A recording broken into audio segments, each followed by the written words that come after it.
Filthy dirty.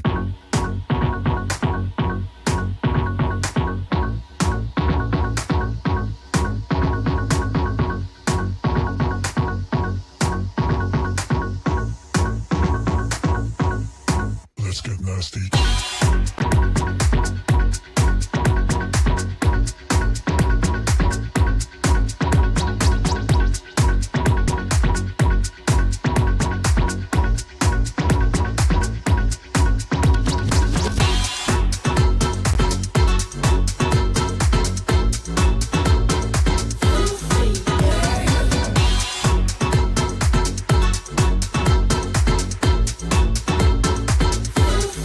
Let's get nasty.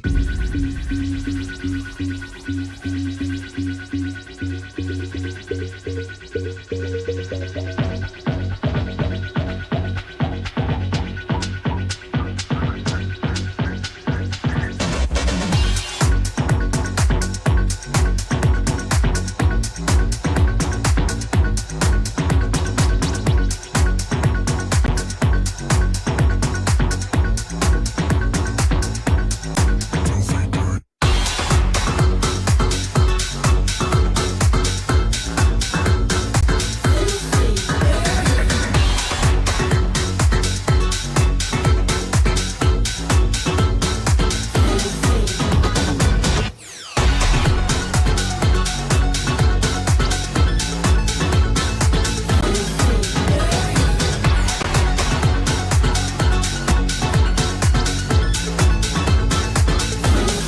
Let's get nasty.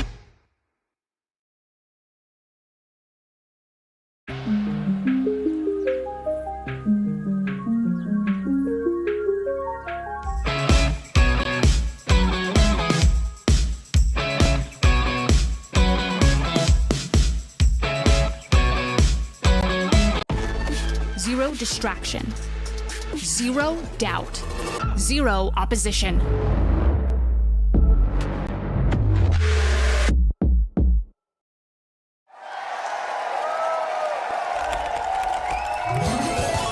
Red Bull gives you wings.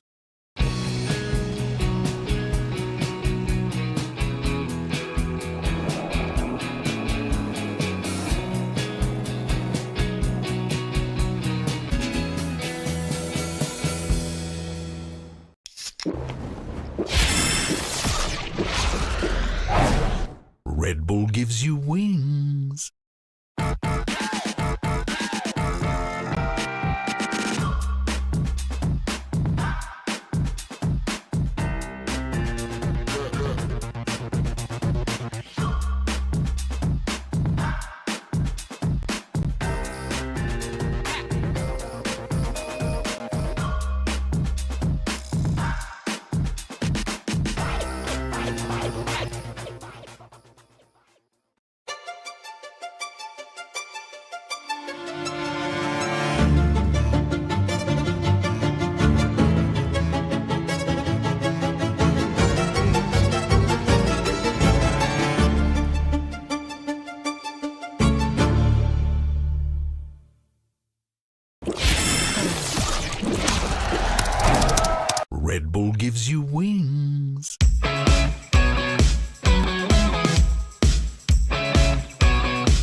to the depot.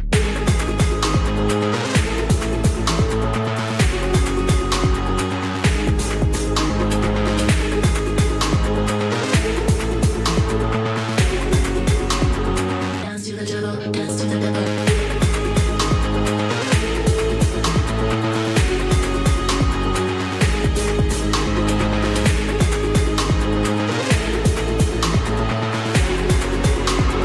Dance to the jungle, dance to the depot.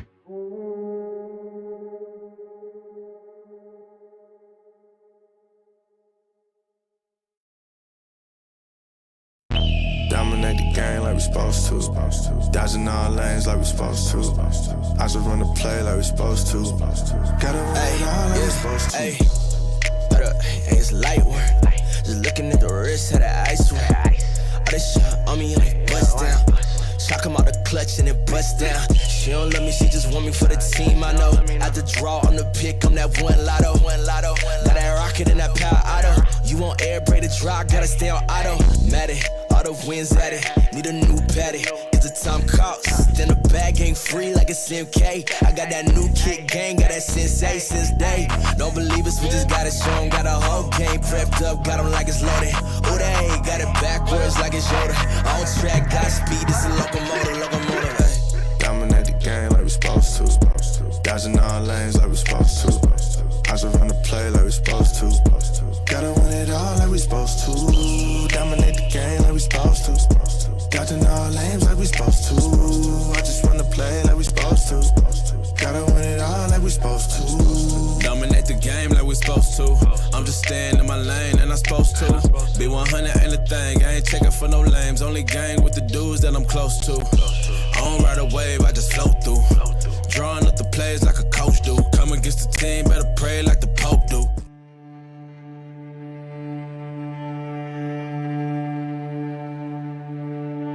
We want to talk about standings, okay? We have two teams playing off today, and they are going to be struggling to stay afloat. Yeah, not fantastic. But Global and Talon, yeah, 8 and 8. That's someone's gonna drop down and join DFM today too. Today is really, it's going to be the ultimate death match. Someone will be swimming with fishes. You know, it's Global Esports today, in my opinion. I think they're just slightly better. I mean, they're both not doing so good right now. We'll leave it. We'll say it like that.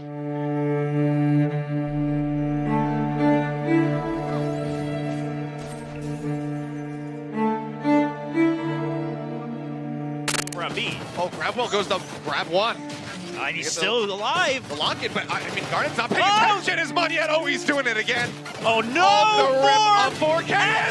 Ace to kick off the series. Munyet, you absolute split animal. Brings us now into 1v2. Cruz surrounded.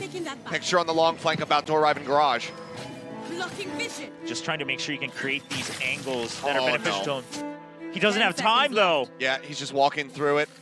Now he has to get back through. He's planning right on the edge. About a second to spare, and Aaron, he knows. Says, with that much time, you're planning right on the edge of this hallway. See if they can get themselves in here. Oh, the vulnerable is out. Garnet's able to deal with lightning fast quite quickly. Last pack as well takes Aaron down to a sliver of HP. The second one intercepted by Texture, but Aaron, despite having 3 HP, managing to find a kill. They know where he is. Oh! Pat now needs to win it out, he cannot. Munyet is the last man standing, will find a third kill to go ahead and finish the map, 13 and 6. As you can see, Global is not a bad team. They are very solid with the players they have. And also coming from us, which is we played different, which means we're not using each other's utility. We're not communicating as well as we should be. And a lot of the things we see is mostly hero plays from most of our players, which shouldn't be happening. Pop that. No sprint through the wall to try to disrupt this, but Rossi now on for an ace. Oh, he wants it so bad. In his debut map, what a way to jazz somebody up. This would certainly be it. The push out, and Bazzi steals it away. Come on, you knew he was full flashed, my God. It does get planted, and no Blade Storm ready for Garnets. They have to work with the operator. They have 1 nano to try to bring this across the line, and it's going to be cleared. Texture now. His position noted, but he wins the fight. 1-1. Garnet's full HP, and Texture, he does it again! Back-to-back rounds to keep them in this, to bring it up to parity. 10-10 now to get the elimination. Now Aaron has to pay attention to the back flank. Yeah, but Aussie with one. Aussie with another. They're just trying to inch forward and take down Cruz. And with that damage being dealt, it is just Fox now with that Vandal in hand to try to kill off 4. Flip it on its head. And run to the hills. It's not gonna matter. Fox ends up falling, and Global Esports will at long last find their first match victory here in VCT Pacific.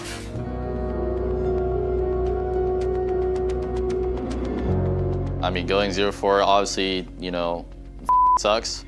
Every game, I'm just like super tense and, you know, I would say on the verge of being frustrated, but, you know, it's not really my place to do that because someone has to stay level-headed, someone has to lead the team. So, you know, for the preparation going forward, I'm taking our prep more targeted and more structured. For example, you know, we'll be doing theory and I'll be going over the set maps that we're playing scrims for the day. You know, go over these key details, work on our strats, like specific strats or in our setups, and then we'll run that, you know, in practice. And then after all of that, I'll set some goals, you know, like, hey, we need to focus on getting the operator going or getting XYZ player into positions. So yeah, we have a clear intention for what our practices are looking like now and what our objective will be when we are playing the match. So Boy coming in instead of working remotely has changed a lot of the things we do here. Just like the little things where we'll get the teams to actually feel like a team more. Strategy-wise, he has been putting a lot of work into the game as an IGL to have Boy helping with the strategies and trying to help me grow as an IGL. He gives me ideas and what I should do, what I shouldn't be doing, and options for me to choose from. I think it's a very different way of me seeing the game. I think Zeta, obviously, you know, they're respectful opponents. I think they deserve all the success that they have. I think some of their strong suits would definitely be like their explosiveness, the willingness to like just explode on an exec or explode onto a bomb site, contact plays. They strive really well with that and supporting, you know, their star player depth at this point. Even though they might be on a hot streak, you know, that doesn't mean our streak hasn't started yet. This could be the match that we start our streak. I hope we just have a good match, you know, and I know that my players are more than capable of just taking them, you know, 2-0 clean. Welcome back, everyone. We are now getting ready for our last match of Week 5 here at VCT Pacific 2023. It's going to be Talon going up against Zeta Division. Now, let's just get the elephant in the room out of the way. Talon currently also at 0 wins, 4 losses. The question remains, do they stick with DFM at the bottom of the board, or do they finally branch away from them?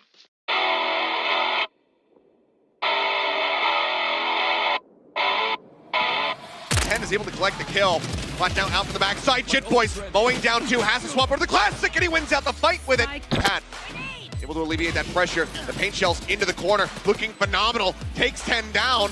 Gets himself over now towards the spike. Pat now holding things in, keeping Sushi Boys protected as they look to steal this away, and Pat now suddenly on for an ace. Will get stunned up, but the defuse comes through. The round is already over. Start finds nothing, but his position going to be noted. Pushing out around. Sushi Boy's good for 1. Last out spotted, taken down. Sushi again. I mean, this guy with the triple kills has just been so consistent. He's been amazing. Fox is playing close, but no. Depth doesn't read it. Fox finds the kill. Jit Boys gets Crow. And now Pat takes down 10. And that's going to be it. Pat will be the finisher, finding 3 kills for himself. 13-8. Talon, welcome back. You know, I was obviously like super nervous, you know, and I was just like, oh my God, like, please just do what we practiced and we would win easy. And that's exactly what happened on Haven. We did exactly what we needed to do on Haven.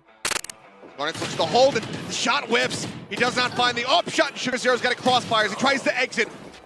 They're good for another one. A 2v2. The spike now stranded. The flank comes in and Fox will finish off 10 to keep Talon afloat. 3 more to go to take us into OT. Drop down coming through the flash timing. Looking good, and somehow Jit Boys, he gets the shorty across. Depth gonna be taken down. Pat finds 10. It's just Sugar Zero and Laz left alive. The flash in deep, the drop down, they get themselves onto the spike. Time still dwindling. Laz desperately trying to get them off of this one. He puts a little bit of damage down. He hasn't spotted him, and Garnets gets the defuse. Laz might find the kills, but Talon get the round win, and we are going to OT. The moment we hit 8-12, I was just like, it's not over yet until they get 13. We're gonna win this one, and then the next round, we're gonna win this round, and I just kept doing that every single time. We're gonna win this round. We eventually got to OT, and I was like, holy shit, like we did it. That's when I knew like we're gonna win. As soon as we got to OT, I was like, we're gonna win this. Back down to 70, didn't get the reveal, sets up for the shorty, expecting the push. Flashes come across, he's still gonna be good for one pat with covering fire, finds two. 10 and Laz, both gonna be taken down. Depp only able to find one, and again, it's gonna be Sugar Zero. Looking to clutch this out, but look at where the spike is. You have to get through Pat. His position noted. Paranoia goes across, the counter swing out. Garnets will find one with the operator, and we are going again. Garnets looking for the push, and it's not being watched at all. Depp and Crow get taken down. Garnets with a monstrous flank finds him, and Sugar Zero this time cannot be the hero. Eliminated. Pat swings around, Laz gone, and it's looking like a flawless close out this attacking round. 10 will be able to stop that at least, but needs an ace clutch with 8 HP. If they don't want to get themselves back into a map point. There's just almost no way here. Now with it being watched by Fox, yeah, he's good for the final. What a round here from Talon.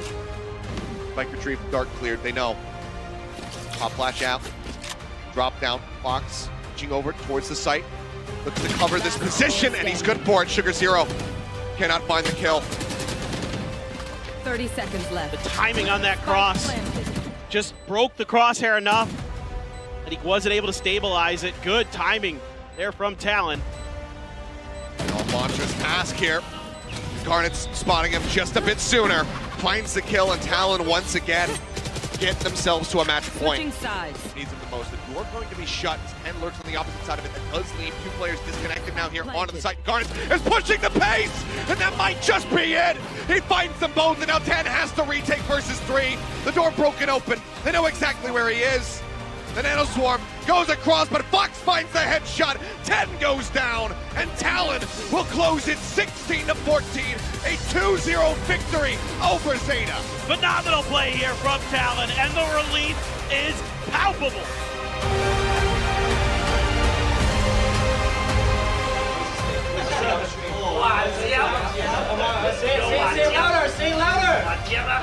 Say it louder, everyone. Come on. 1, 2, 3. It felt really good.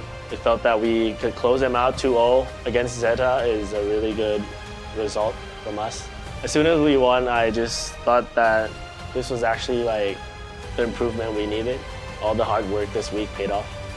We just need to keep the vibes up, have fun like what we did, do the same thing, but better, like always better.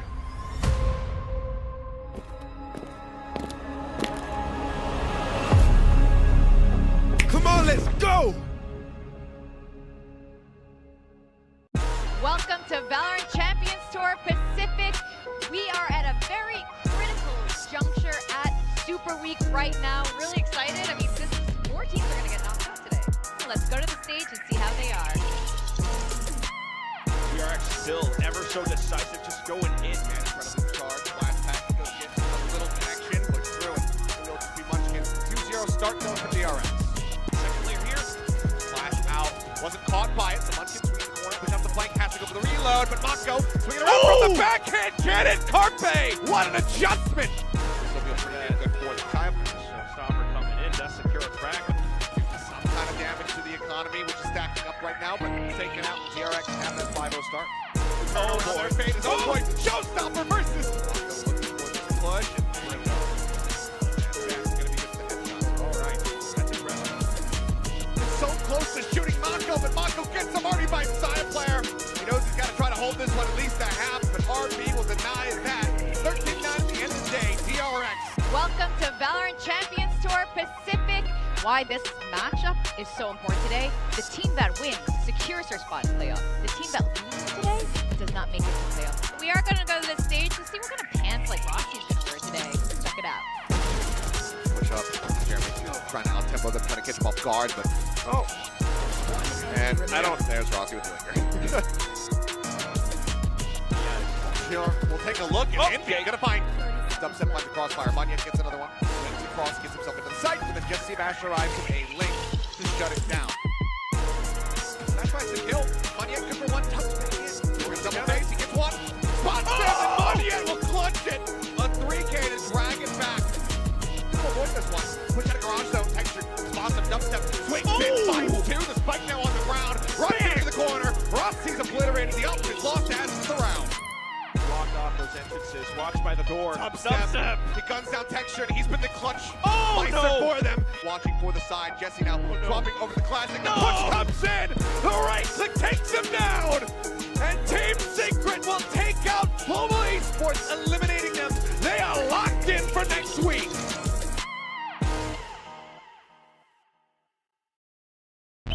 Dominate the game like we supposed to. Dodging all lanes like we supposed to. I just run the play like we supposed to. Gotta run it all like we supposed to. Hey, it's light work. Just looking at the wrist of the ice. All this shit on me like bust down. Shock him out the clutch and it bust down. She don't love me, she just want me for the team. I know. At the draw on the pick, I'm that one lotto. Got that rocket and that power auto. You want air braid to dry, gotta stay on auto. Mad it, all the wins at it. Need a new patty. It's a time cost. Then the bag ain't free like it's MK. I got that new kick gang, got that sensei since day. Don't believe us, we just gotta show 'em. Got a whole game prepped up, got 'em like it's loaded. Oh, they got it backwards like it's Yoda. On track, got speed, it's a locomotive. Hey. Dominate the game like we supposed to. Dodging all lanes like we supposed to. I just run the play like we supposed to. Gotta win it all like we supposed to. Dominate the game like we supposed to. Dodging all lanes like we supposed to. I just run the play like we supposed to. Gotta win it all like we supposed to. Dominate the game like we supposed to. I'm just staying in my lane and I'm supposed to. Be 100 ain't a thing, I ain't checking for no lames. Only gang with the dudes that I'm close to. I don't ride a wave, I just float through. Drawing up the plays like a coach do. Come against the team, better pray like the Pope do. Cause we'll turn your little beef into tofu. We tryna rise to the top. Real recognize you ain't squad, you the op. Drip on wall paint, feeling like the greats. Appetite jumping, and you looking like a plate. Team on 3, no fail when we break. Lombardi is the only L's that we take. Tap the pylon, then we all celebrate. Then it's back to the huddle, time to cook another play. Dominate the game like we supposed to. Dodging all lanes like we supposed to. I just run the play like we supposed to. Gotta win it all like we supposed to. Dominate the game like we supposed to. Dodging all lanes like we supposed to. I just run the play like we supposed to. Gotta win it all like we supposed to. Dominate the game like we supposed to. Dodging all lanes like we supposed to. I just run the play like we supposed to. Gotta win it all like we supposed to.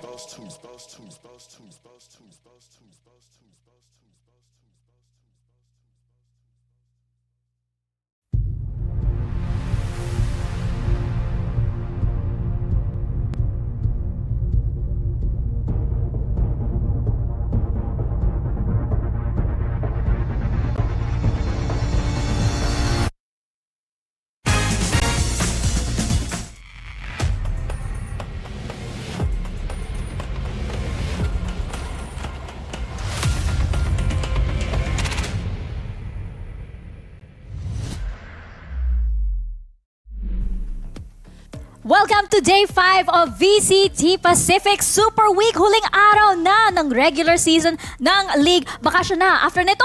Charot. Joke lang. May playoffs pa. Welcome to the panel. Ako po si Tita Mika Fabs at kasama ko ngayon si Raf tsaka si Rico. Kamusta guys? Very excited. Excited. Siyempre. Excited. What are we doing? I don't know. Is this a heart? Yeah, it's supposed to be a heart. Hindi ko gets. Masyado silang Gen Z for my for Tita Mika. How do they do it? Pero kung kahapon Kofi ang tandem name, ngayon naman ano ba yung tandem name nyo? You know, you decide. What do you think? Anong sa tingin mo? I don't know. Like, You're Raf, I'm Riku. Rico. No, You're Raf, I'm Rico, right? Yeah, that's true. Ganon. Okay, sige. Yeah. Sige. Yes. Okay lang guys, may time pa naman kayo na i-workshop yan. Kasi unless 2-0 ulit, tulad ng mga matches kahapon, malay ba natin, mabilis yung araw ngayon. Pero what did you guys think? Baka naman, wala na, it's over. Pero sobrang saya ng matches natin kahapon. Kasi syempre, Team Secret nanalo versus Global Esports. And syempre, naka-lock in na yung slot nila sa playoffs. Meaning, may chance pa sila, Raph, sa Masters Tokyo. Absolutely. And you know what? That's what I always find super confusing about Secret. Kasi tingin mo sobrang hina ng start nila to the season. And now when it actually matters, it's like, oh yeah, we're Team Secret. We're gonna make it to the playoffs. And obviously, they're gonna make it to Masters, right? No jinx, guys. Not my fault. Kasi kailangan talaga, kailangan anime arc, may parang training arc, yung kailangan matalo muna, tapos biglang, boom! Yun yung sinasabi ni Vale, di ba? Si Vale yung sabi yun yung sinasabi ni Vale, yung protagonist, di ba? Sa mga teleserye, sa mga pelikula, di ba? Nabubugbog muna. Tapos, di ba? Mananalo siya. Oo, hero moment. Hero moment. Di ba? May character arc dramatic. Para may drama. True. Exactly. Mahilig naman tayo mga Pilipino sa drama. Hindi ba? Agree. Pero eto nga, ang ating standings, we have our 5 slots for the playoffs locked in. Question is, yung 6th slot na yan, kanino kaya pupunta? That will be up for discussion a little bit later. Pero going back to yung match with Team Secret, di ba? Yung parang may mga times na kinabahan talaga tayo, hindi ba, Rico? Especially sa map 1, di ba, si Bonyet. Tapos sa map 2, si Texture naman, yung parang, uy, relax lang, bro. Marami mga instances, di ba? Parang umabot pa nga ng double digits, di ba? Si GES ng kahit match point na tong si Team Secret, parang hindi pa hinahayaan ni GES na matapos. Gusto pa nila talaga ng map 3. Pero si Team Secret, sure win na talaga. Napakalakas nila. Napakahusay talaga. Grabe. And tama din si Raph, di ba? Kasi yung parang yung Team Secret, minsan yung parang may mga rounds na parang, oh no, ang bagal ng start nila, di ba? Tapos bigla na lang may second win, may adrenaline rush sila. Tapos, where do they pull those shots from? That's exactly what I mean. Diba? The DRX versus TS1. It was like, oh no, it's DRX. DRX obviously from the stats kanina lang, plus 79 with the round difference, and Secret kind of hovering in the lower negatives. But then suddenly, like you mentioned, wait a minute, we made it to Champions. We're a, top level team that makes it to the global stage. Yeah, guys, let's clutch it out. Yeah, of course. And we also had T1 and DRX, diba? Ang show match natin before the main event, hindi ba? But really, diba?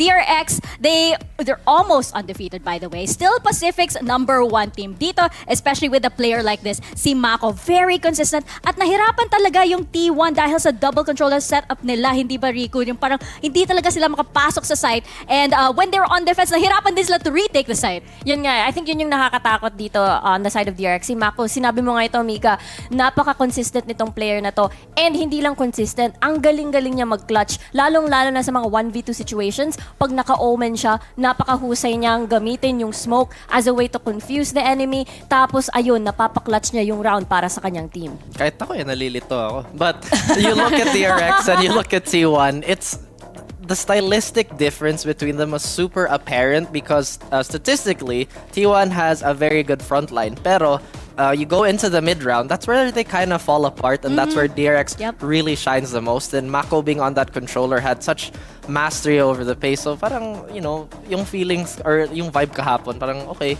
business as usual for everybody. Definitely. Di ba? Parang ito sa playbook na ilabas talaga na yung T1, yung konting experience diff yung lumabas, diba? Yung si DRX ang lawak ng playbook ng DRX, tapos yung T1, wala pang masyadong experience. But hot take ha, I feel like if there's any team that could potentially take the crown from DRX, Pacific's best team, I feel like it can be T1. I feel like it can be T1. Give it a few months. Kasi tingnan mo naman yung difference ng T1 at the very start of VCT Pacific, diba? Tapos compare mo siya with what we saw yesterday, for example, how close the match was between T1 and DRX. Oo nga, agree ako sa'yo dyan. Kasi the fact na kahit parang linampaso yung mga first rounds, feeling ko talaga ito sa matter of nahuli talaga sila sa bind. Parang the 2 VODs na nakita ni DRX was enough especially yung mga map 3, hindi sanay si T1 na mauna yung bind at least for VCT Pacific. So hindi sila nauna sa attack, hindi gumana yung animal zoo composition nila with the gecko, with the sky, Zoo comp, yes. and samahan mo na ng boombot. Yung proxy body system kumbaga, hindi gumana on defense. Balin naging summoner class yung T1 mismo. May ganun pala sa Valorant. Oo, parang hala. Summoner. May mga mobs, mga ads, di ba? Pero tingin ko si Mika, ang daming rason kung bakit gusto niya talaga panalo yung T1. Tatlo naman yung rason eh. Si Carpe, si Saya player, si Munchkin. I'm just gonna roll my eyes, guys. If you can't see me on cam. Pero syempre, eto talaga yung bias natin, di ba? Team Secret, and grabe talaga, nakaka-proud talaga si Jeremy kahapon, sharing the duelist role with Kuya Dubstep Bro, hindi ba? Magandang balance talaga ito for the long run kasi these two players, Raf, may tendency mag-overheat. So maganda na sinashare nila in between maps. Yung overheat? Or yung role mismo? Overheat. Ako mainit na, di ba? Nag-overheat. Oh, i-on mo muna yung kalma isang... lang. Swap muna, di ba? I-on muna yung isang electric fan, di ba? Tapos ipapatay mo muna yung isang electric fan. Tapos ito na lang muna. Sobrang init kasi ng Pinas Diba? Palagi lang tayo ng Pero I really like that point that Jeremy, and again with the system that they've been incorporating, there's been a lot of sharing the load in general. I mean, we know Team Secret, they're a very, very systematic team. Again, they've really showed us the upper ceiling of what they can do against the RX, guys. I'm just gonna keep rubbing that in. And also my shirt, Pacific, making waves. Of course, guys. Yun pala yung theme ni Raf ngayon. Pero ayun nga, di ba, yung parang yung isang big question ko for Jeremy as we go into the playoffs is, yung isa kasi na I think na kailangan ng Team Secret is hindi lang yung hard duelist, pero yung superstar duelist, di ba? Yung parang you think of CNED, you think of Tens, you think of Durka, di ba? Eventually kasi kailangan nila i-push si Jeremy na pumunta sa role na ito, Riku. Which I think na yung parang, syempre mahaba pa yung career ni Jeremy, di ba? Bata pa lang siya. So true. Parang yun nga yung nangyayari, di ba? Parang may salita, not necessary, salitan of roles, but just because of agent specialty. Kung kailangan nila ng Jet sa certain map, ayan na si Dubstep. Pag kailangan nila si Jeremy, ayan na si Ray. So nakaka-excite isipin kung ano pa yung pwede lang maibuga pagdating sa flexibility nila. Kasi kung titingnan natin si Team Secret, sobrang flexible nila as a team. I think I kind of disagree with the point that they're kind of making Jeremy the superstar. Pero before that, off top, what does salitan mean? Salitan, nagsasalitan sila kung sino yung...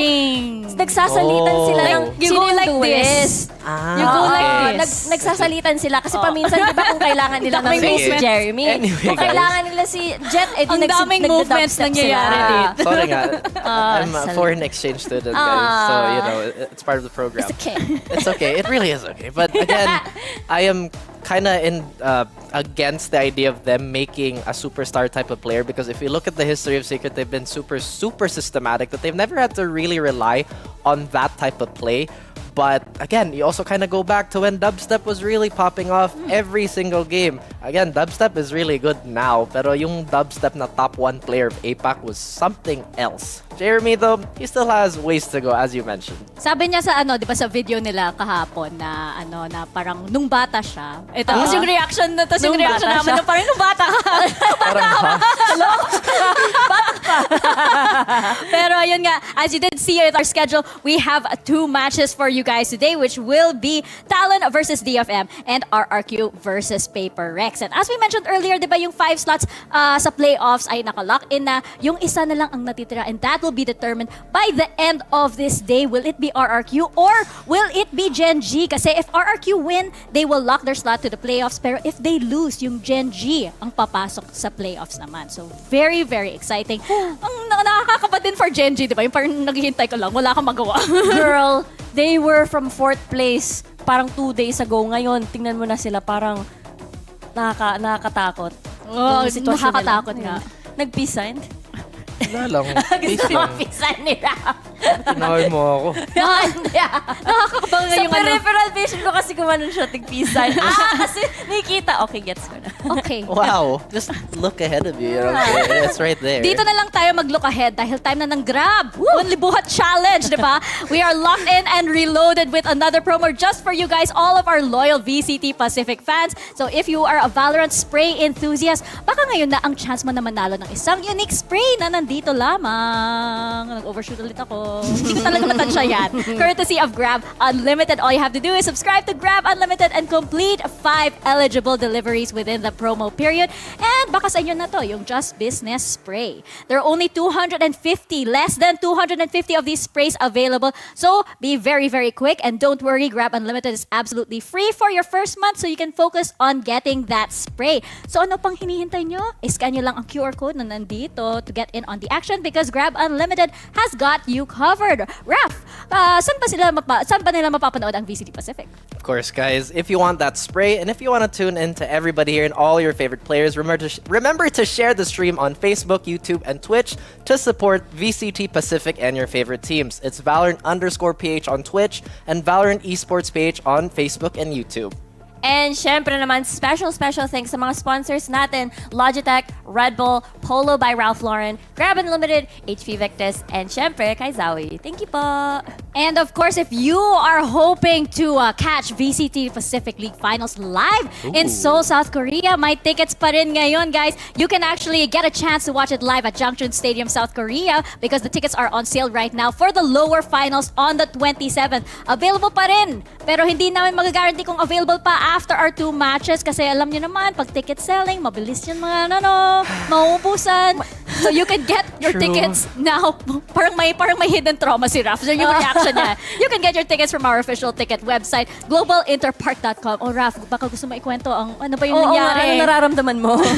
The moment I clicked on purchase tickets for supposedly, obviously, our lovely Masters event, alam mo, nagising tayo lahat ng maaga noon. Gising ka ba? Ang dami na ba magbumili? Anong oras ba yan? Di ba parang 8 a.m., 9-ish, gano'n. Tapos naka-queue na tayo. Sa giveaway, may chance ba din tayo para sa, tickets? Sana naman lahat equal, di ba? Yeah, exactly. Sana naman. Umaasa din naman tayo. Pero of course, guys, do not waste your chance because VCT Pacific, di ba, kailan ba yung parang may league na ganito kalaki na malapit lang dito sa Pilipinas, di ba? Masters Tokyo! Tsaka mas in demand na ngayon yung, di ba, yung Pacific, what do you call this, yung lower finals kasi pasok pa sa playoffs si Team Secret. So you never know! Yun na nga! You never know! Yun na nga! Stop. Diba? What do you mean stop? The more you guys talk to me about this, it's like, I should have gotten those. I was so close to getting those tickets, pero at least pasok pa yung Team Secret, diba? So that's the important thing, guys. I could have been there, though. Stress. Pero dito muna tayo sa ating first match of the day. It will be Talon versus DFM. And this is really yung parang swan song, diba, ng itong dalawang teams. Because unfortunately, they will not make it to the playoffs, but they can still decide how they will be exiting this league, Raf. I don't want that word. I don't like the word exit. What do you mean Talon's making an exit already? This regular season the last day. I don't know. Parang na-personal ko na lang net kasi yung tickets tapos neto pa Talon. Hala, we have broken the dam. Of course. And I am just kind of drowning in the waves, They're not making the splash, they're not making the waves, unfortunately. But man, Talon, again, we talked about this. The X10, the Zerk Shakur that's been fabled, our very, very first representative on the global stage. Now suddenly we have to kind of say goodbye. So I'm not gonna be on the floor today. But It is quite sad kasi kung titingnan natin kung saan sila nagsimula na magkaroon ng upward trend nung tinalo nila si Genji, 'di ba? They looked really coordinated. Nakita natin the way that they assisted Garnet S na magkaroon ng maraming frag, lalong-lalo na pag nag-double initiator sila, super duper coordinated no matter what kung anong klaseng position nila na kumbaga either nagde-defend sila o kaya nag-umaatake. Parang yun yung trio na aabangan ko mamaya pagdating sa DFM match nila later. Para sa akin kasi, for DFM, it's always been a problem of, the big fish in a small pond kind of like scenario. Tapos sa side naman ng Talon, feeling ko parang it's just about them lucking and kung ano ba talaga yung final form nila with this new roster. Kasi ang tagal ng mga roster switches nila and I feel like they took too long here sa Pacific. That's true. And yun nga, parang big fish in a small pond, but I think they forgot that Zeta is around the corner, so they're not even the biggest fish in their own little neighborhood. Second biggest fish. So yeah, again, aside from that, yung identity crisis nila, nandun pa, since the start of this league and up until this point, they really have not found what's worked for them. And that's really unfortunate. I know there's a lot of Detonation FocusMe fans out there that are still supporting them. You shouldn't stop supporting them just because they had a bit of a slump, 9 games slump. But again, you gotta stay loyal to these guys because I know that maybe in the future they'll hit their stride, but maybe it's just not here in the regular season. Yeah, I mean, nandun yung mga senyales na kayang-kaya nila. Remember, yung first ever match nila against DRX dito sa VCT Pacific, the map was fractured. They had a commanding lead against the undefeated at the time. So parang malaki yung expectations, and the way that they did that was they banked on Soldam to be able to get multi-kills per round. Sobrang galing niya, sobrang galing. And syempre kung hindi si Soldam yun, ang following up nun si Takej. Pero ang nagiging problema nila is yung stamina. Pagdating sa second map, parang hindi na nila alam yung gagawin. Parang nag-overheat sila. So, yun nga ang hinahanap ko dito kay DFM. Siyempre, nag-cheer ako para sa kanila to get their first win dito sa VCT Pacific bago magtapos ang regular season. I love that you brought up Soldam, no? Kasi he was really one of the household names when it came to duelists, di ba? Yung parang yung mga early days ng VALORANT, siya yung original na TikTok jet, di ba? Ng Korea, di ba? Korean jet. So, dito sa Pacific region, so it's just that I believe he took quite a long break. At ngayon na bumalik siya, lumalabas talaga na, out of shape siya. It's not the same game that he was doing the TikTok replays on. Stress out talaga of si Raf. shape is like such a strong word, but I have to agree with you. Kasi hindi lang sa frequency to play the game at a high level, parang hindi sila nag-move on sa meta dati. I mean, that's the crazy thing about VALORANT, right? And one of the regional weaknesses that Japan has been experiencing, and it's been a talking point for many, many months, is that they're very, very keen on not necessarily innovating but honing the strength of that said meta. Pero everybody else in the international scene has kind of moved on. Parang tawag dito. Naiwan. Ay, Diyos ko, naiwan. Na-focus talaga yung weaknesses as a region on DFM. And again, funneling everything on Soldam has been not very reliable, to say the least. Not the best strategy. With that head-to-head, diba? Takej and Cruz. I love that matchup just because these were two players na talagang nag-stick sa roles nila, diba? All throughout this league. Cruz talaga really owning, really taking that controller role, and Takej has taken that controller role since I think the very beginning ng VALORANT, hindi pa. So with that, I actually want to ask you guys for your predictions. Feeling ko alam ko yung bias ni Rico dito. Pero we'll start with Raf. Kung ano yung predictions mo going into this match? When have I ever picked against Talon? Come on now. Like, honestly, the time Talon won... Kasi first time natin dito sa paano So, Totoo. But it feels like we've done this before, you know what I mean? Really? Saan? Anong multiverse yan? Multiverse ba? Pero, Talon, obviously, I'm always gonna go with Talon despite everything. And actually coming into today, I was thinking, I bet Talon still has a chance to get into the playoffs. Because, again, the first win was off my prediction, guys. And then they had the momentum. They won another game. And I'm like, by now, I'm pretty sure Talon has won more games. I will still go with Talon. Talon all the way. Until the end. Riku. Para naman sa akin, hindi ko mapigilan na maalala yung performance nila when they went up against DRX. Napaka-laking David and Goliath match. Pero kayang-kaya nila. It's just that the stamina. So I truly believe si DFM ang mananalo against Talon. DFM, owen shimasu! It would be a great ending, diba? It would be a great ending indeed. Para sa akin naman, I do think this is... galit na si Raf. Galit na siya. May weed daw nakatabi. At sabi din na Raf, may message galing sa prod na Raf doesn't know how to count. Raf doesn't know how to count, not don't know how to count. My goodness. One class at a time, you know what I mean? Kinol out pa si Direk. Nako. Labas ka dito, Direk. Joke lang. Ako naman, feeling ko this will be going to Talon Esports. I think unfortunately, yung part it was a little too late that they got the groove, but it is there para sa akin. So I think that this is going the way of Talon Esports, and what a good ending for them. And I feel like, this is still an exciting team. This is still, don't get us wrong ha, isa to sa mga powerhouse teams dito sa Pacific. This is still the team that has the most experience on the global stage dito sa APAC. So I feel like, they have new people on the roster. They still have some things to work around, pero I feel like that potential, that power is still there. That's the crazy thing, right? They have the most international experience. This is one of the most again, long-standing course, pero bakit bottom 2 sila is really the biggest question.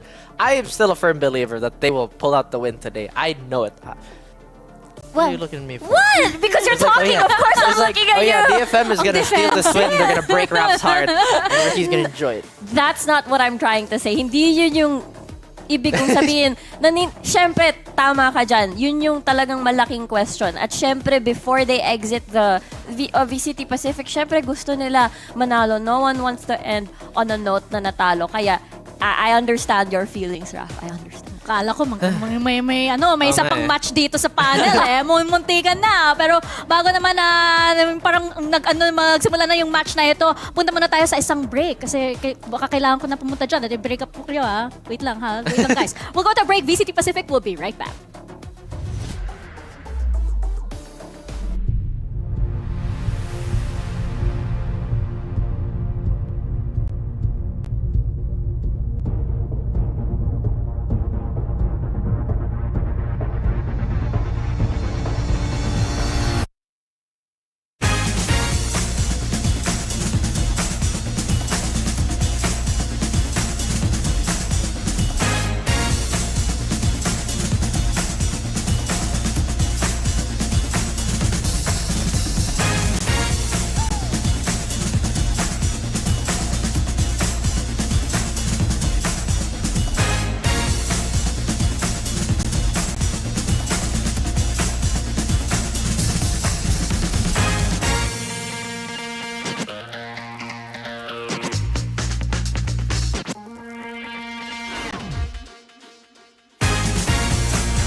Let's go. I want it all, run it, run it, yeah, run it, run it, run it, yeah.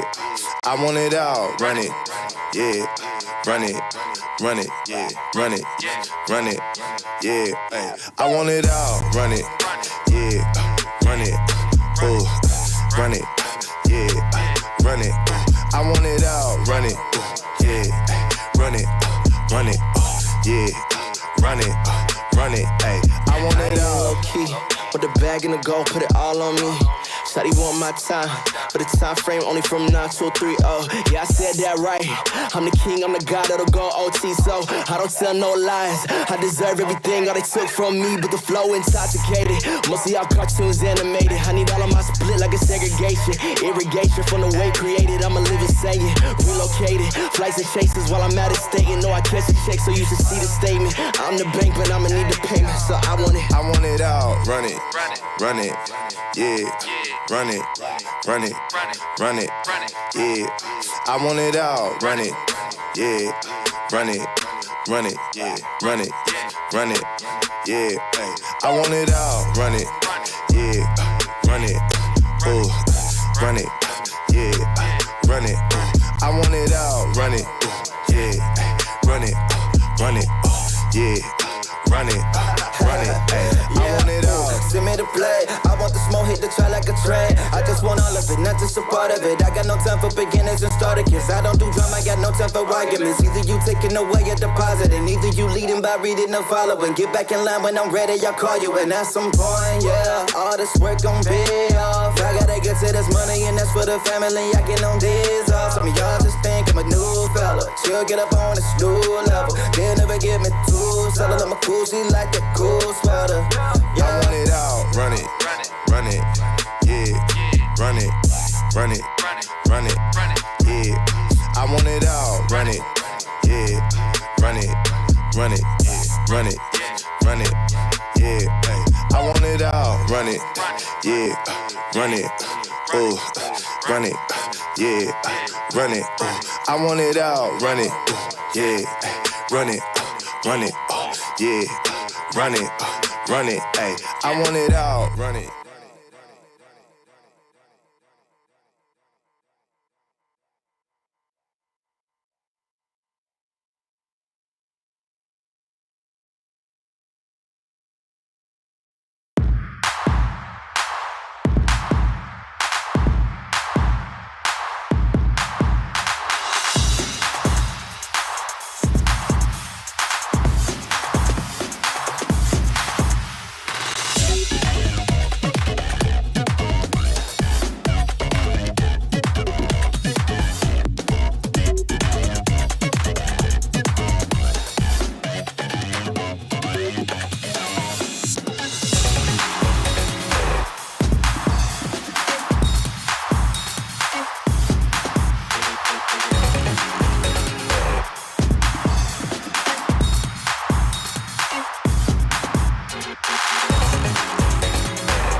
Nagbabalik ang VCT Pacific PH broadcast and we are on to our first match of the day. Oh, ano na naman yan? Wala okay. lang.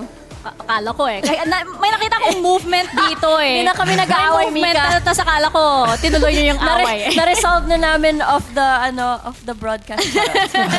Pero na. itutuloy na lang natin itong laban na ito between Talon Esports and DFM. And as we go into our walkouts, I actually want to quickly discuss some of the maps that we might be seeing here, diba? Kasi Talon and DFM, parang wala talaga silang masyadong maps dito that really stands out. Hello Take. Hello. And I think, interestingly, parang split yung best map ng DFM dito overall. Kaso recently, they've been also banning this map eh.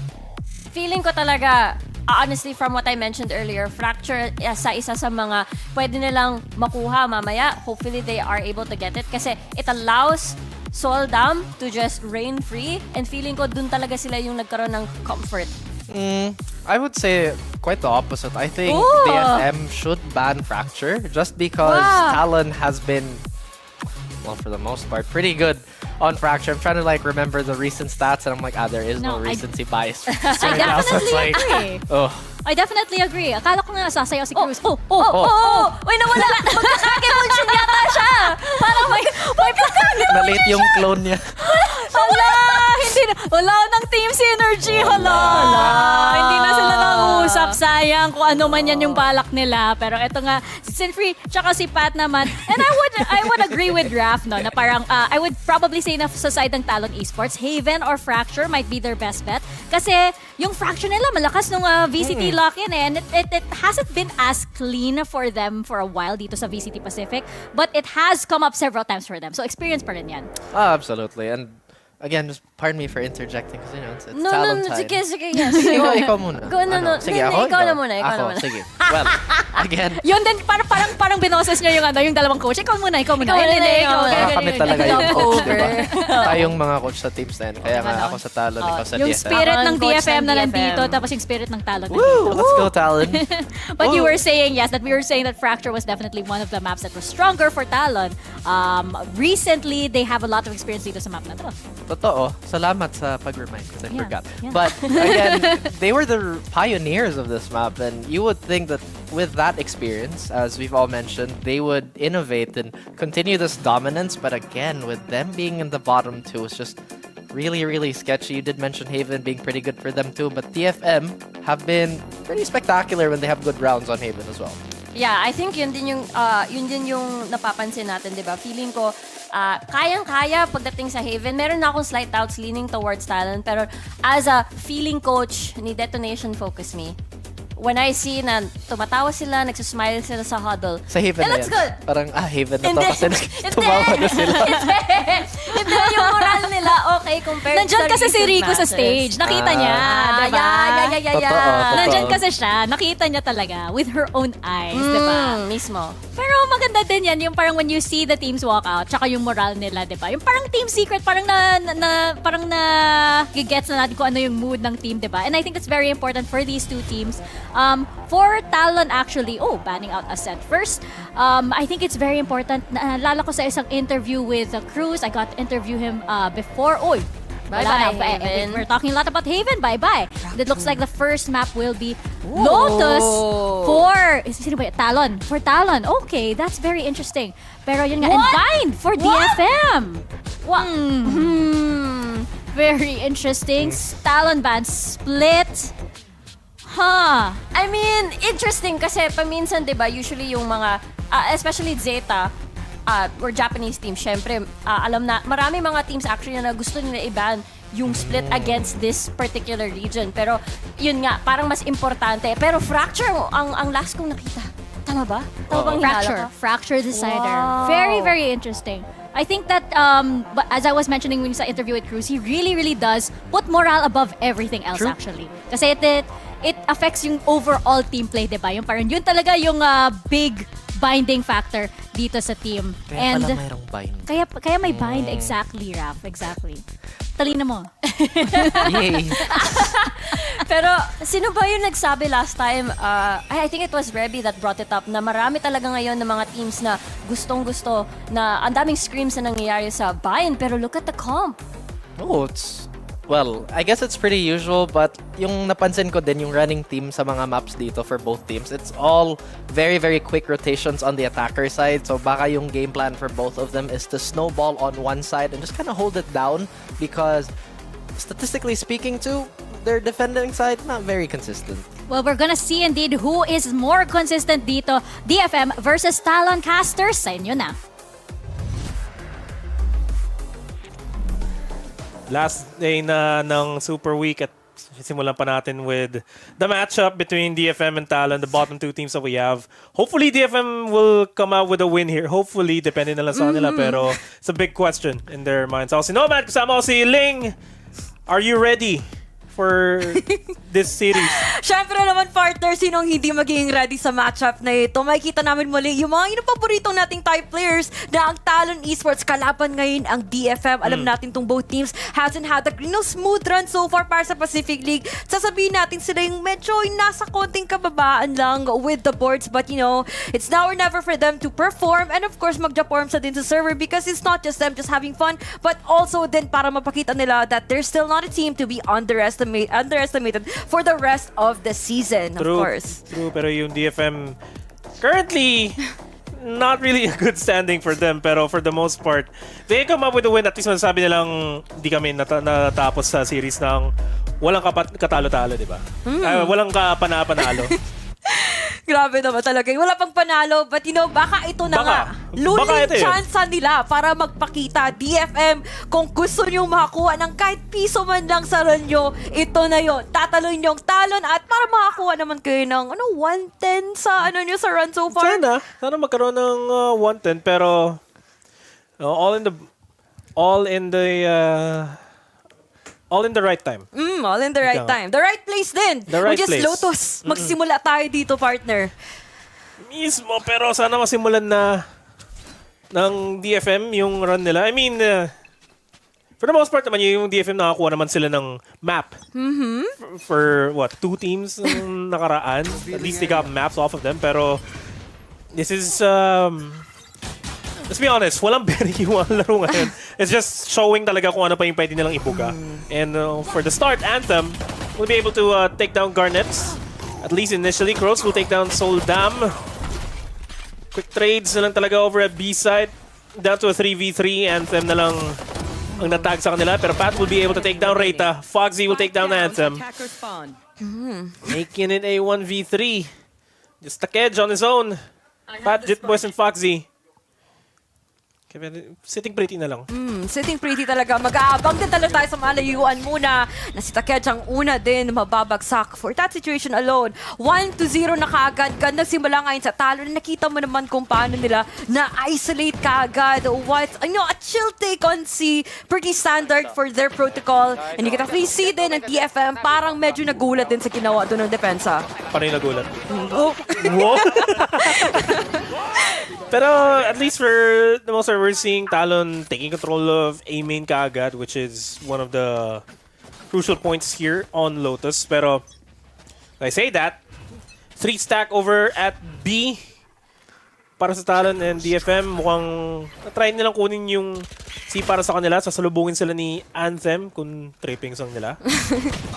Sipa, suntok, pero baril na rin lalabas mo na dito, partner. Kita mo naman mababagsak muna dito si Foxy with an aggression on Amen. But on the other side of the map, luck has been played. Spray to the smoke muna tayo dito galing kay Jit Boys. Good initial tradings, but of course, napaka-crucial din talaga na magkakaroon ng duelist dito sa DFM for those entries. Of course, against Patifad, na mukhang nakakuha na kagad ng information that the site to take is gonna be A. They have complete control over A for now, so at least malalapag nila yung spike. Pat, makakapatay with the aftershock. Susunda pa niya ata kay Send-Free, kung sakali. Pero he's gonna play it safe. Flash point is gonna be thrown out. Jit Boys take down the Omen. Down to a 4v2. And Anthem and Takej not in a position for the post plant. Round definitely sa side na ng Talon to. Takej set aside talaga. Diyan muna sa tabi. And of course naman, Talon just making the most out of the situation. But unfortunately, dalaw kagad din ako sa kanila dito, which is a good opportunity. Sana sa DFM, but it's just so hard. Na-overwhelm kagad sila dun kay Patty Fan. Kita mo naman, utilities lang, makakapatay, completely reliable. And I just love seeing a breach agent here in this map. Kasi tutusin, sobrang OP talaga. If you're playing Lotus, you better have a breach talaga. Laking bagay na talaga, especially if the breach plays around A lane, gonna be able to throw down the Fisher over at A main. Complete control. Complete map control talaga. It's hard then for DFM to take that away. Very hard. And sasagutin yan ng DFM ng spray down. It is the Odin versus the Odin at natalo si Anthem dun. Gonna have to get the heal from Reyta. Garnets will push in, pero Soldam yung sasalubong sa kanya. Gets a heavy tag on them as well, pero it's quickly down to 3v5. This is a gun run para sa DFM, so technically expected na yung DFM magkakama on top dito, pero medyo maganda pa rin naman yung buys ng Talon. As I say that, Pat will take down Sinfree.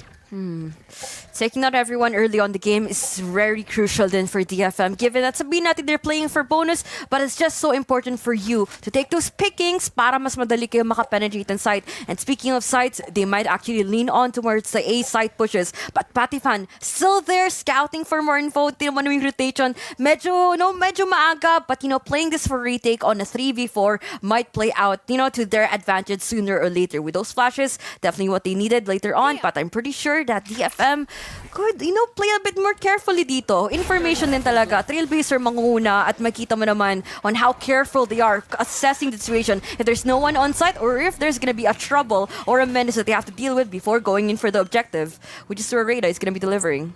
Yep. Sa DFM na yung A. Talon prepping for the retake. Mukhang split yung nice nilang gawin. Jit Boys. Actually, I thought si Jit Boys pupush din siya papunta dun sa A-Link, pero nasamaan na lang niya si Pat. Mukhang balak nilang umexit na lang. Nakapulit naman na ng Vandal si Pat. Jit Boys has the Vandal. Okay na ito para sa Talon. Just get the exits para ma-punish pa yung DFM kahit papano. And it's just down to time, pero DFM, exit na lang muna sila papuntang B. And they are relatively safe. Anthem will take down Pat. Si Pat pa talaga hindi safe doon.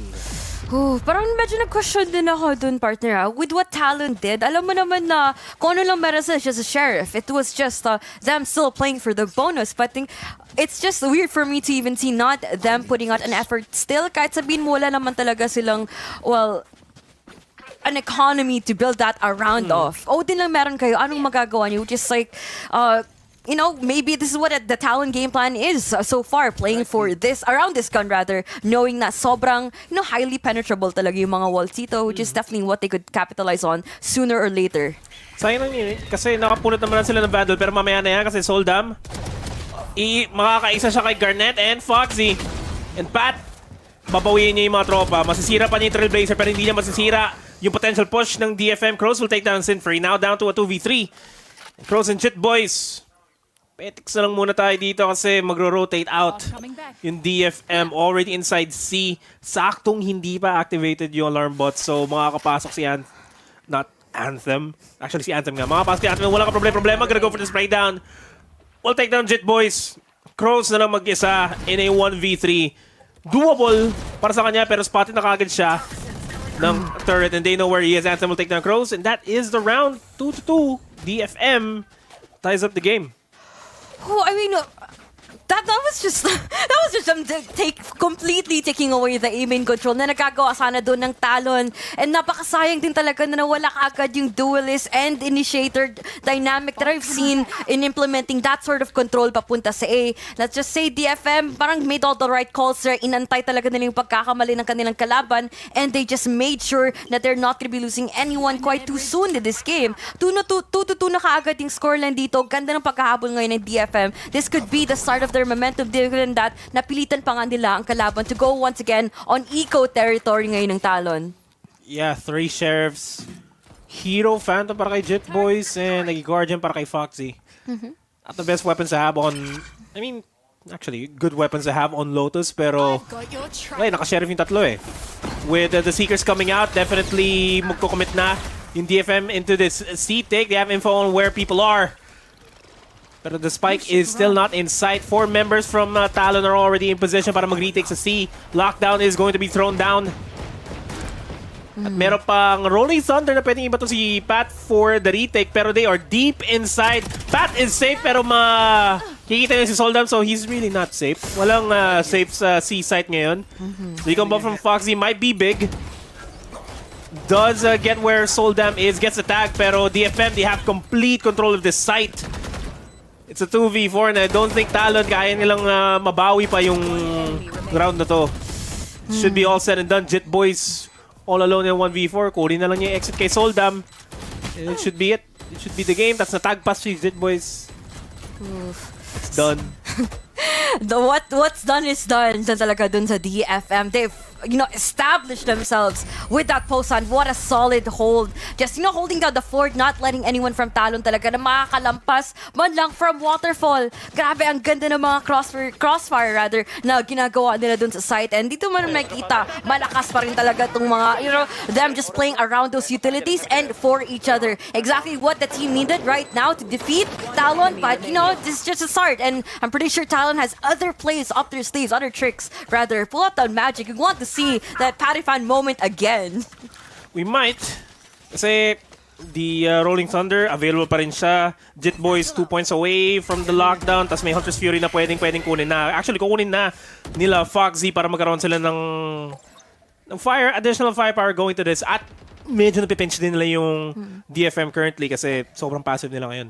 Sobrang passive. Siyempre naman, alam talaga natin that it's almost easier for you to fully condition the momentum, the pacing na ginagawa niyo sa inyong mga kalaban. And speaking of that, gandang counter. Has a flash. Paranoid to follow up. That's really good. Connects on to 2. Patifan takes out 2 in the process. Naku naman. The straight cancer for Soldam though to take him out. Of course, he still has to dash on away from the opposition, has to disengage sooner or later para makapag-regroup man lang at makapag, make that split decision, make your way towards B, and this is where you actually have to toss against Omen, who's playing in for CT. So split for Talon. At mag-isa na lang si Crows to stop this B plant from coming in. They are just moments away. Crows throws the paranoia. Dalawa silang bulag will take down Soldam. Might be able to follow up with another one, pero Sinfree with a swing will take him down. Hunter's Fury gonna be thrown down para ma-deny yung plant. May kita ni Jet Boys yung ulo pagkatalo ni Sinfree. Ngayon mag-isa na si Anthem. 1v2 has the operator. Pero does he have the willpower to clutch this? Potentially. Fakes it. Still has 15 seconds pero nandiyan na si Foxy. Nakaikot na rin si Jet Boys. Should be all said and done. 10 seconds left. All said and done, but it's not gonna be over yet. Kita mo naman dito sa corner. Naku naman! Nailangan ni Kuya. Anthem playing for 1v2! Naku naman, Kuya! Na-clutch pa yun! That was the Red Bull clutch! Finally delivered! DFM! What? Parang bigla naging explosive. And this is where we see Anthem just singing along to this beat. Wow. Nasaan tong performance na to in the league? Wow, I mean, also good plays from almost everybody here sa round na yun. Pat was able to get a double kill as well as Soldam. Soldam traded a double kill for a double kill with Pat. And then Anthem just coming out big with that clutch. DFM, they are alive. They are alive and kicking. Pero Soldam will swing through. Anthem will take down Foxy as well. 5v3, nakaiko lang yung Talon, and this should be another free round. Pero Crows gonna make it a little bit hard. He's gonna get traded out by Soldam. 1v3, Jet Boys with the Guardian. At malayo pa yung tinatakbo ng DFM. Should be another round for DFM, all things considered. Another run for Talon Esports to make that mistake na naman. Alam na nila kung paano talaga counter kaagad on these quick calls na ginagawa ng depensa. And they basically have a pretty good read sa kanilang mga kalaban. This is like looking quite stellar so far for DFM. But unfortunately though, we still cannot discount talaga the skills kung ano meron si Jit Boys. Of course, may lockdown pa siya para magagamit dito sa sitwasyon na ito. But it's almost impossible for you to take on those duels given na napakalayo nila ngayon sa site. Naghahabang na may mag-push na killjoy dito sa depensa but it's not happening just yet. Jit Boys, naku, napakaraming katanungan sa kanyang utak ngayon kung saan ba talaga natitira ang mga kalaban. But you can see them just plastering their way far from the site. Not taking any chances for the team. DFM right now, napakagandang disiplina but kitang-kita mo naman Talon. A moment of desperation there and the best you could do is just, die to the spike, not give them the orb. Now's the time for a timeout if you're Talon. Oh, yun natin, natawa, like that call. Ako talaga yung coach dito. Coach, ano masasabi sa mga players mo? Hindi ko rin alam eh. Yun na sana 2-0, naging 2-5 pa. Well, it's the initial start naman. Hopefully yung timeout that usually naman yung Talon coming from a timeout, they should be able to make the necessary adjustments. Pero ako, DFM ngayon pa sila nagising eh. Malay mo, ngayon lang nag-adjust. Hindi ko sabihin, adjust sa body clock. It's Hindi ko pa sabihin yun eh. Baka new environment, bagong PC. Naka-open HP. Hindi sila sanay na ganito kalakas na yung PC. Hindi rin sila ganito kalakas yung mga monitors nila. Kondo naman yan. Napakaganda. Warm up daw muna. Actually, goals. Anong goals? Goals yung Makazawi na monitor. Kala ko goals makalaro sa VCT, Ay, wala nang pag-asa dun. Kaya nga tayo nagkakast eh. Better grind for that monitor, bro. Hard stock lamang tayo dito. Para hindi masisi yung gamit, Walang magagawa yung gamit. Nasa skills na yun. I mean, it helps. It's a skill issue, man. It helps. But all the help that Talon basically needs is for our coach right here, Boss Nomad. Without going, tama ba tong A main push na naman na ginagawa nila? Actually, I like this. Sakto, they have control and Foxy will take down Soldam. Pero Sinfree going big, getting 2, heavily tagged, pero they make it into a 3v4.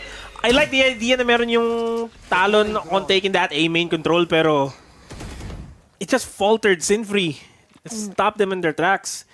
Nabato naman yung Paranoia. I'm pretty sure nabato rin yung Fisher, pero no follow-throughs. Garnets. They're not as productive, diba? To-do list sila. Okay, flash mo to, satchel in ka para sa dalawa, pero hindi sila nakakuha. Kahit isa man lang dun sa mini objective. Unfortunate talaga. Or, stun mo to, Paranoia ako, tapos babatuhan kita ng paint shells. Parang, you know what's weird? Kasi hindi ka gets ko. Diba? That's the game plan. Pero it is what it is. Get good scan from Foxy. The Cursed Vandal. What skin was that? I wasn't paying attention. Yung nasa aeroplano sila. Oh, I love aeroplane. Yes, that is what an airplane is. Aeroplanes, yes. Oh, yeah. That's what airplanes are, yes. Yeah. The Cursed Vandal. But the new Arcane bundle is chef's kiss, perfection. Phantom ang binili ko dun kasi Phantom lang naman nagagamit ko. I never used the Phantom, Phantom good? What you mean?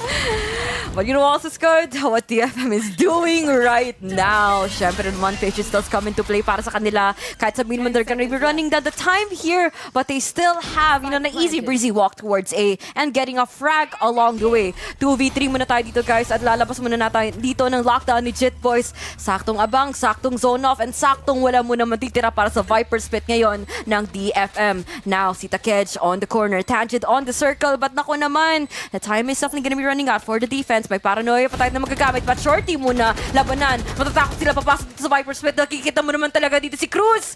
Nagmamagaling at nagpapakita ng kung anong kanyang galing naman dito sa Talon Esports. 2v1 real quick. Si Takachito nag-aabang sa smoke. Does he know? Spike being diffused still, but of course, nahapa nga at enough time din para sa Talon ngayon to hit that 3-5 score. Nabuhay. Talon, shaky start. Pero maganda rin naman yung pagbawi nila. Good use of the the Viper split though from Takechi though. Ganda ng position, just really right at the edge yung lockdown din. So, hindi na kailangan mag-push out. Pero Sinfree with just this, TP lang siya sa bato. And everything is A-okay.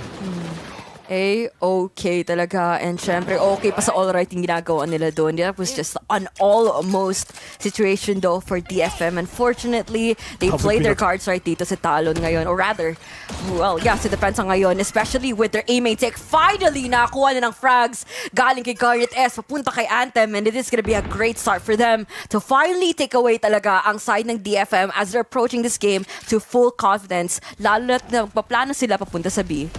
It's the cursed Vandal. RGX pa rin. RGX pa rin. Champions pa rin. JK, Araxis user ako. Oh, I love Araxis. I love that kill from Takech as well. What a good opening there. Coming out from the Viper controllers, making all the control in the game. And of course naman, TP muna para may konting kabilisan sa ating ginagawa. And of course, the guiding land is also gonna be there. Seekers hand in hand. Nako, nakakasigurado tayo. May tao sa city. Huwag tayo magpapalason. Yun talagang gagawin nila. And makita mo na si Patifan dito na kagad sa likod. May flashpoint pa ito si Pat. Pwede pa rin niya gamitin para mapanalo yung duel. Pero hindi niya kailangan. Triple kill para kay Garnets. He's still up and running. Takechi na mag-isa. He'll get taken down by the paint shells. 4K para sa kanya. 4th round para sa Talon. And it's all good in the hood. Kasi things are looking good. Definitely looking good here for Talon after taking out that timeout. Parang dito mo nakita na yung hard reset talaga sila ngayon. Alam nila na ang DFM parang medyo kumukulit sa server. You know, nag-wiggle through lang sa kanilang defense. But now, you can definitely see them making an effort. Kahit sabihin mong no bearing talaga itong matchup na ito, you can definitely see them, you know, giving a few jabs here and there against each other. And you can definitely make sure na it's just gonna be them making an impact in this game. That's the reason why they're here in the franchise league. Kasi Riot wants the best of the best. And syempre, even though it's a non-bearing game, you still want to deliver your best. We're seeing that right now. It's a competition nonetheless. And almost sold down. Kamunti ka na ma-takedown. Ang aggressive na ginagawa ng Talon over here at C. Cross will be able to take down Soldam, and the trades are coming in left and right. Pat gonna get traded once again as well. And Jet Boys with a double. There to finish the job. Namumulis lang talaga na tag down na lahat eh. Siyempre naman, hindi na rin makakatakas yung DFM doon. Utility after utility. And kita mo naman, the mobility coming out as well from Garnet S was enough for them to secure frags, information, and of course, not a chance for DFM to escape from their clutches. And of course, the timeout being called out for the first time dito for sa side ng DFM ngayon. Tayo na kaagad ng score. Parang kani-kanina lang sila nang ilaman. But ang interesting din ng kasagutan nila ngayon dito sa depensa. Ano kaya yung magiging outcome nito actually on the attacking, on the flip side kasi double controller here for DFM. On the defending side might be a big problem, pero I would have said na okay sana yung double controller if it was a harbor. At least, kasi at least on a map like Lotus, ang daming pasiko-siko na pwedeng ma-deny ni Harbor. Tamang high tide lang, tamang cascade lang, okay na yun. Pero with an Omen, at least nagre-reset, has the... Oh no, not the Omen, pero... Wait, tama ba? Yung Talon, yung naka-double initiator, yes. Yung Omen, yeah, but the Paranoia helps out a lot for DFM. Here. And the Kedge can just pop down the wall anywhere. Preferably A main sana, pero it's a question kasi double initiator for Talon, they can just overpower just one area. They can, if they want to, they can always hit A or B. Easy. In the second half.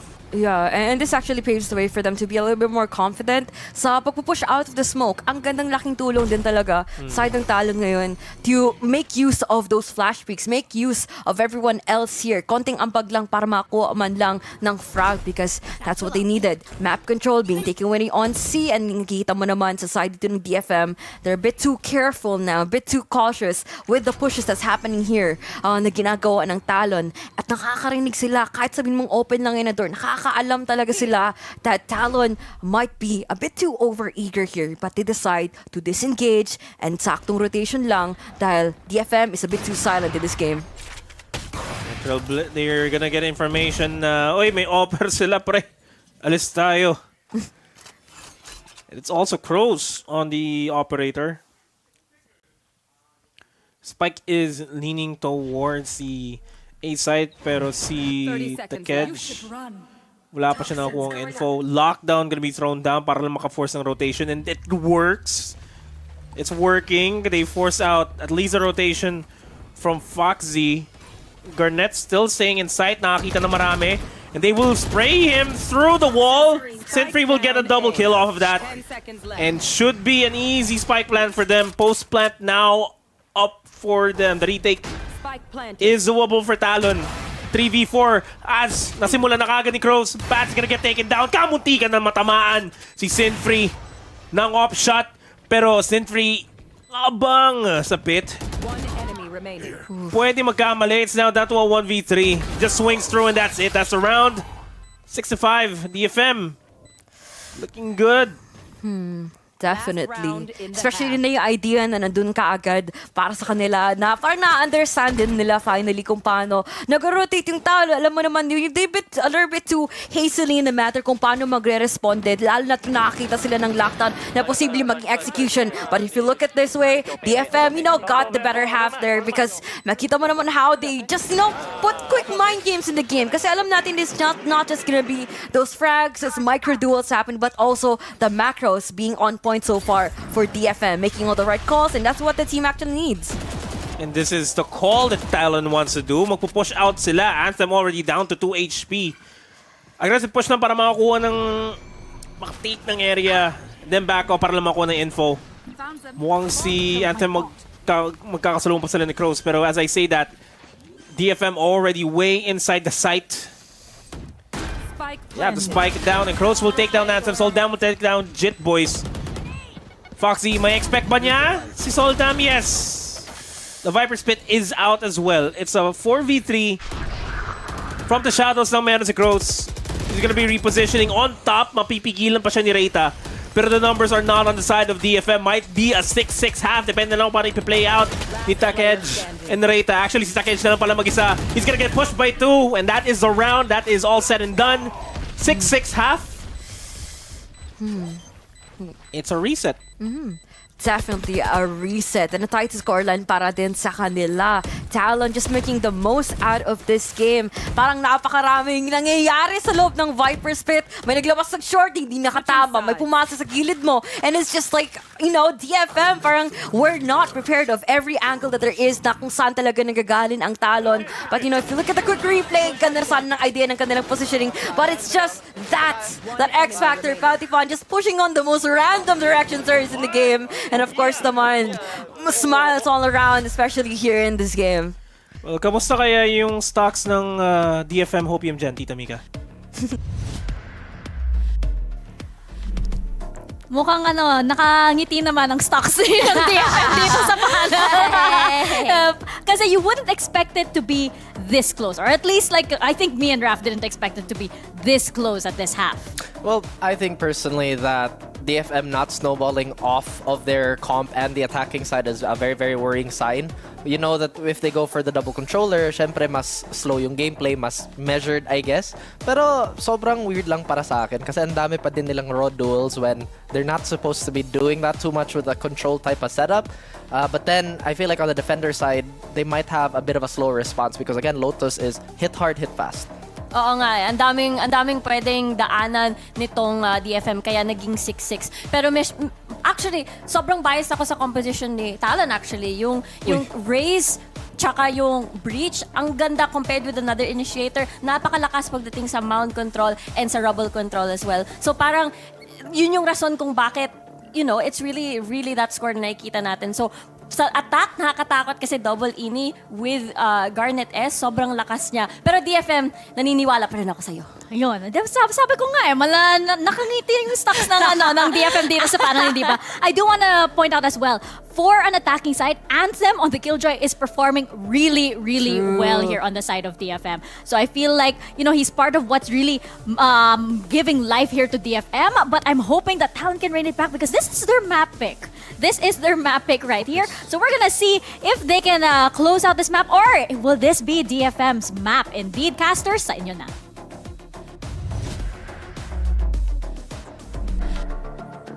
Ayoko. Bigla kong attitude. Nagulat ako doon. Pero ayaw na rin ba ng Talon na ganito kadikit yung laban? Yun yung main question. They brought up good points dun sa panel. Dapat slow yung playstyle ng DFM. The double controller kind of worked for them, pero Talon, they're a very aggressive team. They are running the double initiator, and just like what Raph said, hit hard, hit fast, kachaw. Yung pwede mangyari. Pero, walang hit hard, hit fast. Hard stack para sa DFM though. Over at A main, looks like kukuha sila ng info. Spots out.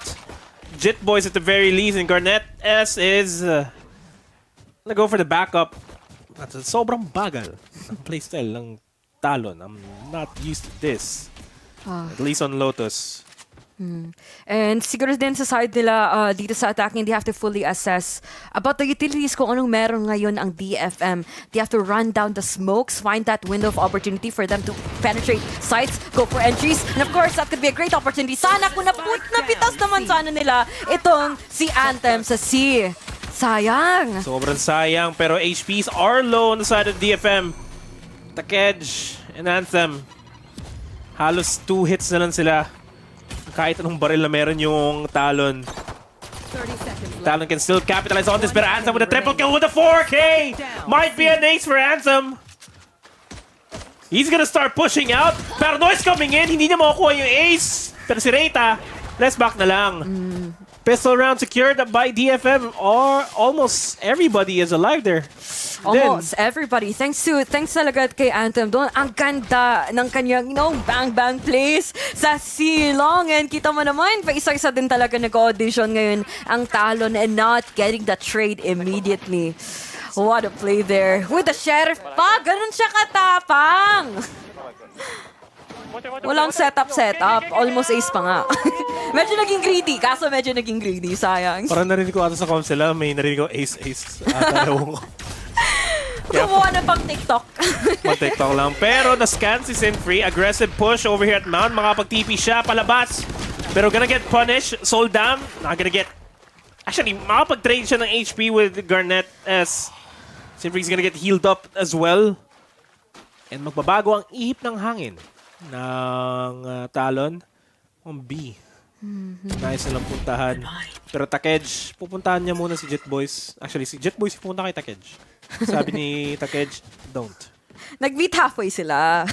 Sana all nag-meet halfway. Oh, sana all talaga ini-initiate. Sana all talaga pina-first move doon sa A-site na ginagawa ngayon ng Talon. Saktong aggression muna, saktong konting kabilisan din sa kanilang pagpupush for now. Now, Takej, nag-aabang dito sa 3. Although wala nga nagpupush sa kanila so far, they already hear everyone else just rallying on towards the stairs position. But speaking of that, gandang holding ngayon muna ni Anthem na naman. Getting that 1K for him. But Patipan, nako, papuntang city, papunta sa likod sana ni Reita, kaso nakaharap!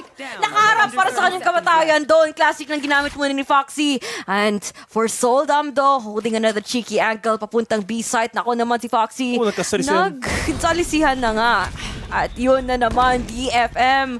Kuha mo ng round as expected, given na nag-pistol round na naman yung Talon doon. And yung weapons ng DFM, kahit papano, can roll through dito sa gun round ng Talon. 4 Bulldogs, a Sheriff on the hands of Takej. More than enough to para sa round na to. So, Minima pala si Takeshi doon. I hate Is this that. Araxis? Ito na yung Araxis na sinasabi mo. Araxis. Oh, okay. The Ipe skin. I call it the Ipe skin. Bakit? It looks like Ipe scales to me. Huh? Anyway, skills. Of course, off the board muna tayo dito given na itong map control makakuha na kaagad dito ng Talon papuntang A. Gandang simula para sa kanila. But can they follow through? Keep up the momentum given at pwede silang ma-overwhelm. Pwede silang ma-hold back ng mga flashes dito ni Doldam. At of course, si Rita! Garnet! 2K muna para kay Garnet S. Ako naman, site has been opened. Sin-free, already there for the quick on response. Deep in, papunta site! Nako! Na-headshot pa yun ni Jit Boys! What a flick! But Anthem as well. Galing muna tayo dito sa drop. Garnet S playing the bit more angles. Even Garnet more. for 3! Whew, ganda na sana nun. But of course naman, for DFM, isa na lang natitira para sa kanila, si Takej. Baki lang hawak, walang smoke, walang anything. And he has to at least, get one, get two. Win for the team, yun na yun. Wala eh. Walang get one, get two. Jitboy lang. Jitboy lang malakas. 7-8? Saka lang. Huh? Okay.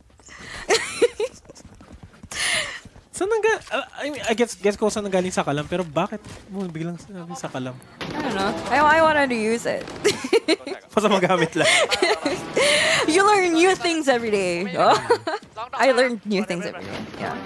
Nakakapagpapagabag yung vocabulary mo. I know Tsubibo. Ano? You know Tsubibo? It's a Ferris wheel. Tulad ng larong to, paikot-ikot lang tayo dito sa A-site na naman. Ako, sold out. Medyo may asim pa talaga itong Korean jet natin. Playing for the TikTok place na naman, kuya. Kaso mga kalaban mo, pupunta mo na dito sa C-site. Of course, si Adam, natapon mo ng lockdown. Alam ng mga kalaban kung saan siya posible magagaling. But nakita mo naman dito si Garnet S. Mangunguna, pipilitin ng spike plant, but they're gonna be deciding to back on away. And of course, fully pursue that. Kita mo yung lineup with the faint shells. Just disabling that, canceling out the ultimate. And this will report DFM the side once again to the favor na naman para sa kanila. And Anthem and the rest of DFM relatively healthy, can go for the retake. 3-man rotation on over towards Mound. At dalawa lang sila dito sa may gravel area. Pwede nilang ma-pinch kung maka-pick off lang yung si Anthem dito. He's gonna get stunned. Magpupush out si Garnet S and he's gonna get the kill. Sin-free will take down Foxy. The retake is real para sa DFM, pero Soldam gonna make it a triple kill for himself, down to a 1v1. The duelist versus the duelist. Garnet gonna spray through. Si Soldam nang spray through din, pero nawawalan siya ng oras. 4K para kay Soldam, pero walang ka-oras-oras para sa kanya. 8-8. The game is tied. It shouldn't be this tied. Hindi rin eh. Kahit ako, hindi ko rin in-expect na aabot sa ganito. Because, Talon is not giving us those, mabilisang plays talaga. Like how we expected this game to go. And unfortunately, parang if they continue to play this in the spacing talaga na ginagawa sa kanila ngayon ng DFM, this is not gonna be looking so good for them in the long run. Especially na kapag first map pa lang ganito na kaagad yung labanan. Look at this. 3 ultimates available para sa side ng Talon. Soldam pushes in? What? Huh? That was unnecessary. Completely unnecessary with that push out.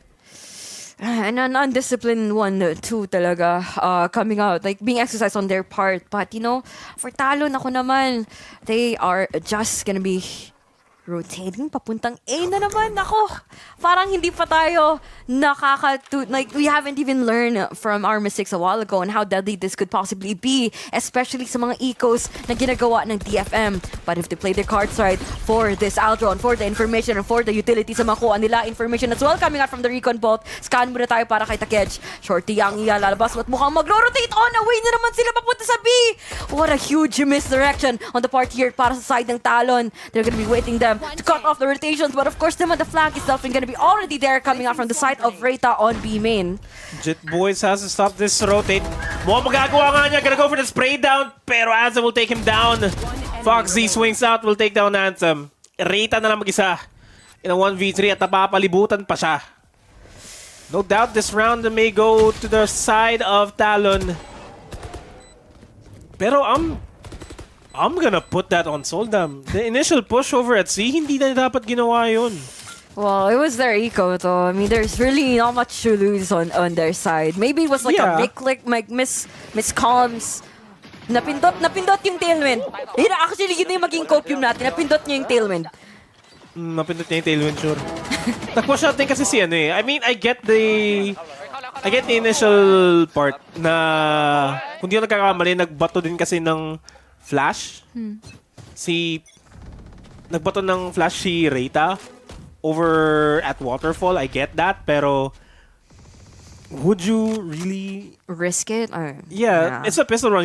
You guys should be sticking together as much as possible. Yeah, you can go for the risky plays, pero could have helped if both Soldam and Sinfree were alive. Pero what's done is done. Dito na tayo sa 18th round. And mukhang minamataan ng Talon yung seed. They know where Takej is. Soldam will take down Garnet for the trade. Hunter's Fury is gonna be used up. Gonna get tagged. See Soldam. And spray through the smoke. Will also take down Takej. Down to a 4v3 na ngayon. Hindi talaga muna magpatapos talaga yung konting habol nila dun kay Soldam. Hindi ba talaga magtatapos ang laban? Konti, rolling thunder para sa isa muna si Patipan. But si Atem dito may konting kasagutan. Buhay pa dito ang DFM swiping planted to for the side of Talon. But Reyna making a huge difference in the world. Kahit kalaban niya Odin. Naku naman, ang tapang ng kuya natin doon. DFM, nako naman! Reyta lang pala talaga ang sakalam sa server na ito.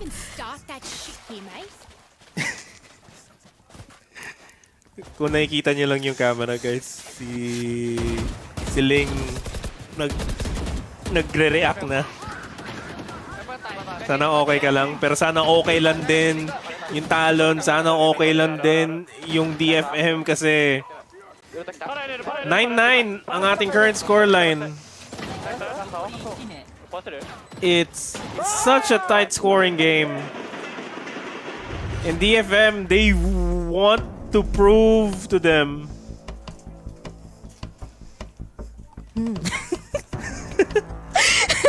Tapos nag-timeout pa. Oh, syempre. Papa-timeout na yung Talon. Siguro aware sila. Kasi I know Talon has that tendency na tatalo sila with mental and physical endurance in this game. The more they drag along sa first map, the more na mapapagod yung mga players and the more chances din na makuha ng DFM ngayon na makakahabol or posible pa nga makakuha itong series na ito. She dragged me here from Singapore. Aw, Talon win. I Superfly. Superfly? Superfly? Tissue? Gusto ko lang yung sige, go. Ano yan? Hindi ko na alam na. Wala ako na sa Superfly eh. Superfly talaga. Fly high. Butterfly. Sorry, Winnie. Gaganon talaga tayo at gaganon din talaga mga entries ngayon ni Garnet S. At syempre naman, wala din kino-contest muna dito ang side ng DFM. Konting tahimik muna sa mapa unless you're gonna be coming out all the way towards Silong because Soldam making moves dito kagad. Papuntang Silong. Kuha sila ng map control kaso dito si Takej playing out his luck. Napapasayaw na lang eh. Talon-talon muna tayo dyan, guys. Ilag muna sa bala at ilag muna tayo dito. Whatever plans the defense has here for C site. Kung magkakamali ng swing jet, boys. Nagkahayaan pa tong dalawa. Pick nga. O, yan na. Nakakarinig si Soldam. Nakita niya isa. Don't gonna connect with anybody. Stinger lang malakas para kay Jet Boys. Pero Sinfree mas malakas. He's gonna be able to take it to TP out. Pero, sabi ni Cross, no. 3v3, Reyta, the anchor will sink. Anthem, 1v3 will get another one out of Crows. Mapipilitang umatras. Wala masyadong utils na pwedeng gamitin. For the retake, shots not gonna connect. Down to Takej. With the Odin, nakalinya pa, gonna get sprayed down. Pero it's not going to go through as much. Pero he still gets a kill. 10-9 for DFM. get the lead. Dalawa na lang. Pwede silang mag-match point. Dalawa na lang. TFM, please. Please. Siyempre naman din. Aside from that, nakaka-red food clutch din talaga dito si Takej. Habol-habol muna tayo dito, guys. Left and right, of course. Back and forth na naman dito ang mga rounds. Kamalian after kamali. Although, nasmoke ang kanilang sariling kakampi. And Showdown was left vulnerable out there on Silong. Kanila na sana yung kuha. But, you know, that was just a big thing for DFM in this game.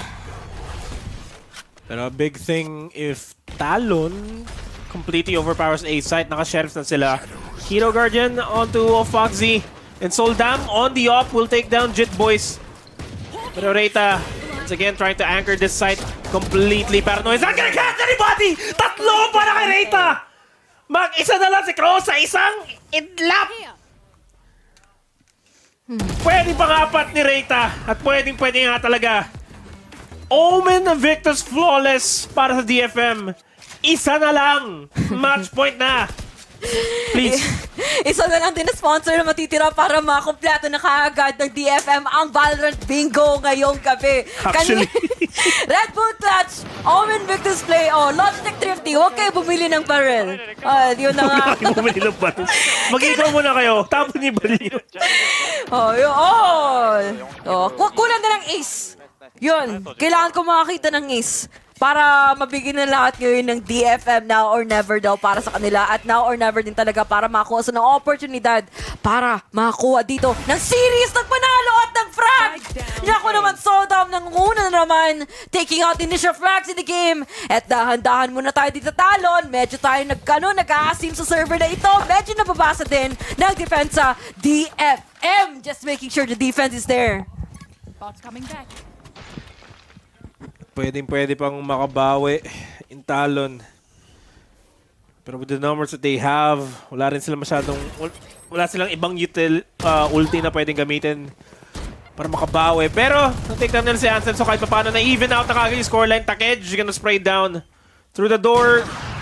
Solda makakaisa kay Foxy. 3v4 na ulit bigla. Mabilis ang mga pangyayari. Pero mabilis din kaya ang potential retake na magagawa ng DFM. Technically, medyo ipit yung Talon. Crows, gonna spray down. Soldam already inside the site. Pero Soldam makakatatlo kay Crows. Jet Boys will go for the trade. Garnet S. Nakaabang sa A-Link. Once na nag-swing yung pareho. Might be done! Gets one. Reita goes for the trade. 1v2. Jet Boys gets another. Turns into a 1v1. Kailangan niya lang niyang dahan-dahanin. Pilitin yung paggamit ng utils at biglang wala nang no choice si Takej. Jit Boys! Triple kill para sa kanya, 10-11. Hindi pa tapos. Hindi pa talaga magtatapos dito. They're playing for overtime. No, man. Talon, hindi pa muna magpapalampas on the victory here in the first map dahil they still have that spot. They still have that impact. They still made presence on the server. And kita mo naman dito everyone else. And the Red Bull Clutch even top it off dito with the killjoy from Jit Boys. What a crazy 2K. Amazing use of the swarm grenade. And this is where we see them just putting everything. Parang gano'n talaga eh. The small moments that happen inside the server is where we see them parang thriving. They need a Jit Boys. They need a Jit Boys. Oh no.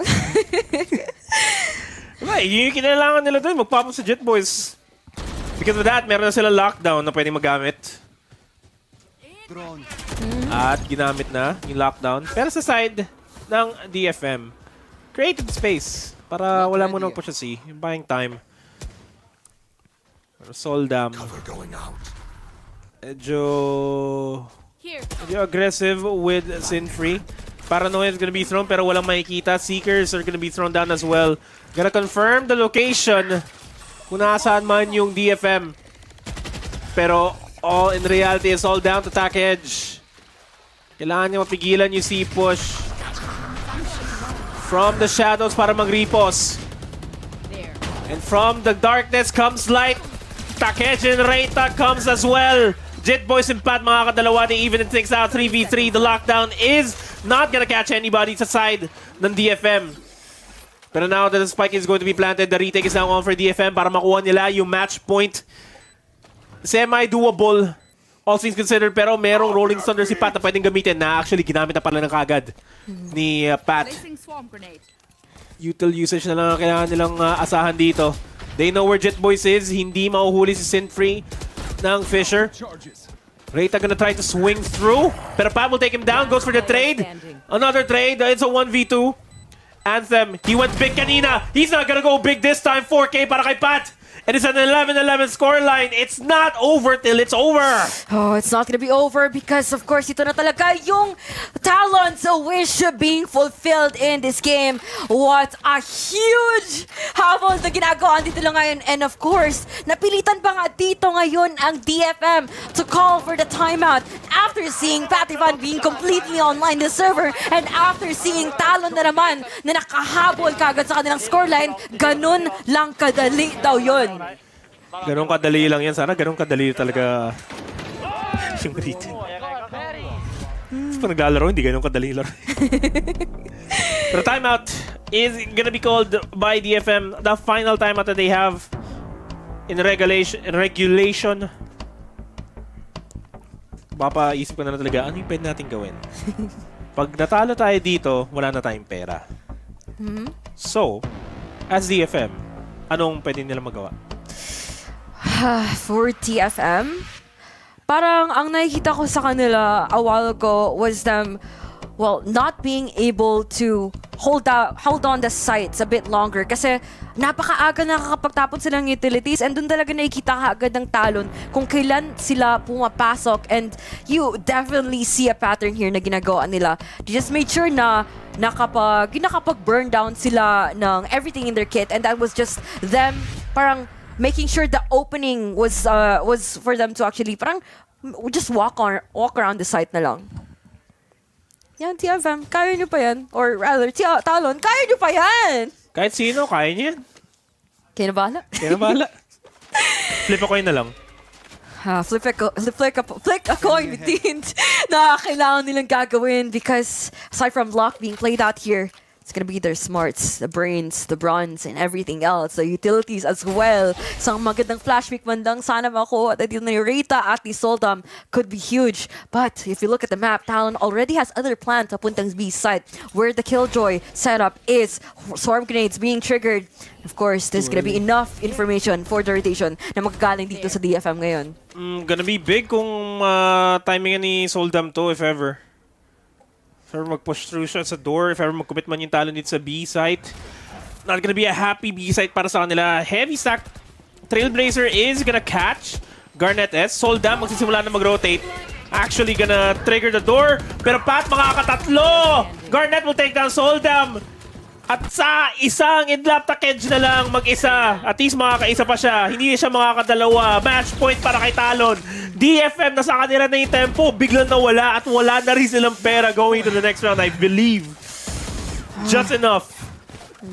Barely though. Barely enough utilities. Barely anything. Kahit sabihin mo talaga na si Anthem is doing the most that he can inside this game. But for the rest of them, just being well, I would say parang nawawalan talaga sila ng patience sa ginagawa sa kanila ng Talon ngayon. Which is definitely what you could see. They tried to pinch it down in a single corner. Sila pa ngayon ang nadali.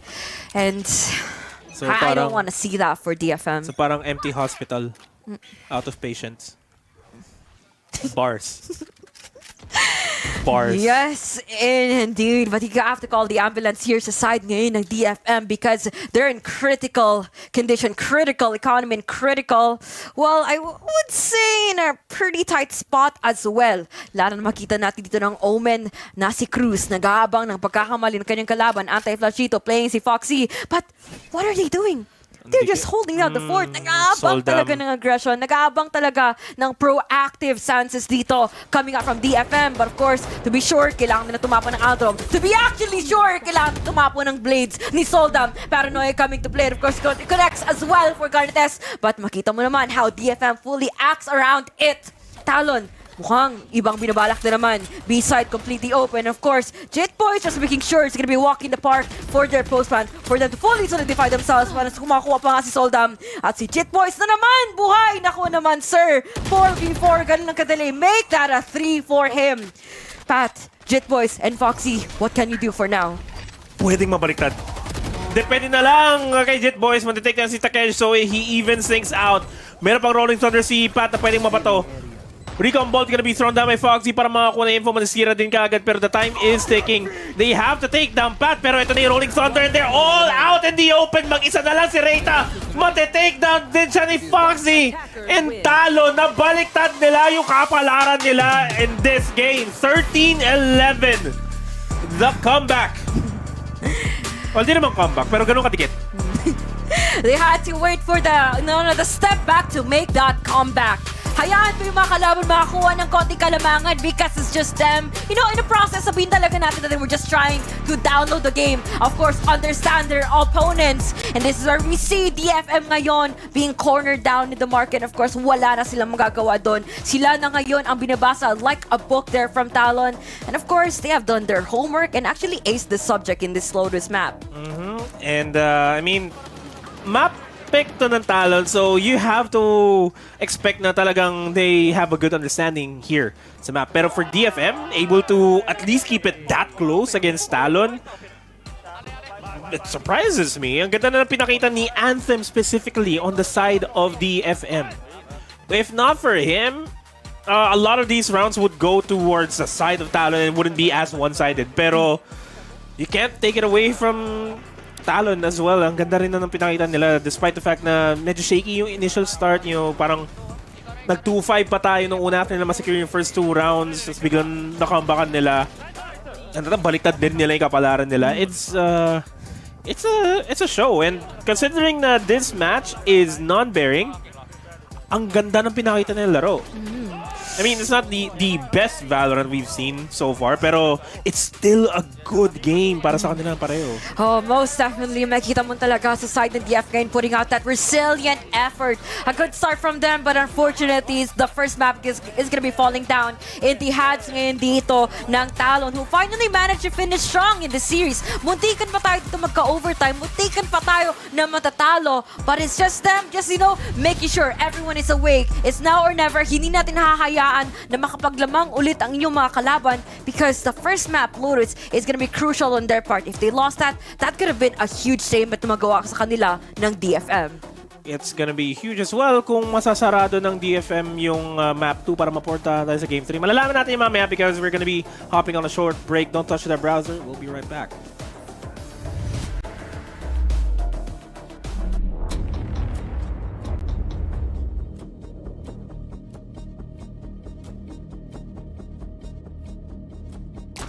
이렇게 천천히 침착하게 태호야. 태호야, 침착하게.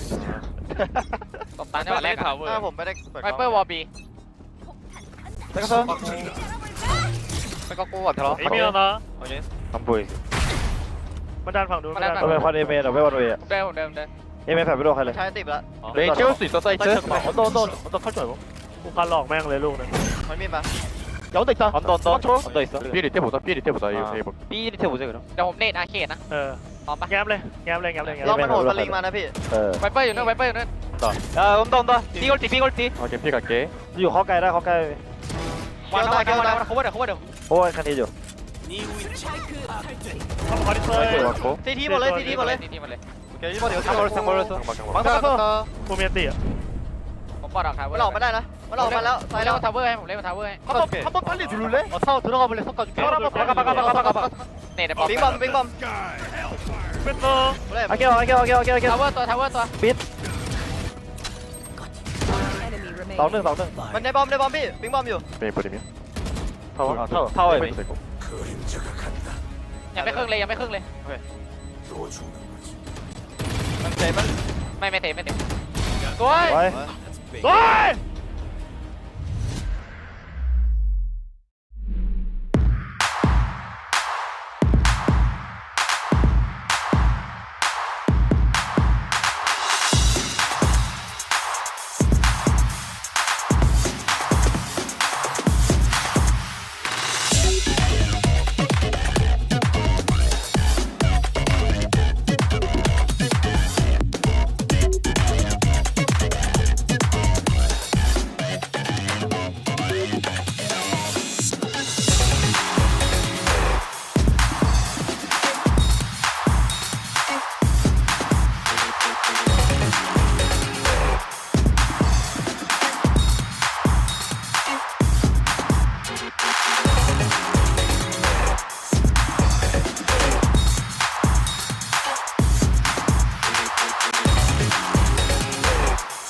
Zero distraction. Zero doubt. Zero opposition.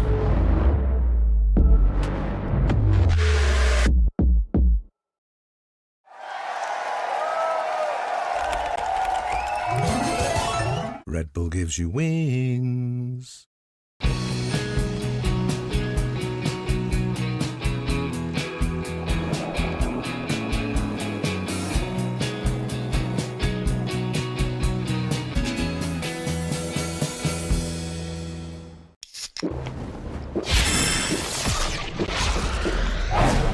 Red Bull gives you wings.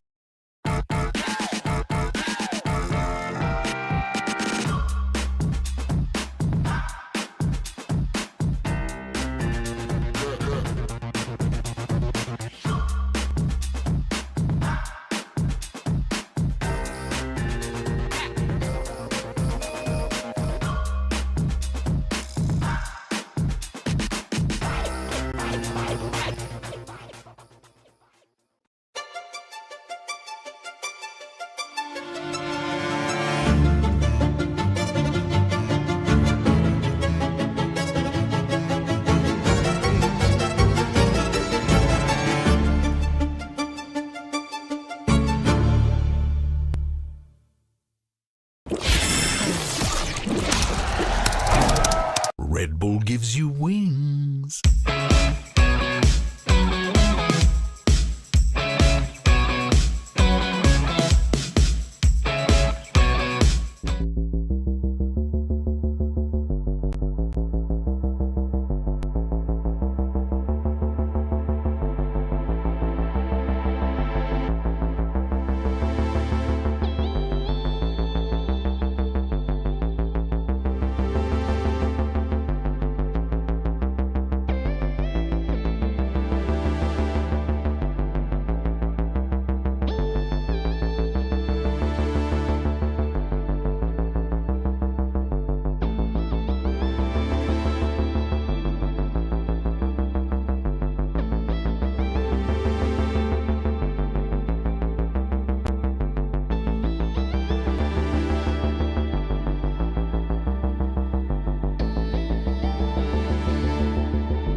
Talon Esports takes map 1. Pero grabe, napakalapit ng map na yan. Akala ko mag-overtime tayo ng mga ilang beses, hindi ba, Rico? It was too close for comfort, I think. Parang sobrang sakit and heartbreaking for, syempre, sa DFM fans. Tumawa talaga si Raph, tumatawa siya. Grabe ang sama mo!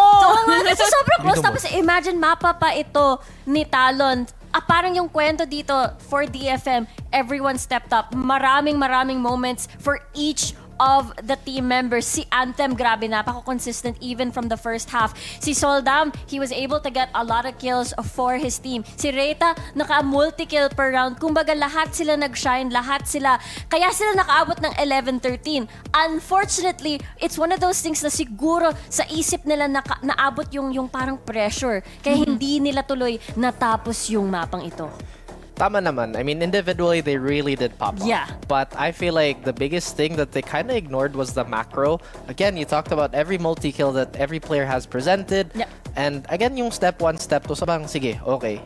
You Tama. play double controller, you slow it down, you try to break down the defense as much as you can, especially if you're on the attacking side. But again, having 6-6 at the start of the first half was a little suspicious to me. And Talon, on that defending side, they had a very simple game plan. Wait for DFM to hit that initial utility shuffle and then punish. That's basically what they did. Again, DFM, they had double controller. They had no reason to take some of the duels that they did, as close as it was. And I know how people are like, oh yeah, but they did so well, Raph. Yeah. Remember, guys, bad decision making that still leads to good results is still pretty bad decision making. I did feel that sa side ng DFM, no? Na parang they were relying too heavily on the duels that they were gonna win, and they Tama. forgot Yeah. really to utilize the map, diba? Yung Tama. parang their win conditions for this certain map. And it came so close. Yun yung nakaka-frustrate for the side of DFM, diba? But you're absolutely right, Riku. Anthem was playing out of his mind. Grabe talaga. Di ba yung defending, yung sa defense nila, Killjoy siya, and he was still on top of the leaderboard. Grabe talaga siya. He's been the most consistent player, as you mentioned. Pero also, Reita. That, I think that was like a 4K. 4K. Yung spray down niya, that was amazing. And it goes to show that there is talent on this team. It just needs a lot of work and a lot of time to really shape up yung strategies nila. On the side naman of Talon, eto naman siya, naka finger guns siya, just like Neon, si Pat dito, our MVP for Lotus. And I think that parang Pat also had some really good plays, lalo na sa last few rounds, di ba? Yung parang, siguro na-feel niya yung adrenaline rush dito, yung parang kailangan ko na i-close yung map na to, and he needed to be that player to really bring it home. Siyempre, di ba? Parang, alam mo yun, parang gising sila, pero nagising sila extra knowing that this was their map and they needed to do something. Kaya sobrang neck and neck yung competition. Si Pat talaga, siya yung isa din sa mga pinaka-consistent, and the fact na, again, siya yung I wouldn't call assistant. Siya yung nag-elevate kay Garnet as, syempre, as an initiator. And on top of that, we're able to get a lot of multi-kills. I mean, that's true. Again, him to elevate all the duelists as an initiator, that should be priority number 1 talaga. Pero, yun nga, parang sobrang, I guess, weird on the side of DFM. They legitimately had the setup to split up the map and divide the map the way they wanted to. But anyari, they kept running into the heaviest information gatherers and the front line of Talon, which, again, as Mika mentioned, there is a lot of potential, but still left, again, maybe untouched. Tama ka. I agree with both of you guys. Like, kahit na it looked pretty close, pero parang maganda yung initial round calls nila. Pero pagdating sa mga mid-round moments, parang doon na sila nagbabang, kagaya ng sinabi nyo, sa mga duels. Kung mananalo ba sila sa mga 50-50 sa mga timings, kumbaga. And right now, we are going into map number 2, di ba? Bind. Very interesting ito kasi parang new map, question mark? New, old, some, grabe, ayaw mo sa Bind. Ako happy Ayaw na. talaga. Happy ako sa Bind. Happy ako na bumalik na yung Bind. By the way, guys, stay tuned for a very, very special announcement for those of you paying close attention to what's happening for VALORANT for the whole year. You guys might want to keep your eyes peeled. Wink, wink. Exciting yan ah. Yun lang. Konting tease lang dito. Balik na muna tayo sa Bind, diba? It's a big discussion because both of these teams, yes, my history sa Bind, parang same, but different dahil may map changes dito. We haven't seen it in a while. So I wonder kung ano ba yung plano dito ng teams na ito. We see that Talon Esports has a lot of favor with regards to unconventional maps. Yung mga maps na parang siguro like Fracture, for example. Could that be an advantage for them going here into Bind?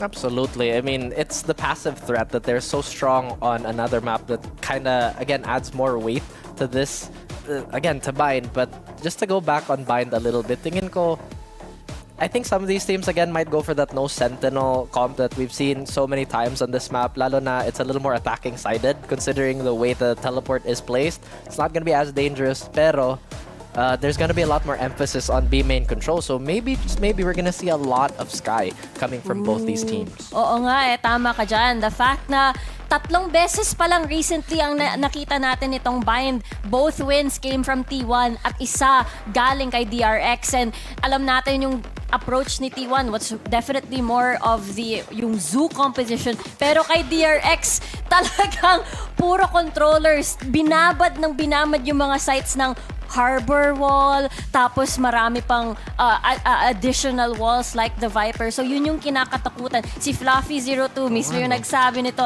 na kailangan ng recon. Shoutout sa'yo. Kailangan ng recon like a Sova, like a Fade para you can see through past that walls para mas may impormasyon ka. Mukhang masaya yung Talon dito. Parang may inside joke sila. Tumawa si Cruz ng malakas. So we'll see what they have planned here. I am a big fan by the... Uy! Wait, parang long... Wait, pero may Cypher. Wow! Parang long time no see, no? Parang, ay, oo nga! Interesting. Okay.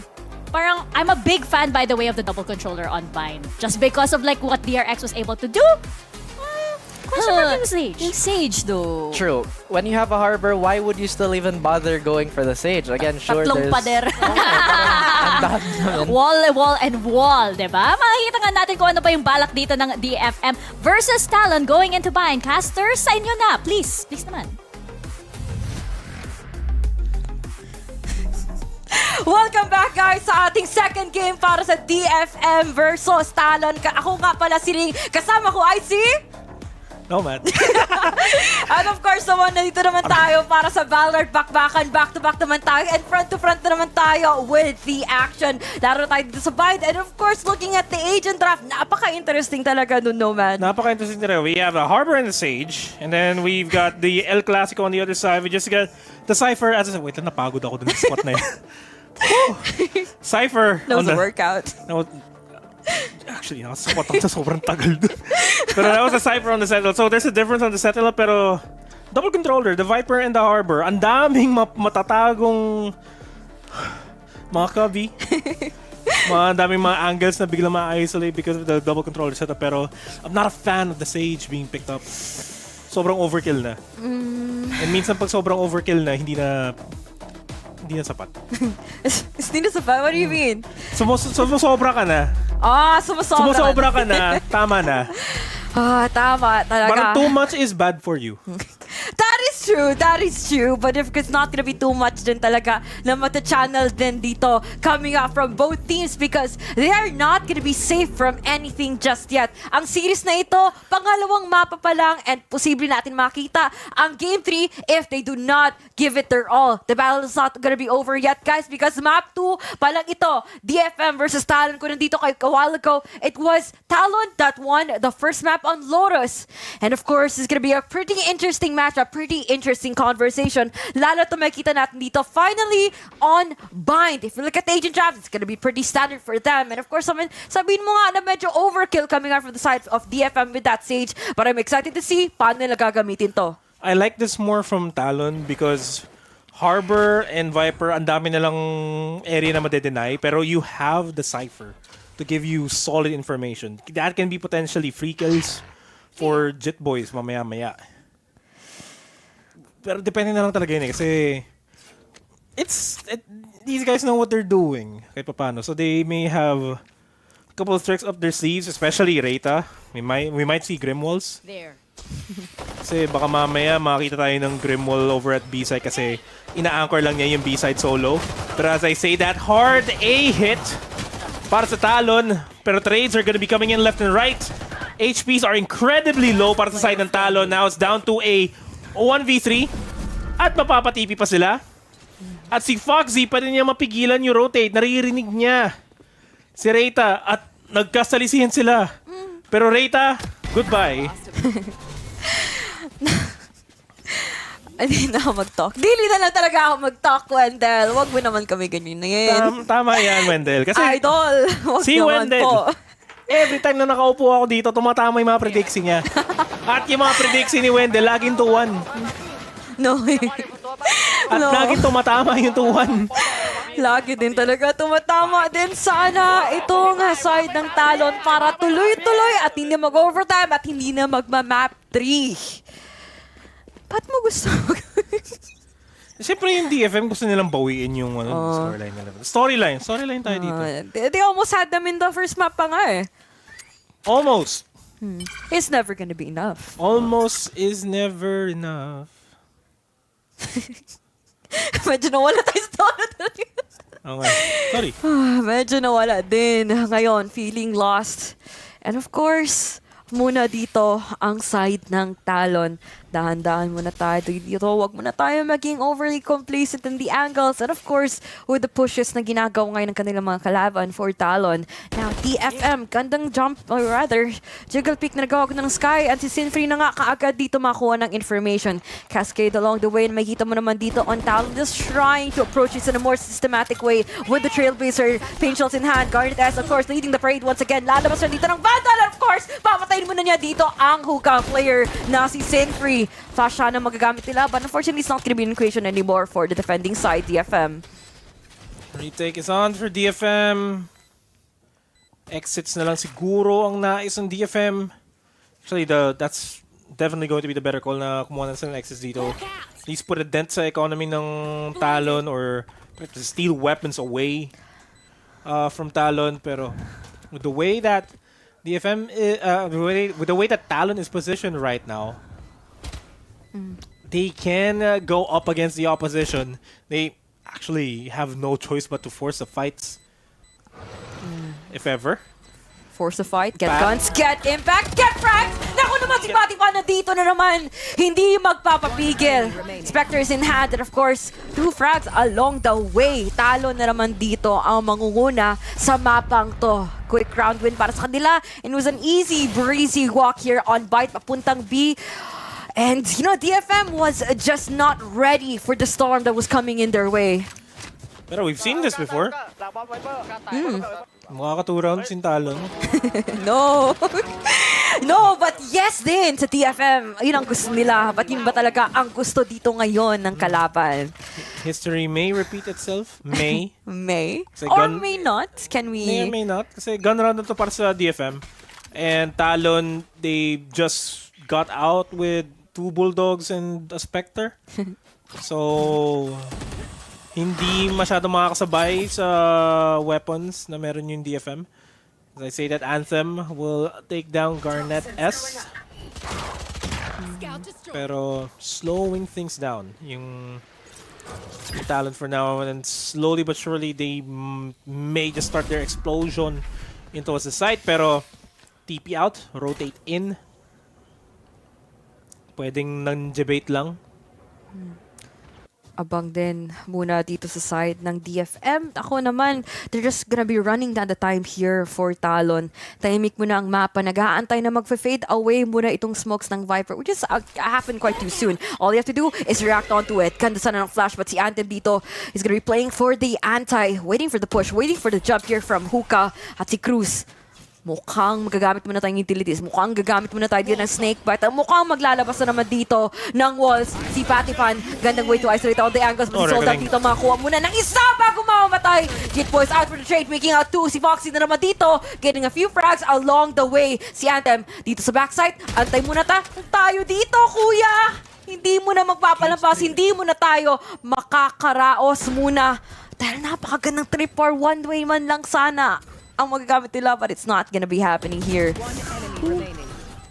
Oh, Pat! Ba't ganyan yung tsura mo? Ba't hindi ka masaya? Hindi, may sasabihin sana ako eh. Ang ganda na ng pasok ni Pat with the Reckoning being thrown down. Nakaka-capitalize in Talon definitely. And then capping it off with a collateral kill. Oh, that was just it. CT. Nice. Oh, wasn't even a collat. He just sprayed through. Tapos nagulat din siya eh. May dalawa pala yun. Dalawa talaga muna. At yun na nga, mukhang na-break na kagad yung curse.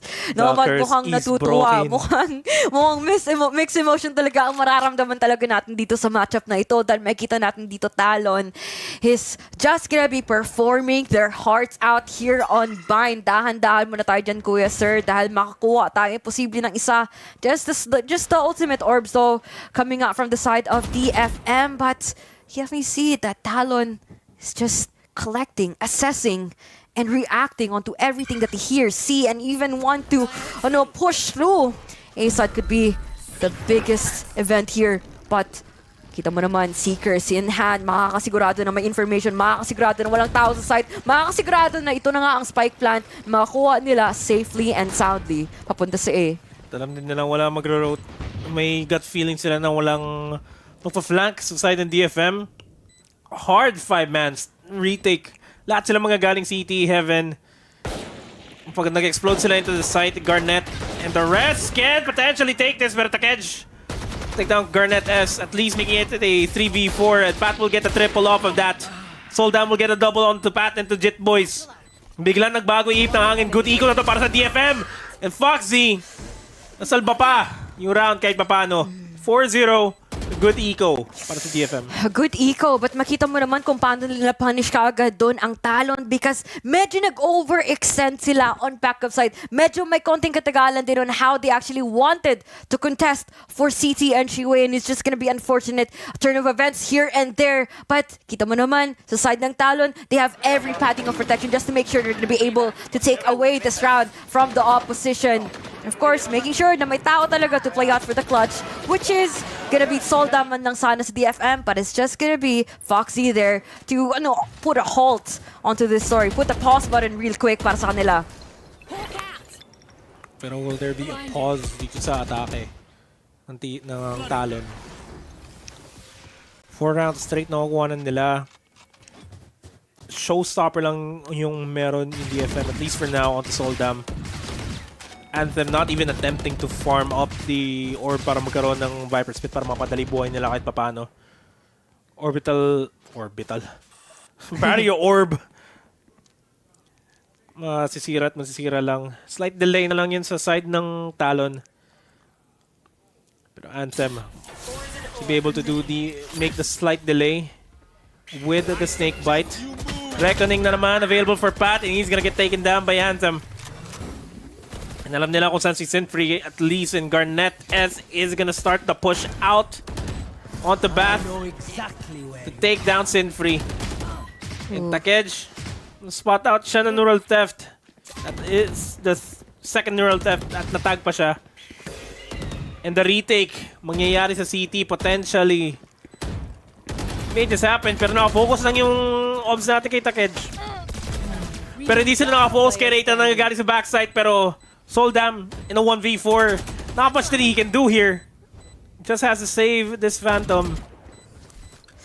And that's another round for Talon. If you're a DFM fan, it's not looking good. Not looking good indeed. Given that yung Talon ngayon, nag-all for one for all sila sa mga pushes na ito, which can be quite overwhelming talaga sa side ng DFM as they're spread across the map with this defense. Naku naman, time out na naman tayo dito guys. Saktong abang muna, saktong reassess ng sitwasyon with what's happening here on DFM because they basically need to get all of the calls right, to get all of these duels, to even hit. A lot is on the mind of DFM. They have a lot on their plate. A lot on their plate. Sana all. Sometimes it can be a good thing, sometimes it can be a bad thing, but the side dito ng DFM, it is looking really bad. Labas notebook. Labas notebook. Labas ng tablet. Lahat na lang pwedeng ilabas. Labas yun yung VALORANT. Quick map talk real quick. Mapping Coach. tayo saglit.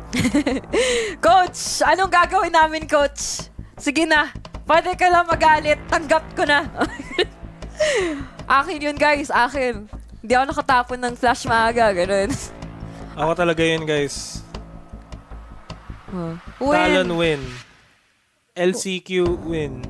Champions win. Well, how can you read that? I could barely. You have good eyesight. I have 20/20 vision. Good for you. Good for you, but not good for DFM. Sana naman makapagbasa man lang sila kahit yung mga quick playbooks para makakatulong kung anong posible nilang gagawin with 5 ultimates coming to play. Showstopper Soldan! Kamutikan ng tatlo! Puta yung Talon, hindi nakapwesto ng maayos doon. Pero Pat, gonna come out with 3.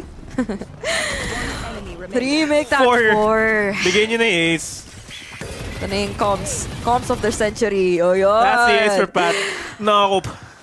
Kinabahan. Kinabahan yung Talon. Ilang ultimates na natapon nila doon? 2? 2. At walang Sayang!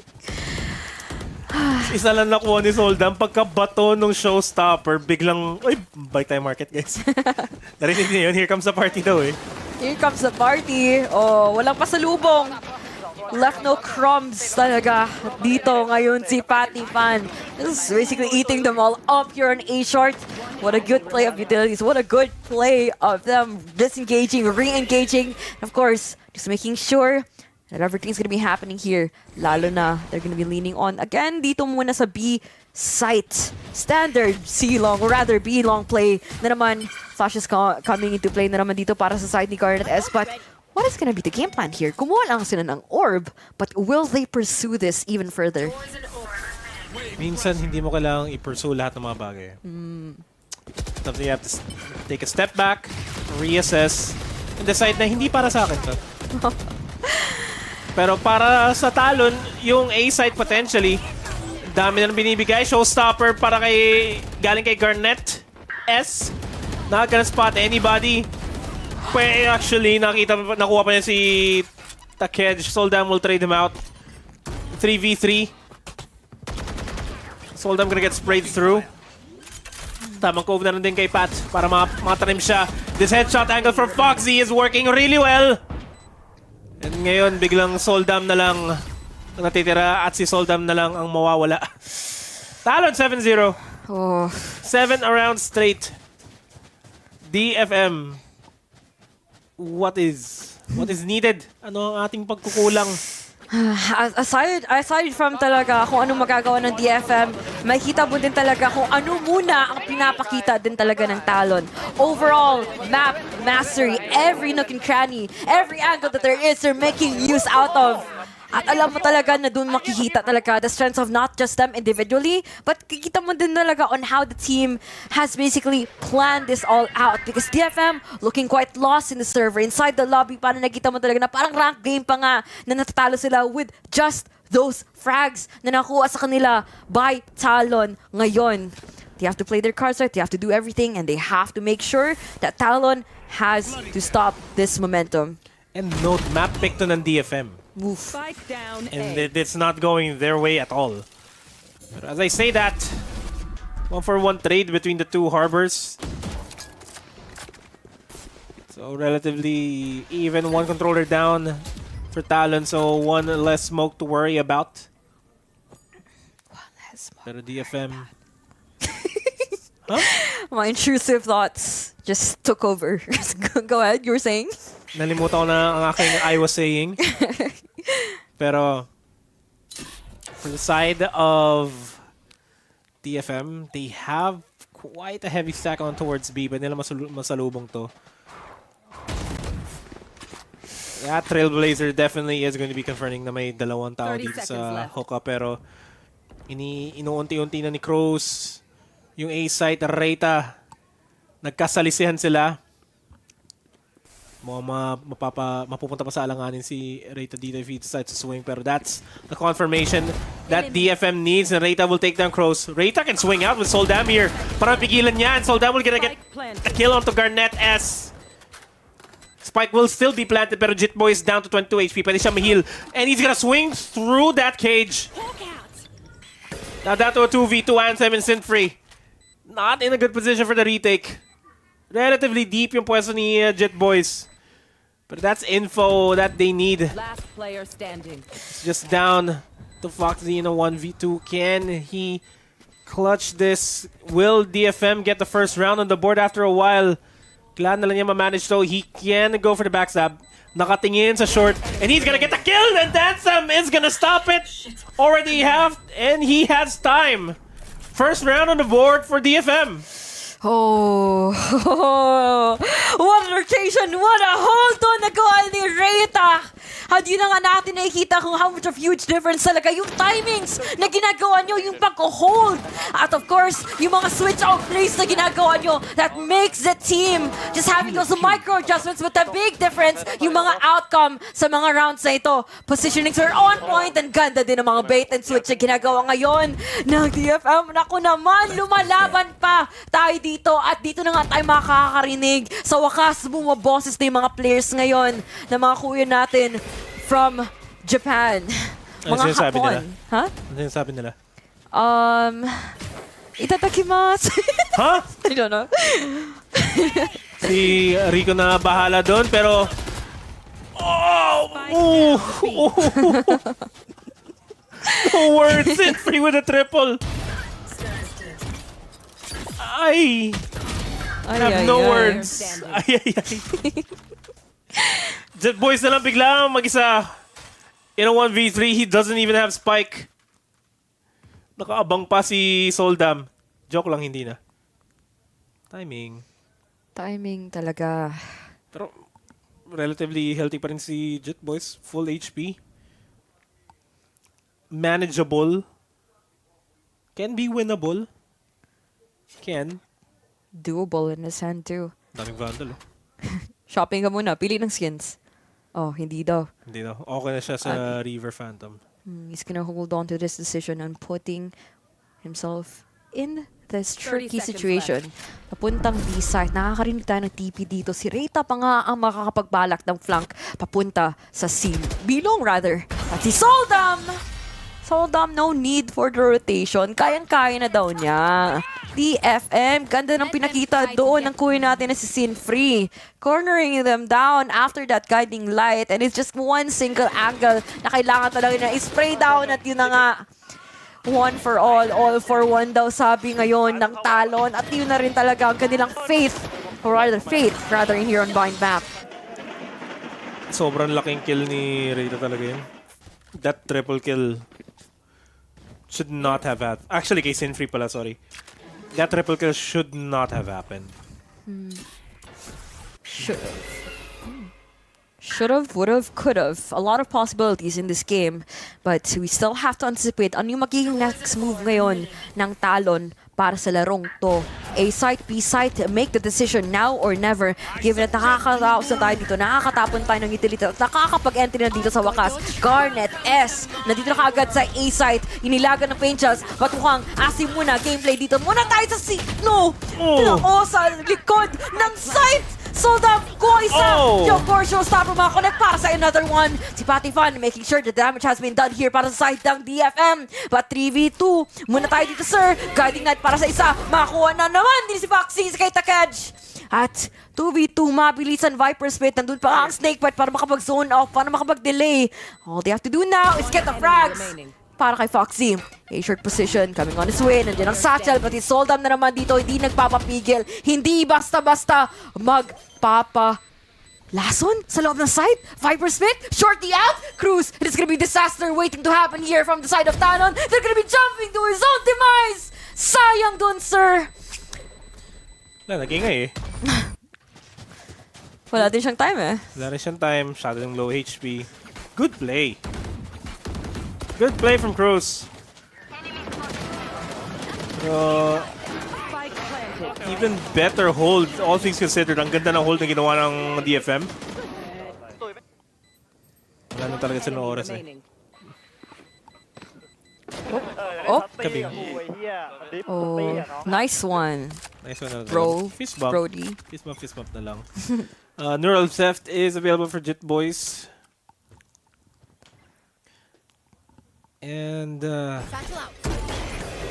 ang hard push from Garnet S over to Hookah will take down Anthem. Sinfree now has to anchor this. Hindi siya na-timingan pa siya ng high tide. So he's gonna be spraying blindly. Patipan is low on HP. Nakakita ng dalawa sa TP and Foxy has to reposition. Has to anchor Hookah. Pero elbow control on the side of DFM is theirs and they will start their push. Foxy will take down Takej. Nakabang si Jet Boys pero ma-overpower siya. Biglang 2v3 ang kaganapan. Soldam and Sinfree have to hold this. Gonna go for the spray down. Crows is low on HP. Pat ang line na iniikot na kakaisa. Foxy sisilip sa boxes pero di siya makakuha. Pat, tamang-tama lang yung rotate niya. Making a 2-9 scoreline. Oh, what a quick turnaround doon nagawa dito ngayon ng Talon. Kamuntikan pa nga sila magkakaroon ng kamalian dito on actually trying to force out the push para sa Uka. But Patifan, I would say making all the right decision making sure din na ang teammates niya could completely rely on the flank. On that situation alone, but Talon still holding on to their guns, still holding on with the ultimate dito, Neural Theft. Hindi ba nga tayo nakakagamit dito sa side ni Jit Boys, but I'm really looking forward on how they're gonna be playing this quite aggressively na naman dito. Papunta sa bilong, guiding light para sa isa. It does connect, but the cascade is gonna be there to at least hold down the fort, isolate the angles, and of course, making sure that Garnet is not gonna be dying quite too soon. Gandang kuha, cruise in for the entry. Naku naman, si Reyta pa nga ang nadali. Seekers coming into play. Garnet is making sure to be productive with that push. And of course, hindi mo muna magtatapos, hindi mo na magtutos na naman dito sa B-site dahil dalawa na kaagad natitira dito sa DFM sa last round of the first half. It's stuck edge and Anthem. Stinger para kay Anthem, not gonna be expecting much. Not really gonna be expecting much from DFM, at least on this round.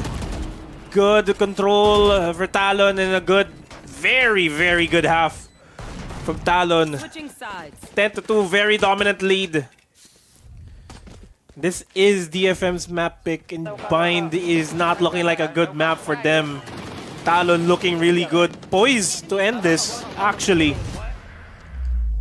Kamusta kaya ang DFM stocks natin dyan, Tita Mika?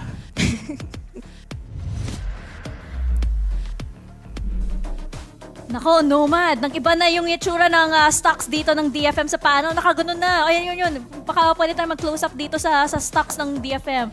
Ayun, umiiyak na. Naka-sad face na siya because this is heavily favoring Talon. And I feel like, Raph, they're just more comfortable on this map, right? You can see that they're more comfortable with their angles and the way they're able to push. And DFM just look a little lost once it gets to the mid-round. True, and I'm glad na highlight din ni Rico kanina yung Sage pick kasi parang fundamentally it goes against double controller. When you kind of go for that Sage pick, it's basically tempo. I want to have res up as much as I can, or if they want to go for the slower route, syempre they can go for something more oriented to taking orb control and playing off that utility. Pero yung mga points na mention ko, sobrang absent on the side of DFM. Yan nga, hindi talaga ako sang-ayon dito sa Sage pick. Pero since ito na talaga, ilalagay ko yung focus na ngayon sa Talon Esports. Napakalakas ni Garnet S, tsaka si Cruz. Sobra nilang consistent. Lumilipad sila ng lumilipad. Hindi siya isang jet, siya ay isang race this time around. At namamatch siya. Hindi even match alone, kung hindi sobra pang lakas talaga ni Garnet S on this race versus Soldam's race. Kaya yun nga, parang nahihirapan si DFM na parang i-level yung explosiveness ni Talon dito. And I wonder, no, as the rounds switch here and the side switch around, I wonder if Talon can keep this momentum or if DFM, they do have a tendency to bring it back sometimes, especially when, you know, when they have that second win, when they need a second win rather, and that adrenaline rush. So makikita nga natin kung kaya ba ng DFM to. Casters, sa inyo na.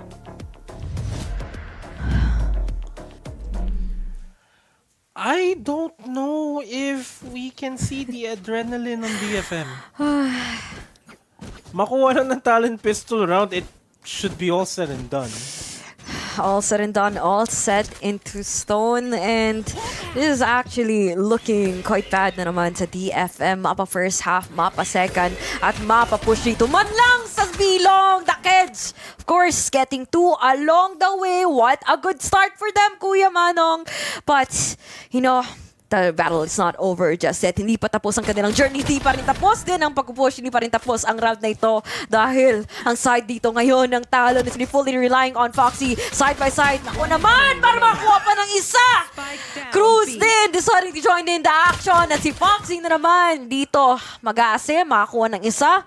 At mamatay. Anthem, down to the lowest of HP. Has a spike, of course. Kailangan nyo makuha muna ng isa. At yun na nga, nabigay niya. Kaso, hindi rin nabigay ang spike. Papunta sa objective. Not gonna be surprised na match point na tayo. Not gonna be surprised. Spectres, Bulldogs, aside ng Talon. And ang ganda sana ng aggression na pinapakita ng Talon dun sa may B main. Just to take space. I like that idea. Pero DFM, they weren't able to capitalize on that. They weren't able to enter the site as fast as they wanted to. They could have pushed out through hookah para lang mahirapan yung if I'm not mistaken, si Foxy. Could have turned things around, pero full stack from DFM over here at B main. Already tagging Reita, spray that from Crows.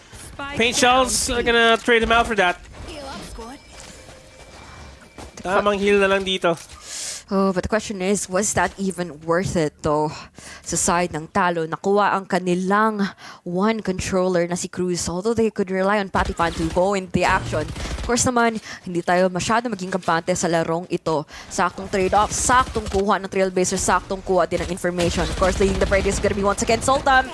Good entry for him, but unfortunately, dito pa si Foxy being a menace on the site. Wall muna tayo para sa elbow to isolate all the angles, but Patifan, naku naman, once again outward the flank!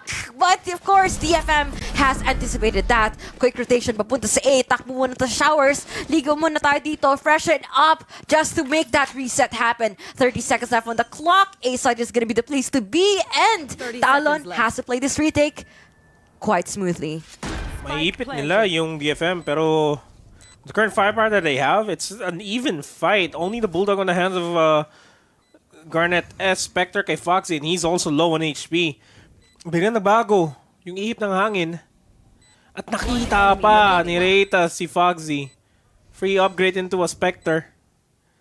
Garnet S has to go big. He's gonna take down Sinfree. Down to a 1v2 and time is ticking. Pwede niyang simulan na nag-tap. Makikita niya si Ansem pero not in time. 3-11. It's not over until it's over. Oh, not over till it's over. Of course naman, DFM holding on by a thread in this game. Kahit sabihin mong gagapang muna tayo dito para makapaghabol man lang, but you have to actually give it to them. Plus points para sa mga ginagawa nila dito in taking out yung mga pushes, yung mga unanticipated angles na nakukuha nila from Talon, making sure they have the manpower advantage early on. This is where we see them actually, just doing their own thing right now. Kahit sabihin mo individually they're popping off, if it works for them, might as well just keep tuloy-tuloy on that. Just keep tuloy-tuloy. Keep going with that, okay? Just keep tuloy-tuloy. Yes. Exactly. That's what our director said. It's a Filipino stream, but keep tuloy-tuloy. Anyway, will Talon keep tuloy-tuloy this defense though? Hindi kasi 4 classics and a sheriff. And they're playing the close angles and they're not playing the angles na potentially pupuntahan ng DFM. At least for now. Tatago na lang si Crows in this cubby. Can potentially steal this away from Reita if kung naging greedy si Reita. Pero babakapan siya. Wall is gonna go down, so he's out in the open, and Reita free kill na lang kay Crows. 5v4. And DFM should, on paper, with the weapons that they have, should be able to get this down for themselves. Pero Pat will take down Anthem, making it a 3v4. May Spectre na rin siya. Spike planted. The odds are still on the side of DFM, at least for this round. Na dapat makukuha nila to, pero Talon, they're not gonna give up that easy. Reita confirms the position of Talon. And Soldam, kailangan niya umatras. Kailangan nila hanapin yung spike. And they have to start working. Soldam, trabaho na niya si Garnet S. Pat and Jit Boys sa loob na lang ng site. Magbabato na ng camera. Hanapin na lang niya kung nasan yung iba. Gets confirmation na may tao sa garden at wala ng oras yung Talon to go for the defuse. So Jit Boys, might as well just fall down. The hands of the spike. It's a 4-11. Pero, may baril na yung Talon this round. That's going to be good news for them if sabihin natin, hindi sila makakapag-commit ng same mistakes. Ano nangyari sa kanila paulit-ulit. As much as I want to see the discipline coming out from DFM, nakita mo din talaga kung paano talaga naiinip ngayon ang Talon sa ginagawa sa kanila ngayon ng kanilang mga kalaban na just gonna be playing for those last 20 seconds in the game na you as a defense, ma-run down talaga yung pasensya mo. Mapipilitan ka talaga na may inip ka din talaga sa pag-aabang just the sites. And for DFM, if they play their cards right, if tuloy-tuloy ito, kayang-kaya talaga nakapag-take on, especially mga players dito ng Talon. But unfortunately, that is not a good start for them. Nakuha na kaagad si Patifan dito, napaka-crucial player sa side ngayon ng depensa, which is what they actually understood. The problem has been solved so far early on in this game, in this situation, and in the corner here na makuha ni Garnet S. Kuha ng isa, make that two. Naku naman kuya, the strikes are gonna be there for you, but will the rest of the team completely act on to this? They got initial frags, dalawa na lang natitira, Takech and Reita being big impact players in the game, but will they be enough to carry the entire team? Will this be where they take themselves to a 5-11 scoreline? Will Talon take this away on match point? Even if they do, it can be quite too deadly para sa kanila dahil they've lost so much economy, so much map control, and so much time. DFM have to catch on the lead here, have to catch on. Garnet S dito nagtatago sa gilid. Naku naman sir. Paint shells, satchels, of course, utilities, and the frags with the Vandals. Gandang cherry on top yon. At yun na nga, it's gonna be the recipe of their own demise. Napakasayang momentum for side ng DFM at match point na kaagad dito sa Talon ngayon. At napa-timeout na rin yung DFM. Napa-timeout na lang sila. Who can blame them? Kailangan talaga nilang maisip ko paano makakuha yung 8 rounds straight. 8 straight rounds! Paano nila mababawi ito? That's a good question. I'm just looking forward din na makikita ko sana itong DFM having a bit more cohesion sa mga ginagawa nila. As much as I want to commend them, like, good rate the moments, ganda ng mga plays si Soldam, ganda ng mga entries, pero alam mo magiging sayang doon is that if you are able to carry the team by yourself, sabihin natin ikaw ang duelist, it's just gonna be a burden on your part, so much responsibility at ang pressure na nabibigay para sa a singular player alone, which is not exactly talaga on how we want a game like VALORANT to happen. It's a 5v5 setting and everyone else kailangan may ambag sa server na ito, and to make that happen, to land that, para sabihin natin the huge comeback story, sana naman madideliver nitong DFM. Will just them completely whole as a team para to take down Talon ngayon. Big copium na lang side ng DFM. It's all said and done. Potentially the final round that we have, depending on how DFM is gonna play this, kasi ang hirap na the pressure definitely nagbi-build up na yan sa side ng DFM. Pero Soldam take ng Foxy. Parang yung just to add on to what you said, parang yung pinoint out nila Rafi ni Rico kanina on the panel. You can perform individually, pero this is a team game. Pero this team game is masisimulan ng DFM. And the showstopper para kay Garnet, makakuha niya si Reita. Makakadalawa pa kay Sinfree ngayon. Mag-isa na lang si Kat J, pero matatapos na.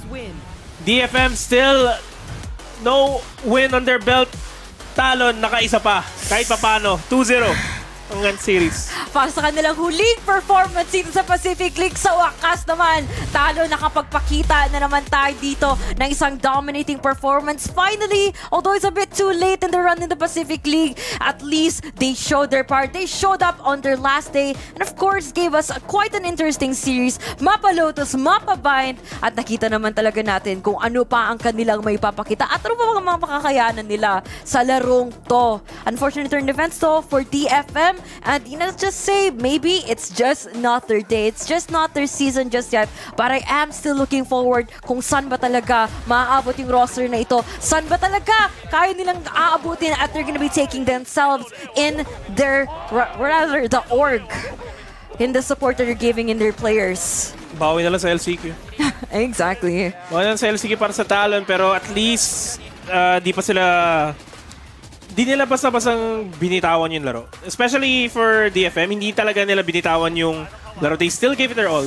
Lahat ng pwede nilang gawin para makakuha na round kontra sa Talon, ginawa pa rin nila. It just wasn't enough. Soldam alone cannot carry the team. Hindi niya kayang buhatin yung team na mag-isa lang siya. Kailangan niya yung tulong ng buong team. Yes, nagkakaroon ng multi-kills sa side ng DFM, pero hindi siya sapat. Kailangan na sa team. It has to be one cohesive unit. At hindi natin nakita yan sa DFM. Nakita natin yan kanina sa Lotus. Dito sa Bind, nawala lahat. Sayang din eh. Parang I saw like a preview on what DFM could be, but it's just them following through that identity na kung anong meron sila on Lotus. They weren't as like the most consistent team that I've seen perform in the series, but I still have high hopes. The potential of this roster, what they can do in other tournaments. Hopefully, this is going to be a big learning experience for each and either of the side. But now, here in Pacific League, sa series na ito alone, we could definitely see Talon taking on the bag. Although it's going to be a non-bearing matchup, they still did their best. They still made sure that they're gonna be getting the point. And of course naman, they still wanted to at least have a bit more fun and dominate at the same time. Kudos to both of the teams, but you gotta give props to Talon giving the upper hand and proving themselves that they're the better ones here after all. This, tapos na yung filler arc natin kasi malapit na pumasok yung main event. It's RRQ and PaperX. Mamaya-maya yan. 2-0 and the filler arc. Pero sana hindi lang 2-0 yung mangyari mamaya. Sana magandang laban kasi it's all or nothing for RRQ.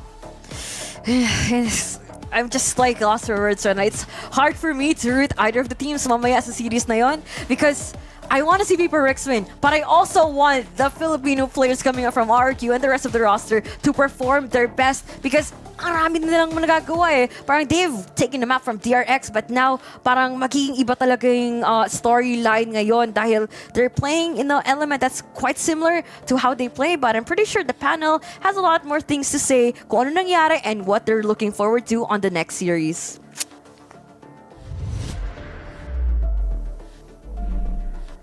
Oh, pretty sure daw. Paano mo nasabi? Paano mo nasabi?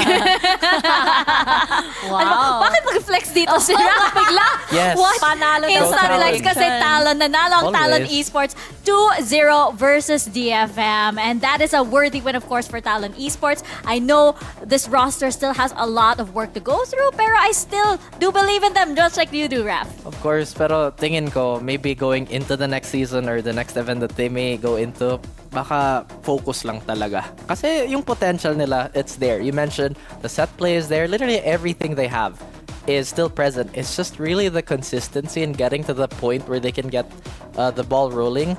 Sobrang kulang pa din, weirdly enough, in a roster like that, right? Oo nga, parang meron talaga silang pattern dito sa VCT Pacific na they do really well map 1. Pagdating na sa map 2, parang doon na talaga sila nahihirapan at they're gasping for air at mas matindi talaga yung impact ng Talon dito sa Bind.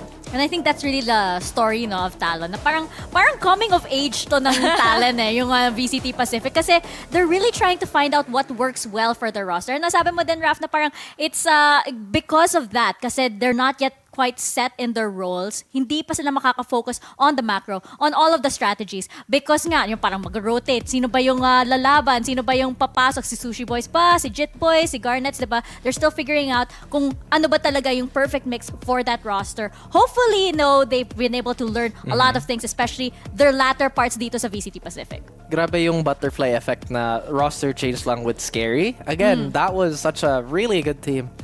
It's okay, guys. We got this, we have really good team fade. We have You can be sad. We got this. We won. You got this. Yay. Yes! Sorry, kung parang masyadong yay. Hindi kasi syempre nakakalungkot din sa sitwasyon ni Detonation FocusMe. Kung baga parang, what do you call this? Of course, kagaya ng sinabi ni Ling, maraming learnings, maraming experience ang nag-gather, ang na-absorb. So hopefully, sa next event nila, makakabawi sila. And here we have our MVP, si Pat, who definitely gave such a big performance. Especially parang napansin ko yung mas yung pag last few rounds na, dyan talaga nagpa-pop off si Pat. Parang feeling ko yung parang dyan yung rush niya eh. I hope actually for the side of Talon Esports, yung isang player na na-miss ko si Sushi Boys eh. Kasi like I really do think that he's really like one of the best players that Talon has. Alongside Patifan of course. Pero like I wish that parang sa next event or something we see a lot more of Sushi Boys. Oh yeah. The boys. The boys. The boys. that Killjoy is absolutely killer, right? I mean, we have so many fans of just Sushi Boys in general, pero again, just to kind of focus the lens back on the game, I think one of the biggest problems for DFM going into this, kasi di ba nag-sage sila? Yeah. And Ricky had a bit of a problem with that. I had a bit of a problem with that. Parehas tayo. Daming like fundamental issues with that pick. Again, it's counterintuitive with double controller, and plus we saw on the attacking side, they really had to go for super hard reads.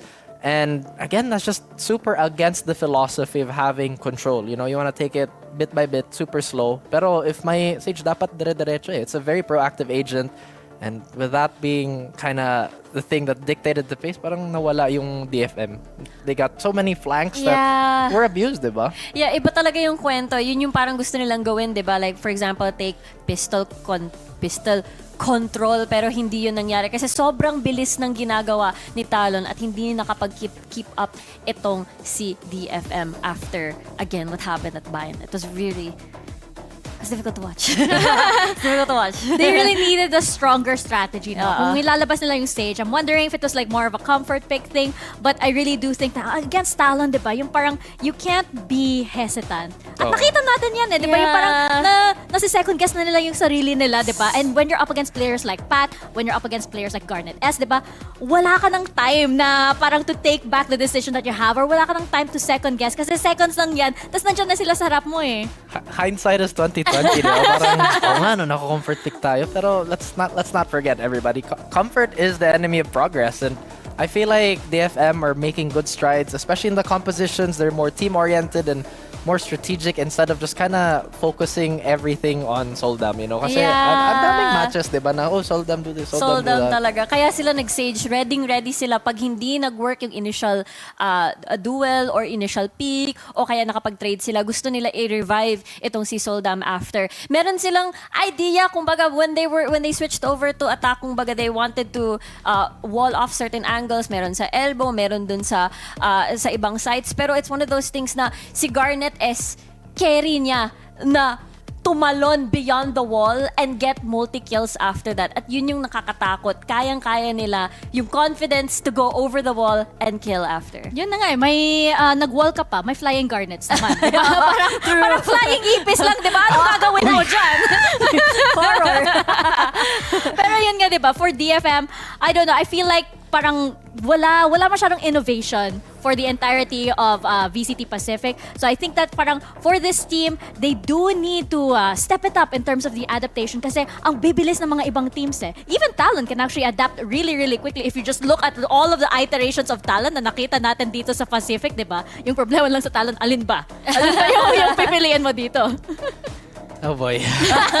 That's a very, very difficult question to answer. But again, Talon has the potential, you know. Again, congratulations to them. DFM, we've already laid it out na yung mga issues nila since day one. Parang yes, step by step, they're kind of getting away with fixing it. Pero the league is brutal, man. It's so unforgiving. Everybody just kind of lets it rip. I mean, so many changes too.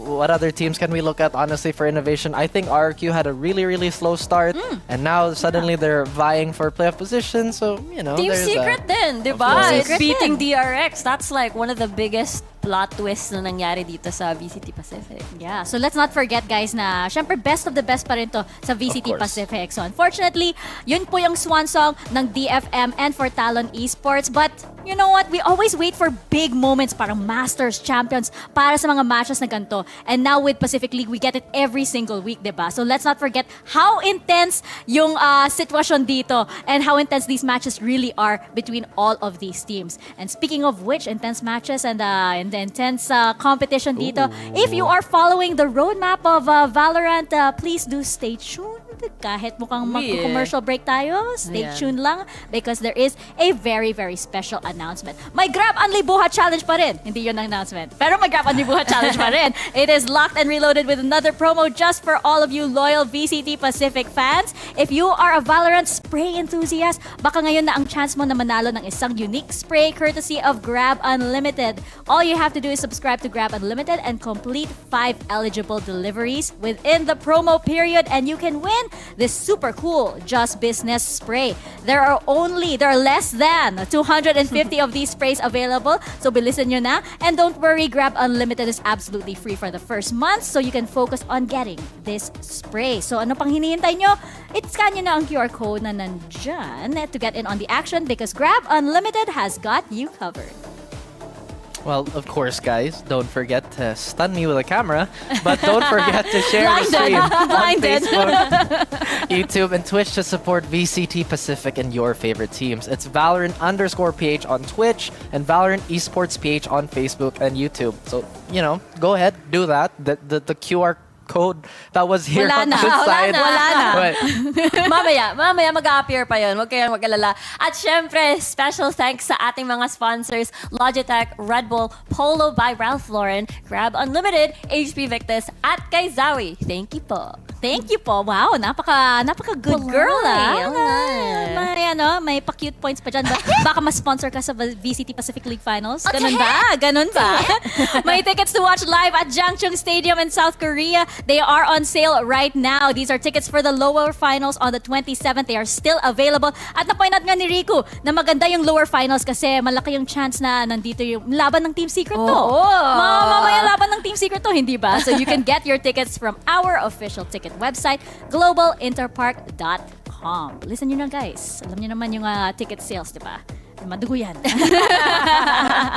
We will go into a quick break, but when we return, it's gonna be RRQ and Paperex. Ilabas nyo na yung Pinoy Pride. Kailangan na natin yan. Last na to, guys. Vying for that 6th spot. And once again, don't look away kasi may very special announcement. Right after or during this break, di ko alam. Stay tuned.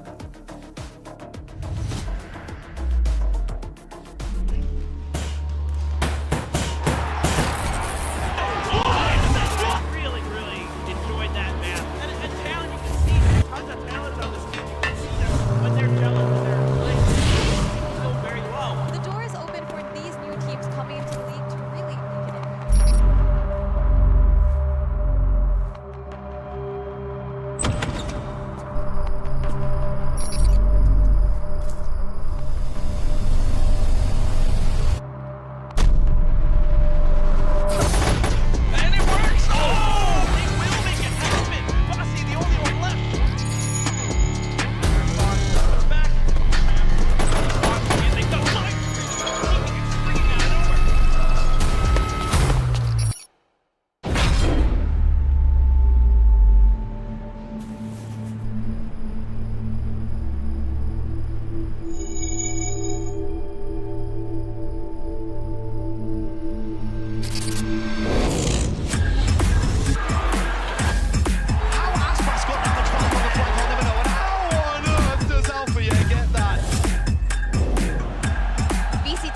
Pacific. We'll see you in Bangkok, Thailand. Look at this. This is going to be so fun.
distraction, zero doubt, zero opposition.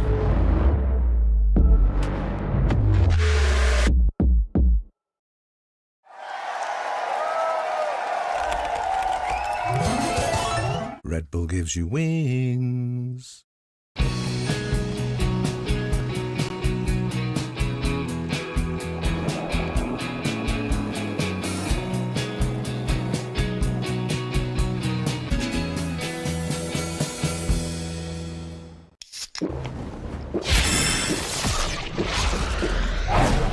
Red Bull gives you wings.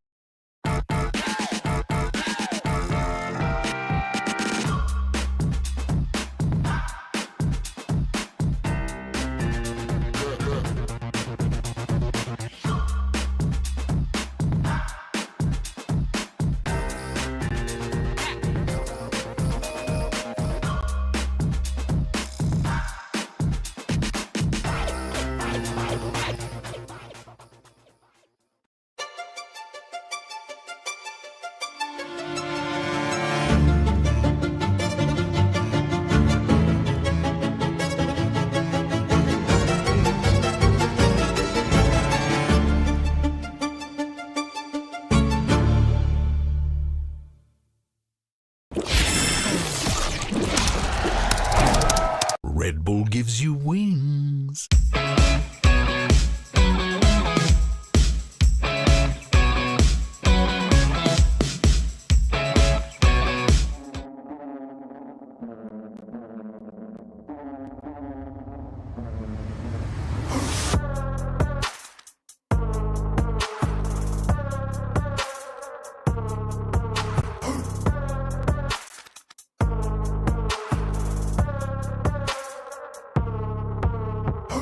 Wake up and ready to get scored. I'm gonna get hit hard, it's just sacrificing. Take on a challenge and take stance. I'm using the same hands that I roll the dice with. Day starts, I'm ready to break hearts. I'm ready to go hard, a full heart to fight with. No games, I'm ready to take names with the left and the right. They flip modes of crisis.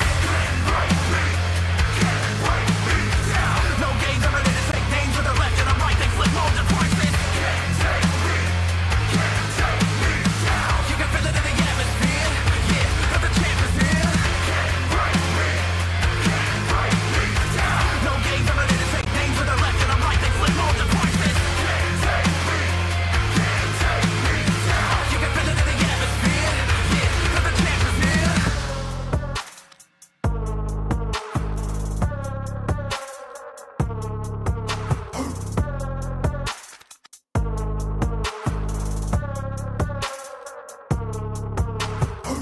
Wake up and ready to get scored. I'm gonna get hit hard, it's just sacrificing. No games, I'm ready to take names with the left and the right. They flip modes of crisis. No games, I'm ready to take names with the left and the right. They flip modes of crisis. You can feel it in the atmosphere. Yeah, that the champ is here.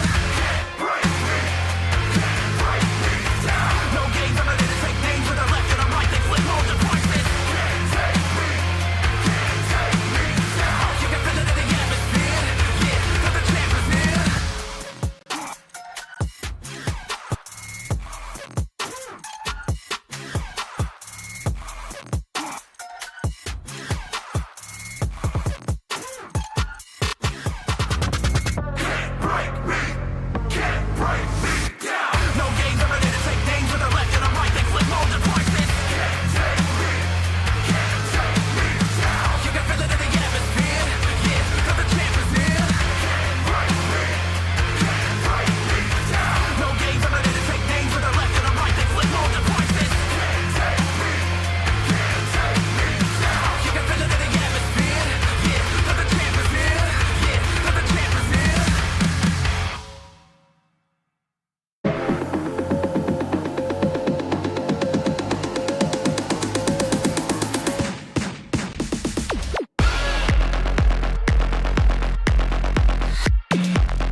we're back here on the VCT Pacific PH broadcast with me, Tita Mika Fabs, and si Raf at si Rico. Wala pa kayong tandem? Wala pa. Wala pa kami name, no? Hot seat, naiisip. go. RRQ. Pwede? Pwede? Okay. Sorry. Okay. My bad. Raku. So, kasama ko ngayon si Raku or si Raf and si Rico. Pwede na. Actually, I like it. I like it. Pwede na. May Kufi, may Raku din dito. Sige na. And we are now down to our nag-facepalm naka-special pa kay Raku. Wala. Ako pa kasi inano mo eh. Tinuro mo sa akin. Hot seat pa mo. We are now down. May suggestion pala from Prod. Riff. Oh, Riff. Riff. Wala na. Sold quick ako and sa easy, Raku eh. Wala na. Wala Sige, na. kayo bahala. Basta ako, I am willing participant. Okay. Pero ngayon, nandito na tayo sa last match of the Pacific regular season. And it's gonna be RRQ versus Paper Rex. Oy, All-Star Southeast Asia to Oh, the best of the best in Southeast Asia, di ba? And while RRQ has been improving quite a lot, Raf, PRX, top 2 team pa rin dito sa Pacific. RRQ is definitely the underdog here. Kahit pa paano, Paper X is Paper X. Yung mga stumbles nila, yung mga, I guess, fall from grace early in the season, they still recovered. They're still, I would say, retaining the identity that makes them Paper X. But again, just to focus on RRQ. Bakit kasi dikit lang, sobrang dikit ng laban nila with everybody else. And bakit magkatabi lang sila with Secret? Gusto din nila mag-drop eh. Guys, why? Nakakatakot nga isipin yung kanilang sitwasyon ngayon as RRQ. Pero one thing na nililook forward ko sa team na ito ay 2 things. Number 1, syempre si Elmi Moore dito sa roster na ito. Again, sobrang precise and crispy na mga shots niya. At syempre, kailangan matakot si PRX pagdating sa mga eco rounds dahil pag bumili na si Elmi Moore ng either Sheriff or mapag-ghost man, sobrang nakakatakot siyang nilalang na ma-face. You know, ma-face nila.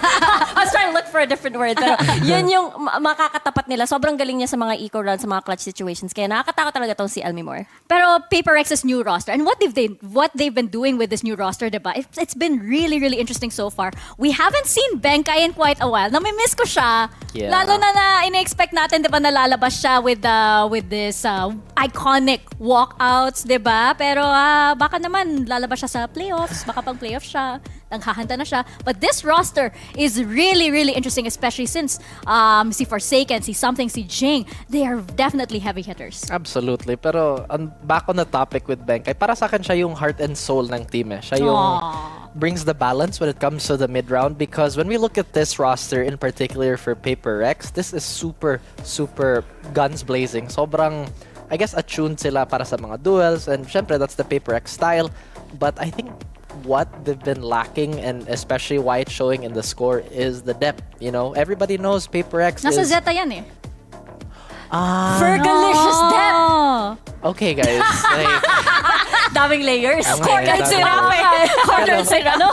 yun nga, yung signature playstyle talaga ng Paper X is to be unpredictable. But what happens when that's all you do? Then you kind of don't have the tools to mix up the opponent, so biglang everybody adjusts to Paper X. And I see Ricky's already trying to roll up the sleeves. I'm trying to look for a fun echo na round. I'm just lifting my sleeves backwards kasi parang, you know, comfortable siya. Wala akong gagawin, promise.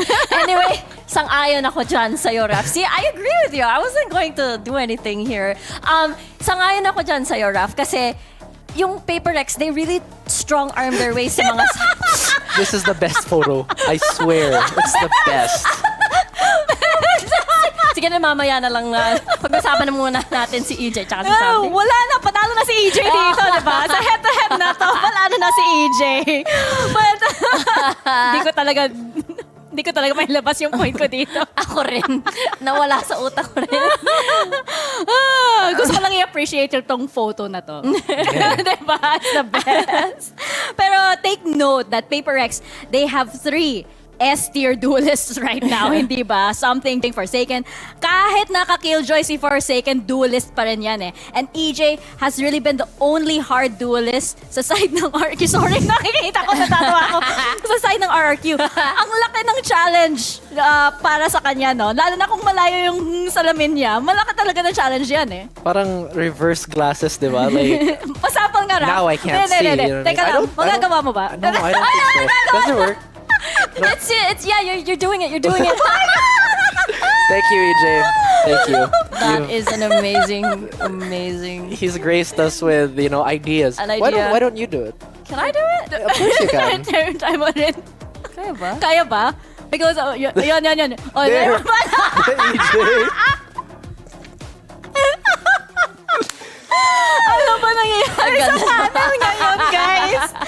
EJ, kasalanan mo to. Wala na tayong discussion. Punta na lang tayo sa ating predictions, guys. Rap, ikaw lang mauna. EJ. RRQ. Of course. Wala na, yun. Riku. Ito yung pinaka mahirap na prediction na ginawa ko today. Kaya ang sasabihin ko ay, sa tingin ko ay ang mananalo ay Paper X. Sorry guys. Sorry. I'm so sorry. Ang ganda kasi ng mga performances nila recently. Kaya doon ako susunod, doon ako sumasang-ayon sa kanilang momentum. Wala na. Away na. Lumayo na si babalik Raf. ko yung sleeves ko. Tulad ng salamin Whoa. ni EJ. Oo nga daw.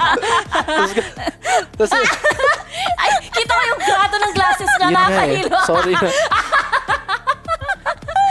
Shocking. Ang saya-saya namin. Sana masaya yung RRQ, by the Oo way. nga, Kasi tama. di ba na-share ni EJ, na-share nga ni EJ, di ba na they're a very, parang yung momentum tsaka yung mood ng team na apekto kung good mood sila, di ba? Kaya kailangan may hype man palagi. At si EJ yan, di ba? Sabi niya na siya yung pinakamaingay dito sa team. Kung kunyari may round loss or something, hinahype niya yung team.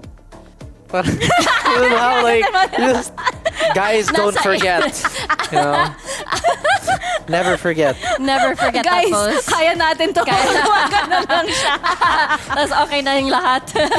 All smiles na ulit. Okay na yung moral. Pero dito naman sa Paper X, diba? Gets ko naman, Riku, kung bakit Paper X yung bottom mo. Kasi, come on, top 2 team. Oh, yeah. Top 2 team pa rin dito sa Pacific. W Gaming pa rin, diba? And para sa akin, actually, if they were against any other team na walang Pinoy, sa Paper X talaga ako. Kasi tropa yan eh. Tropa yan yung Paper. Tropa yan yung Paper X. And just to remind everybody of how frightening, diba? Yung lineup ng Paper X ito. Si Something, diba? He hit top 6 sa NA server while playing from Japan. Wow! Isipan nyo yan. Wow! Isipan nyo yan, diba? Ping is a mindset. Ping is a mindset lang. Diba?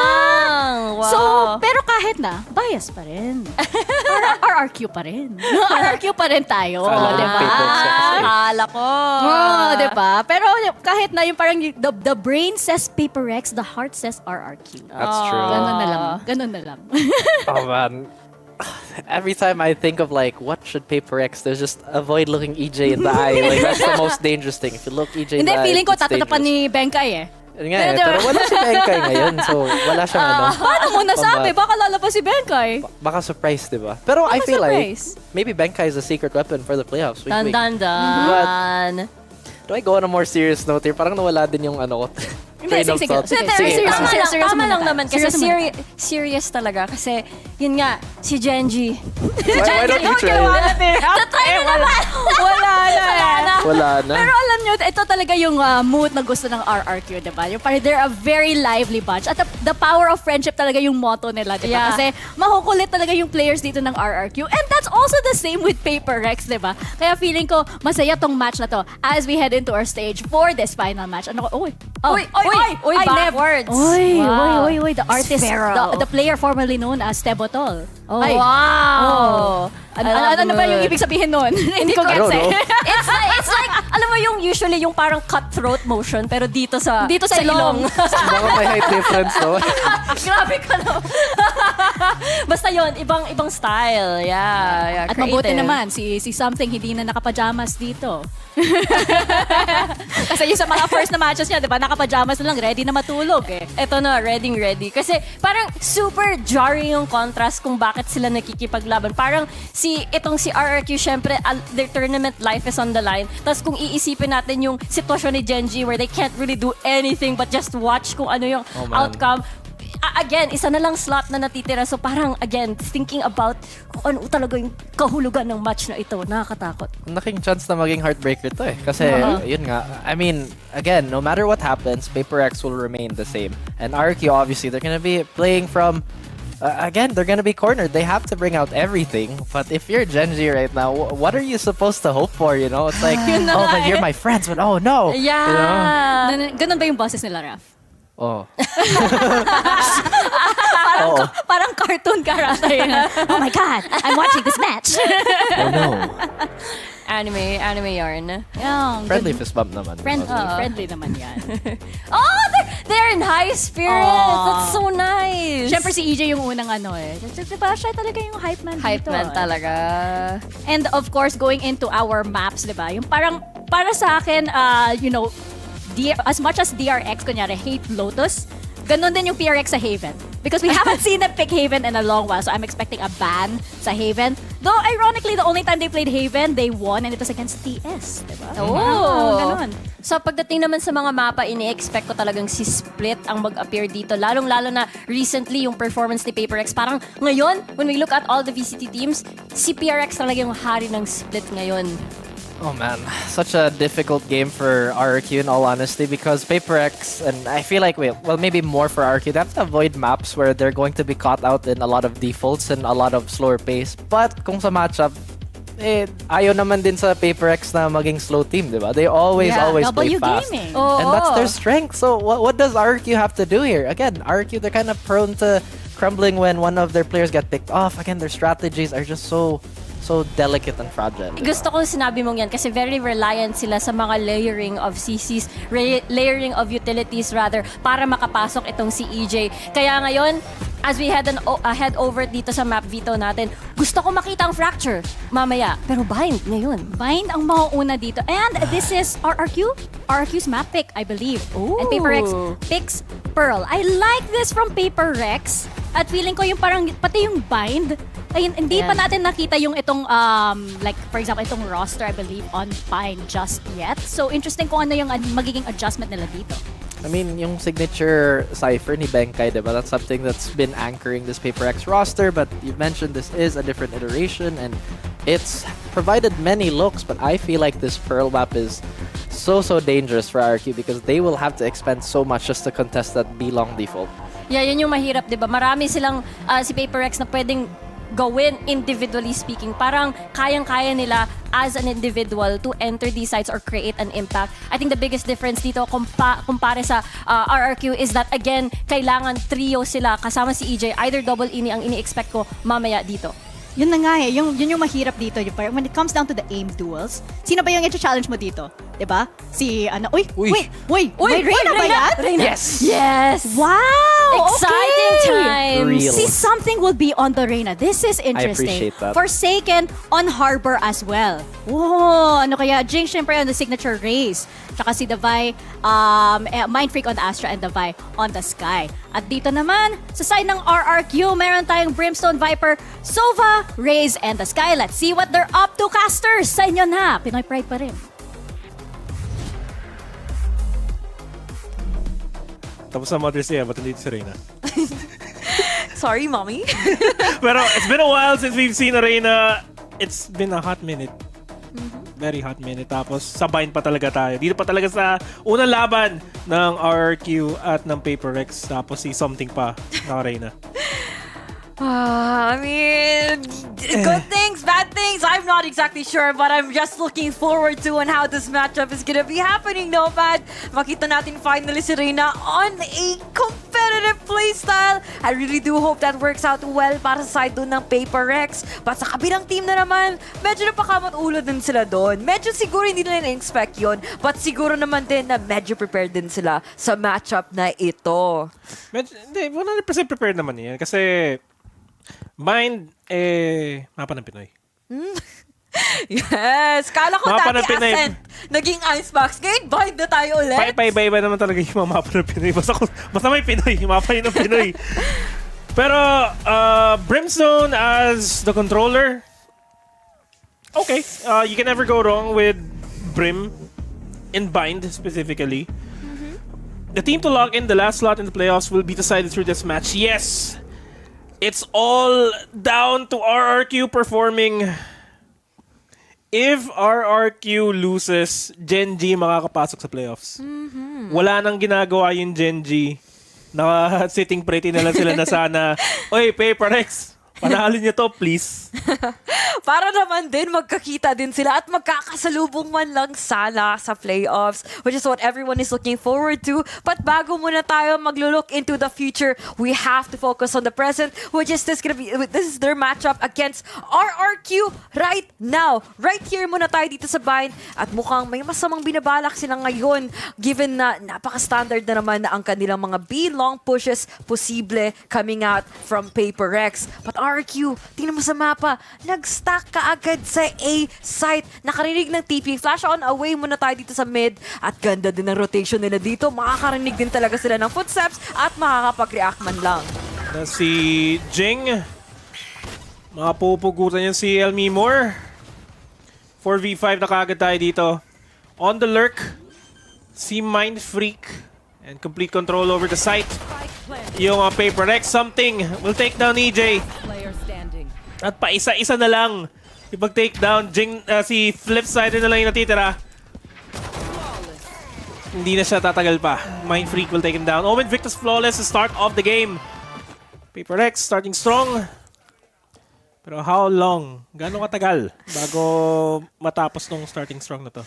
Tuloy-tuloy man lang sana ginagawa dito ng PaperX dahil that is gonna be parang sabihin natin as expected of them given na alam talaga natin na sobrang kabisado nito, sobrang kabisado na kagad nila ang mapa. Kita mo naman talaga on how confident they were in pushing out elbow and how RRQ was given like a limited amount of options on how the retake was gonna be going. But for now, buy round muna tayo dito. PaperX, makakuha man lang tayo ng lead, it's gonna be a good start for them. But for RRQ to put a halt on this momentum early on, they have to play together now or never because, you know, kahit sabihin mong malakas sila sa barrel, they have nothing against the manpower that could basically overwhelm them and of course the trades and the makakapulot pa nga ng barrel that could make the round in the favor of their side. On their side. And I think we have a tech boss. Hindi gumagalaw yung oras. Oh, okay. Yep. What a good call. What a good start. Ano na kaya ngayon? Ano yung problema? Ginagalaw yung keyboard. Keyboard problem ata para kay Flipsider. Hindi, para kay ano pala. Saan nila lahat? Para kay Davay. Sa atin yung you're seeing... Actually, lahat. Tinitignan nung ref lahat ng keyboard. Ewan ko na nangyari. PRX goated team. Win. Ang cute ng drawing ng Raze. Has orange hair. Why is it orange? Kasi red tapos yung sombrero. Oh. Forsaken, my long lost twin. Oh! I mean, is there a resemblance? Siguro the guy on the right might have more resemblance. Medyo long shot. Kaya long talaga. Hindi PRX win, use code Davay. Oh! PaperX!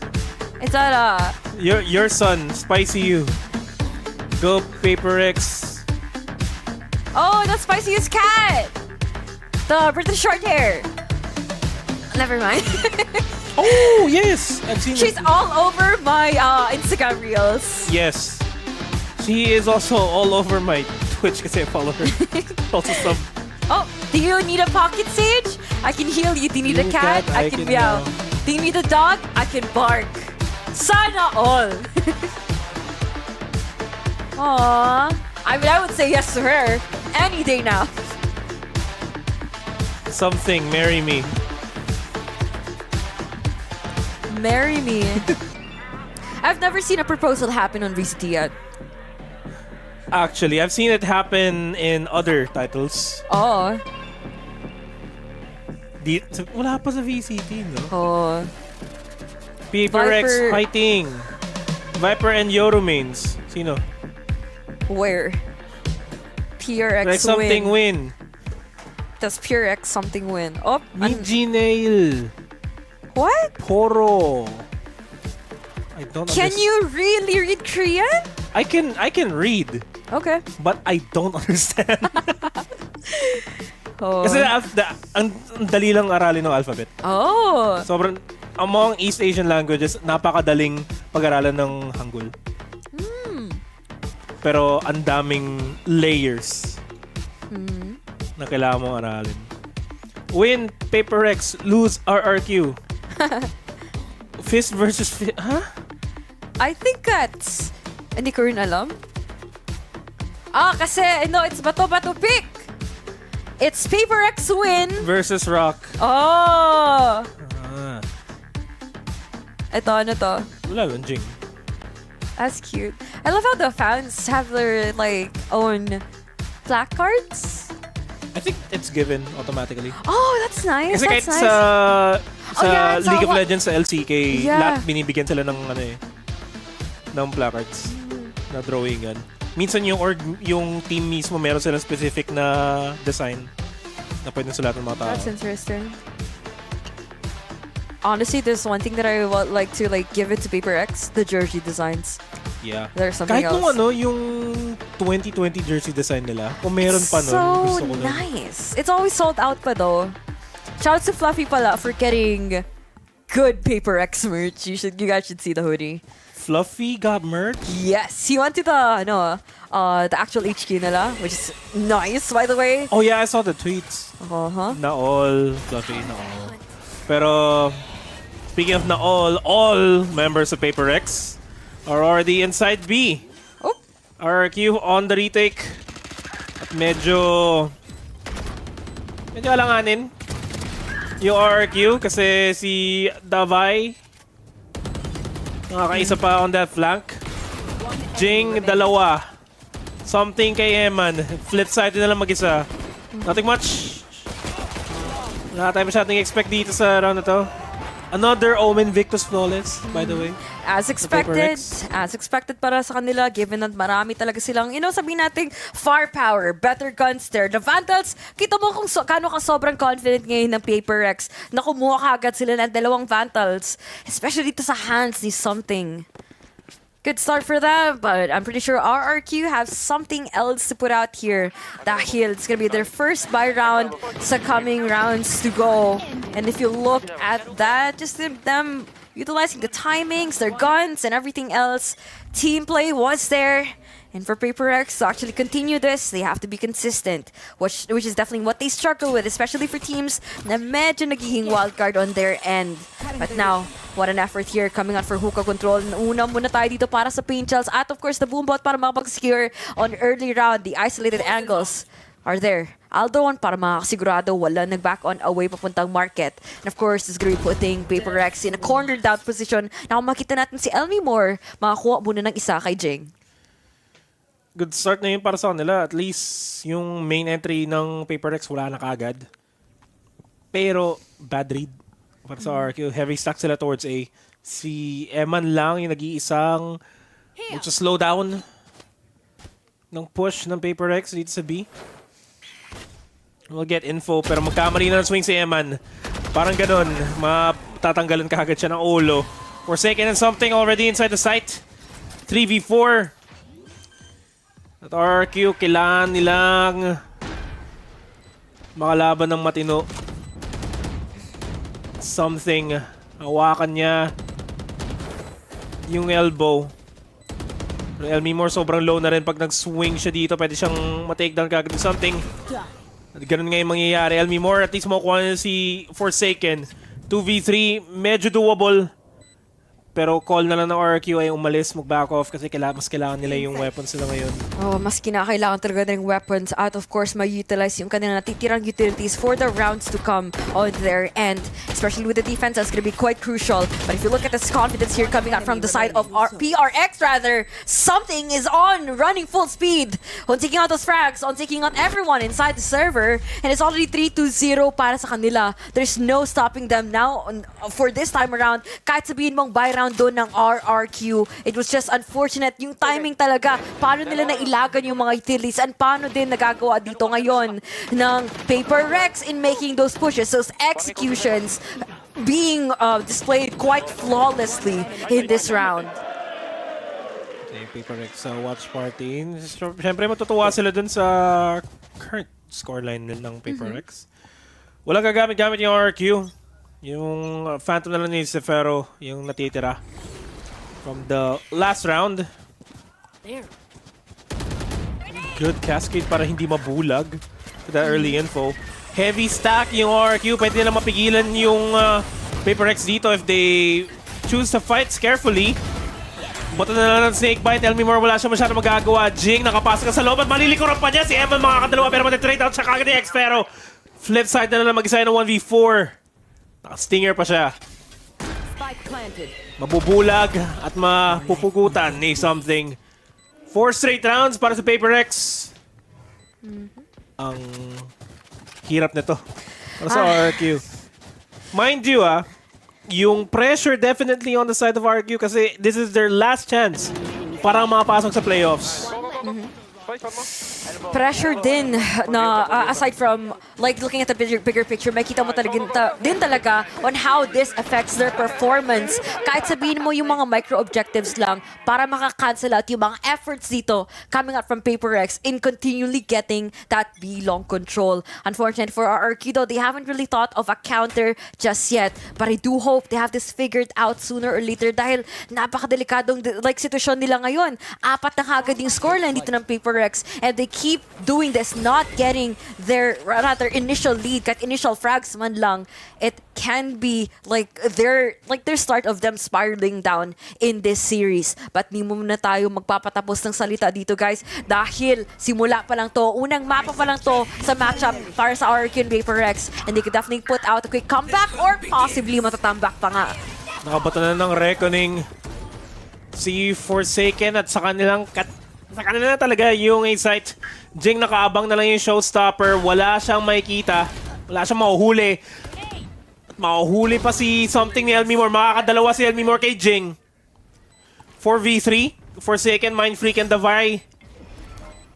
Semi-kontrolado pa rin naman nila yung site. Pero EJ, we take down Forsaken. Papasok na rin si EJ nakataas na sa CT sa APC as I like to call it. Pero EJ will take him down. 1v3, Davai na lang mag-isa. Not gonna be able to clutch it. First round para sa RRQ. 3 pa para ma-keep up nila yung para matay yung scoreline. Which is a good start for them still, but you have to catch up on it a bit more rounds. Kahit sabihin mong they have, like, I wouldn't say na nakakapag-gasto sila ng ultimate zone.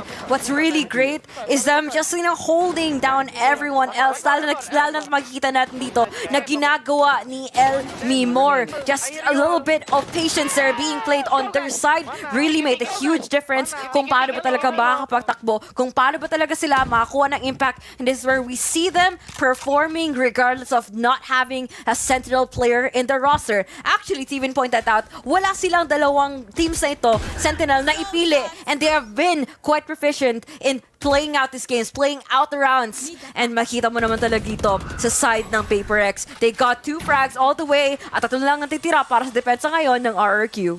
Yung Sentinel, kung mababaril naman nila kagad, di ba? Totoo. Sila na mismo yung Sentinel. Walang swarm, walang trips. Baril lang, sapat na. Pero Elmimore, sapat na ba na silang dalawa ni EJ yung pipigil ng push? Hindi, kasi hindi naman sila pupunta. TP lahat sa side ng Paper Rex on or towards A. At si Flips lang yun nandun. At wala pa siya sa pwesto. Can't deny this potentially, no! Hindi to matama. By just a pixel, hindi to matama yung mga bala. Flits and EJ in the 2v5. Might as well go for the save call. Talagang exits na lang yung balak. Exit na ng balak, save din ng mga utilities at kanilang mga baril sa round na ito. Napakahirap din pagpigilan tong PRX eh. Kahit sabihin mong there have been quite successful in winning out those duels. Kahit sabihin mo ako sila ng mga first bloods, is just the calls were just so on point. They understood the rotations dito na gagawa ng PaperX, how they reacted in any bit of information na gagather nila against their opponents. And this is where we see experience really does come into play for this roster alone. Because kilalang kilala nila not just ang gameplay ng kasama nila, but ng kalaban nila and how to deal with a certain type of situation and how to at least get the upper hand in every situation that there is. Binus has been there for the longest time, and you can definitely see how PaperX understood the assignment and just, aced the entire game. If anything, yung RRQ, if we're gonna be taking it off of kung paano nila nilabanan yung Genji nung couple of days ago, na-point out din ni Wendell to, RRQ, nung Game 1 against Genji, gantong-ganto rin yung nangyari sa kanila. Medyo mabagal yung start nila. Pagdating ng Game 2, bigla sila mag-iinit. Pero, pagdating ng Game 2, sa sub-out din kagad nila si Eman, papasok nila si Tuge. Tapos doon na nakapag-score yung... Doon na nakapag-score yung RRQ. Doon nila na bawi. If anything, parang ganun din yung relative theme na nangyayari sa RRQ eh. Pag Game 1, Eman. Game 2, papasok si Tuge. And if Tuge performs, Tuge all the way. Might be the story that we have here. Kasi, it's the same eh. Hindi nag-iinit yung RRQ sa ngayon. For now lang naman talaga. And ma-understand din talaga natin, these player swaps only work when makita talaga nila as a team these decisions na mas effective ba si Eman kung papasukin sa mapang to, mas kinakailangan ba talaga ng team ng ganitong type of factor to win against a specific opponent, which is sabihin natin ang PRX. Not every player roster is gonna work against you, and not every play is gonna be effective, especially then that everyone has been innovating, as everyone has been switching it up in the Pacific League. And a lot of upsets can happen, and a lot of things could definitely come out, especially when they're planning something different on towards A site. Yeah, very different approach sa PaperX. So ngayon, they have control of U-Hole. Like Sphero. As the orbital strike, throws it down, matatag lang. Actually, matatake down si Mindfreak completely. So at least that's one para sa RRQ. But they still have the option to rotate. Iiwasan na lang mag-push out from long, from B long I mean. Pero PaperX mo ang decidido na sila dito. Molly to prevent the plant to come in just yet. Something magpupush in na kagad. May ipit siya dito pag nagkamali siya ng swing. Makukuha niya si Emma pero makapag-dismiss na kagad siya. Nalimutan kong Reyna nga pala siya. Pwede siyang umalis kagad. Down to a 4v4 bigla. And yung RRQ, lahat sila manggagaling from the backside. Walang magpipinch sa kanila. Lurk from something papuntang Bath. Big impact play ito kung sakaling naabutan. Pero Jing, mas big impact yung kill kay Xfero. Can swing out, can potentially get another kay Flipsider. Pero hindi yung mangyayari. Mapapatay sila kagad through the wallbang. Wala siya matanakbuhan dahil dun sa Snakebite as well. Pero something with the wraparound. 4K para sa kanya. Ooh, that was just a smart play of utilities doon. Rather, the microplays na nagagawa sa kanila ng PaperX. Kita mo naman, napilitan sila kumuha ng orbital strike ng Molotov para malang ma-prevent itong spike plant to happen. And even if they got the initial frag dito against PaperX, kitang mo naman din on how the attacking side was quite too disciplined sa kanilang pag-push. And of course, placing themselves in the right places on the map is where we see them talaga just waiting for RRQ to go into the trap on towards A. Napakaganda ginawa ito ng RRQ. But for now naman dito, papakita muna natin ni Elmimor kung anong magagawa niya with the Sheriffs as he gets the initial frag kay Something. Sorry, nakita ko yung... May kasi natin nakita yung perspective ni Something dun sa Tricky, pero that was disgusting! Nasty. Ew! Nasty shots. Anong 3K yun? Anyway, going back into this run, walang kagamit-gamit yung RRQ. Di sa takedown nila si Something. Nag-iinit si Something. Pahinga ka muna dyan, Lods. Seekers from the side of Davai. Seekers din from the side of Eman. At biglang naging 2v2. Good eco para sa RRQ, pero Spike is making its way on over towards A. At hinabol siya ni Flipsider.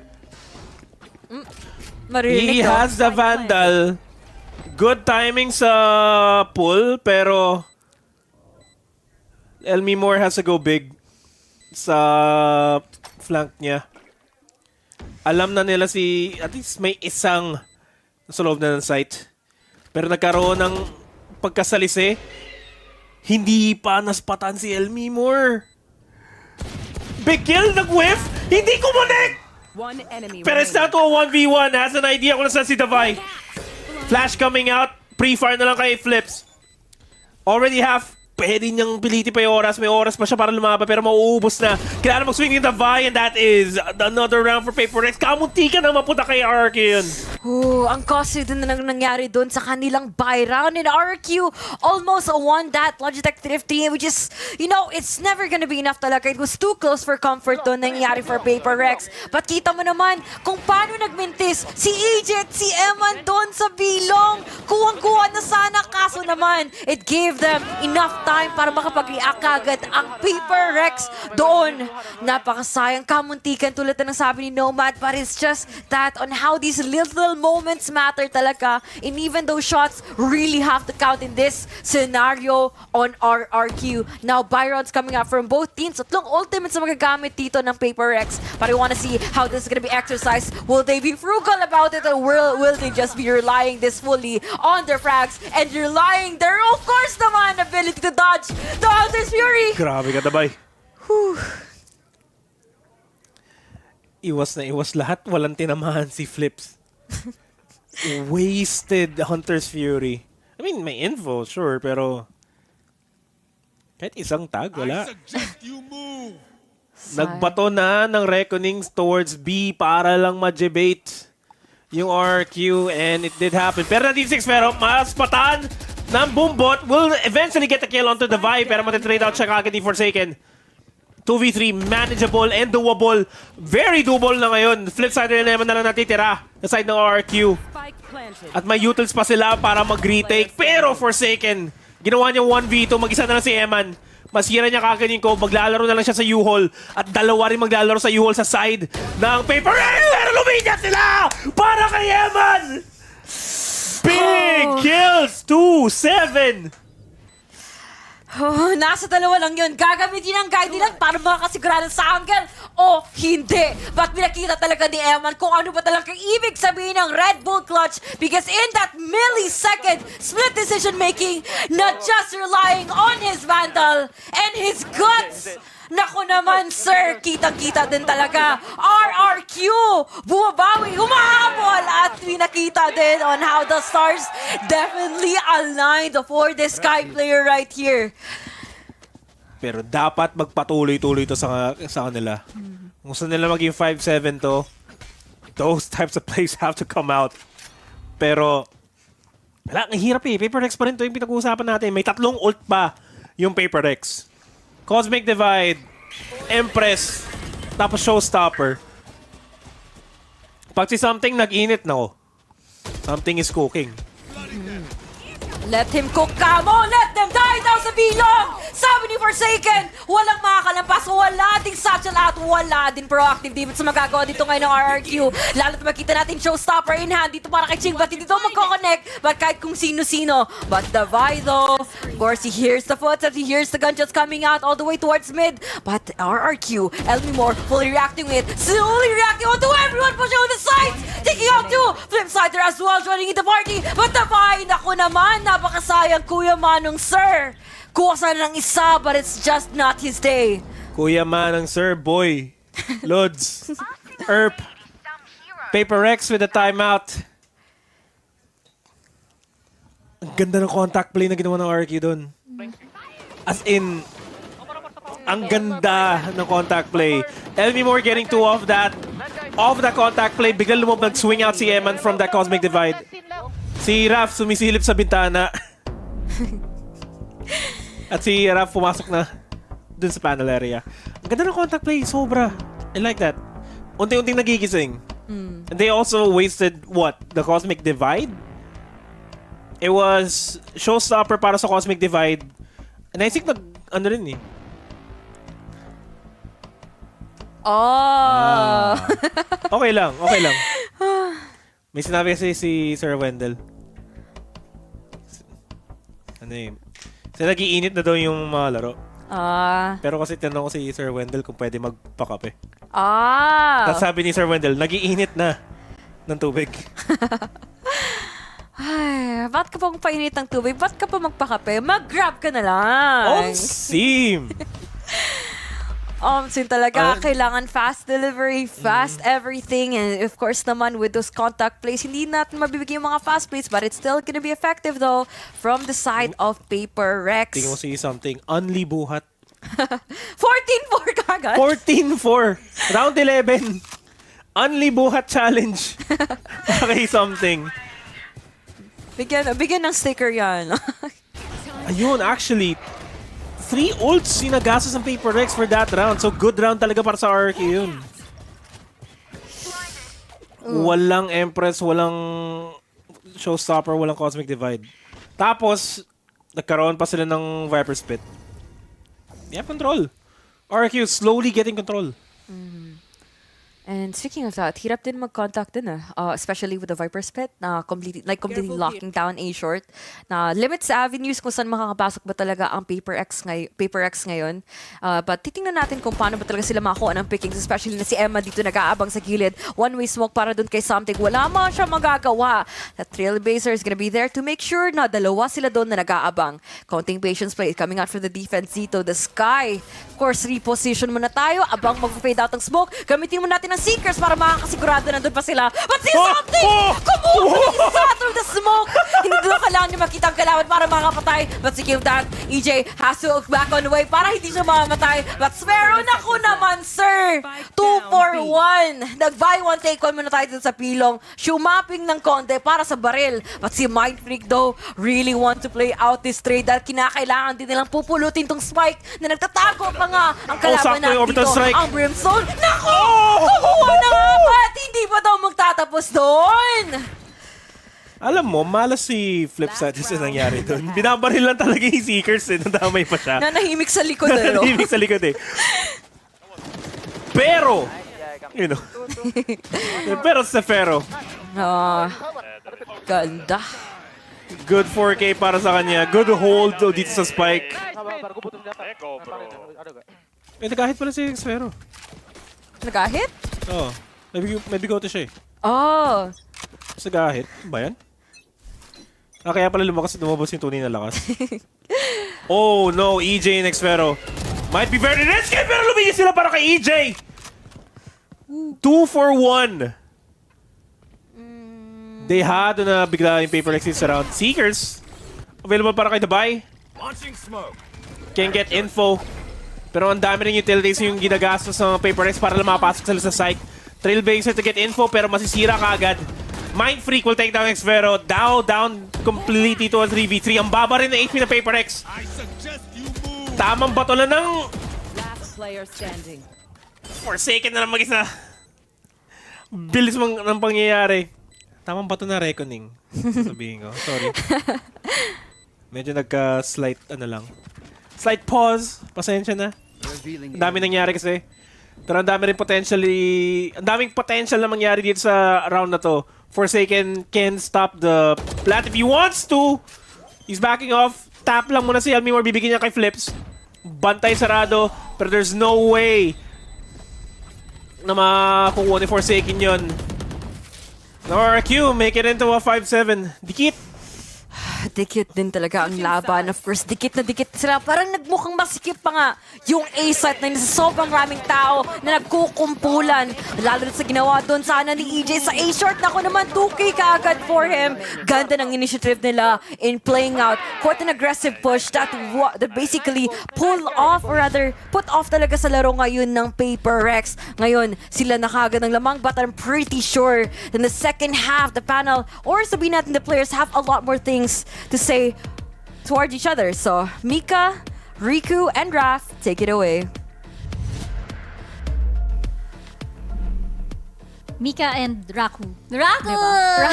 Raku! Okay, ganda na side. bale ito kasi, sa RRQ, feeling mo kasi yung parang okay ka lang, Rap? Okay I'm ka good. lang?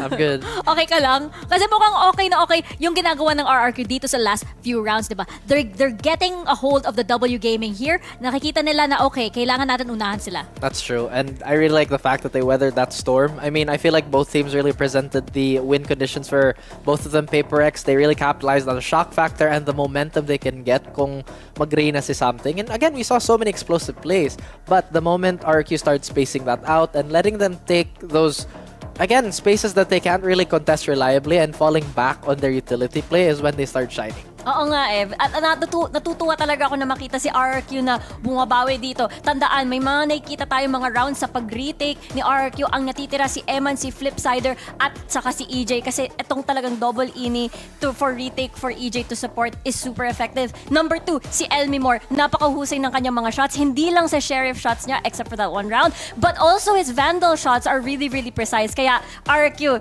ipagpatuloy nyo kahit ang boto ko ay Paper X kanina. Nadadala na si Rico. Not to mention like Sparrow as well, diba? Yung 4K na yan, diba? That he was able to hold sa B-long. So, it's definitely very, very exciting for RRQ. Kaso, lamang pa ang Paper Rex. So, we're gonna see if they can keep that lead or kung babalik ba yung RRQ. Casters, over to you.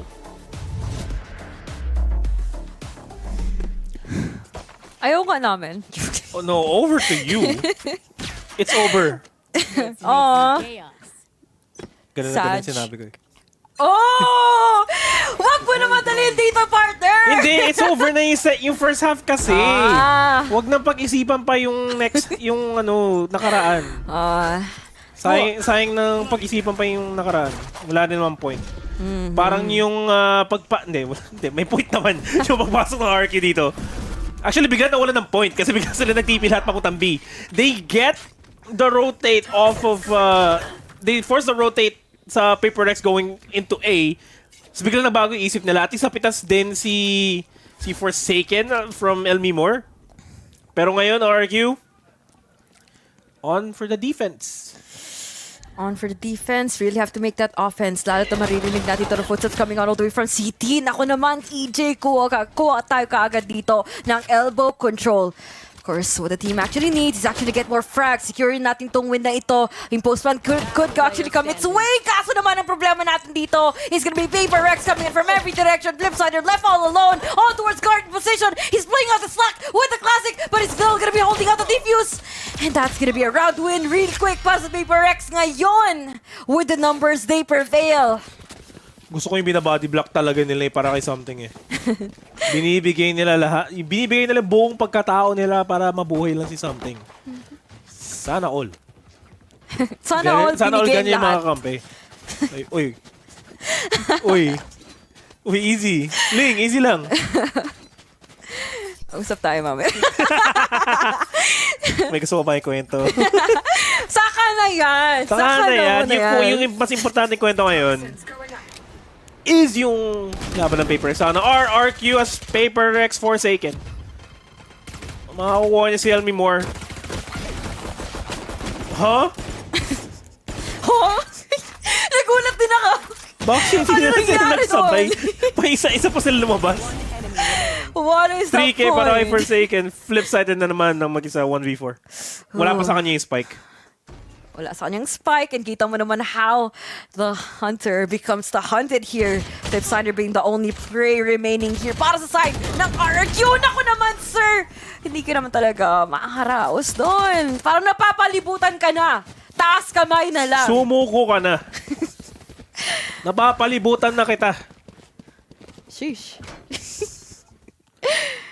Oh. Paano Nakikita yun? ulit natin sa bath. Ay, hindi. Pa-isa tayo. Ayun, oh. Ganda ng ang ganda din talaga dun ng smokes.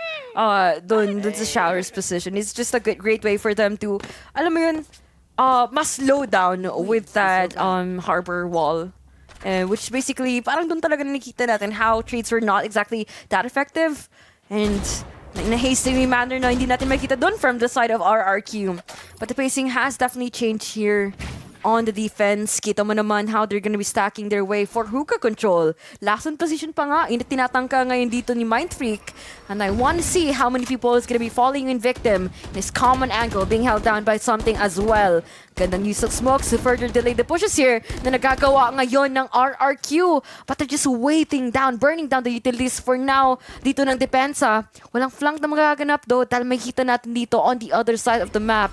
The Viper, X-Pharaoh din as well. Making sure na walang nag-overaggress, wala silang mag-punish, walang nag-overextend din talaga sa Paper Rex. Ganda ng disiplina. Parang just looking forward kung ano mga utilities na posible lang matatapon with this A-site execute na gagawa ngayon ng RRQ. Pasok na sila sa A pero second thought, wag na lang muna. Punta tayo sa B. At nakaabang si Something if ever na mag-rotate sila pero the timing is not real. Makita niya ang shoulders ni Flips. Next pero nadamay pa sa crossfire. Nabuhay pa siya. Pinaglaruhan niya si Emma ng saglitan doon pero it's down to a 3v3. Mindfreak stuck sa TP. Makita niya yung paa ni Eman. Pero it's down to a 3v2. Matatarim nila, mapipigilan si Mindfreak dun sa rotate. At least mapigilan yung plant, hindi mangyayari.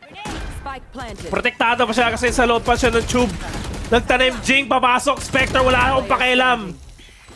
1v2 na lang bigla and 6-9. RRQ. Nakabawi.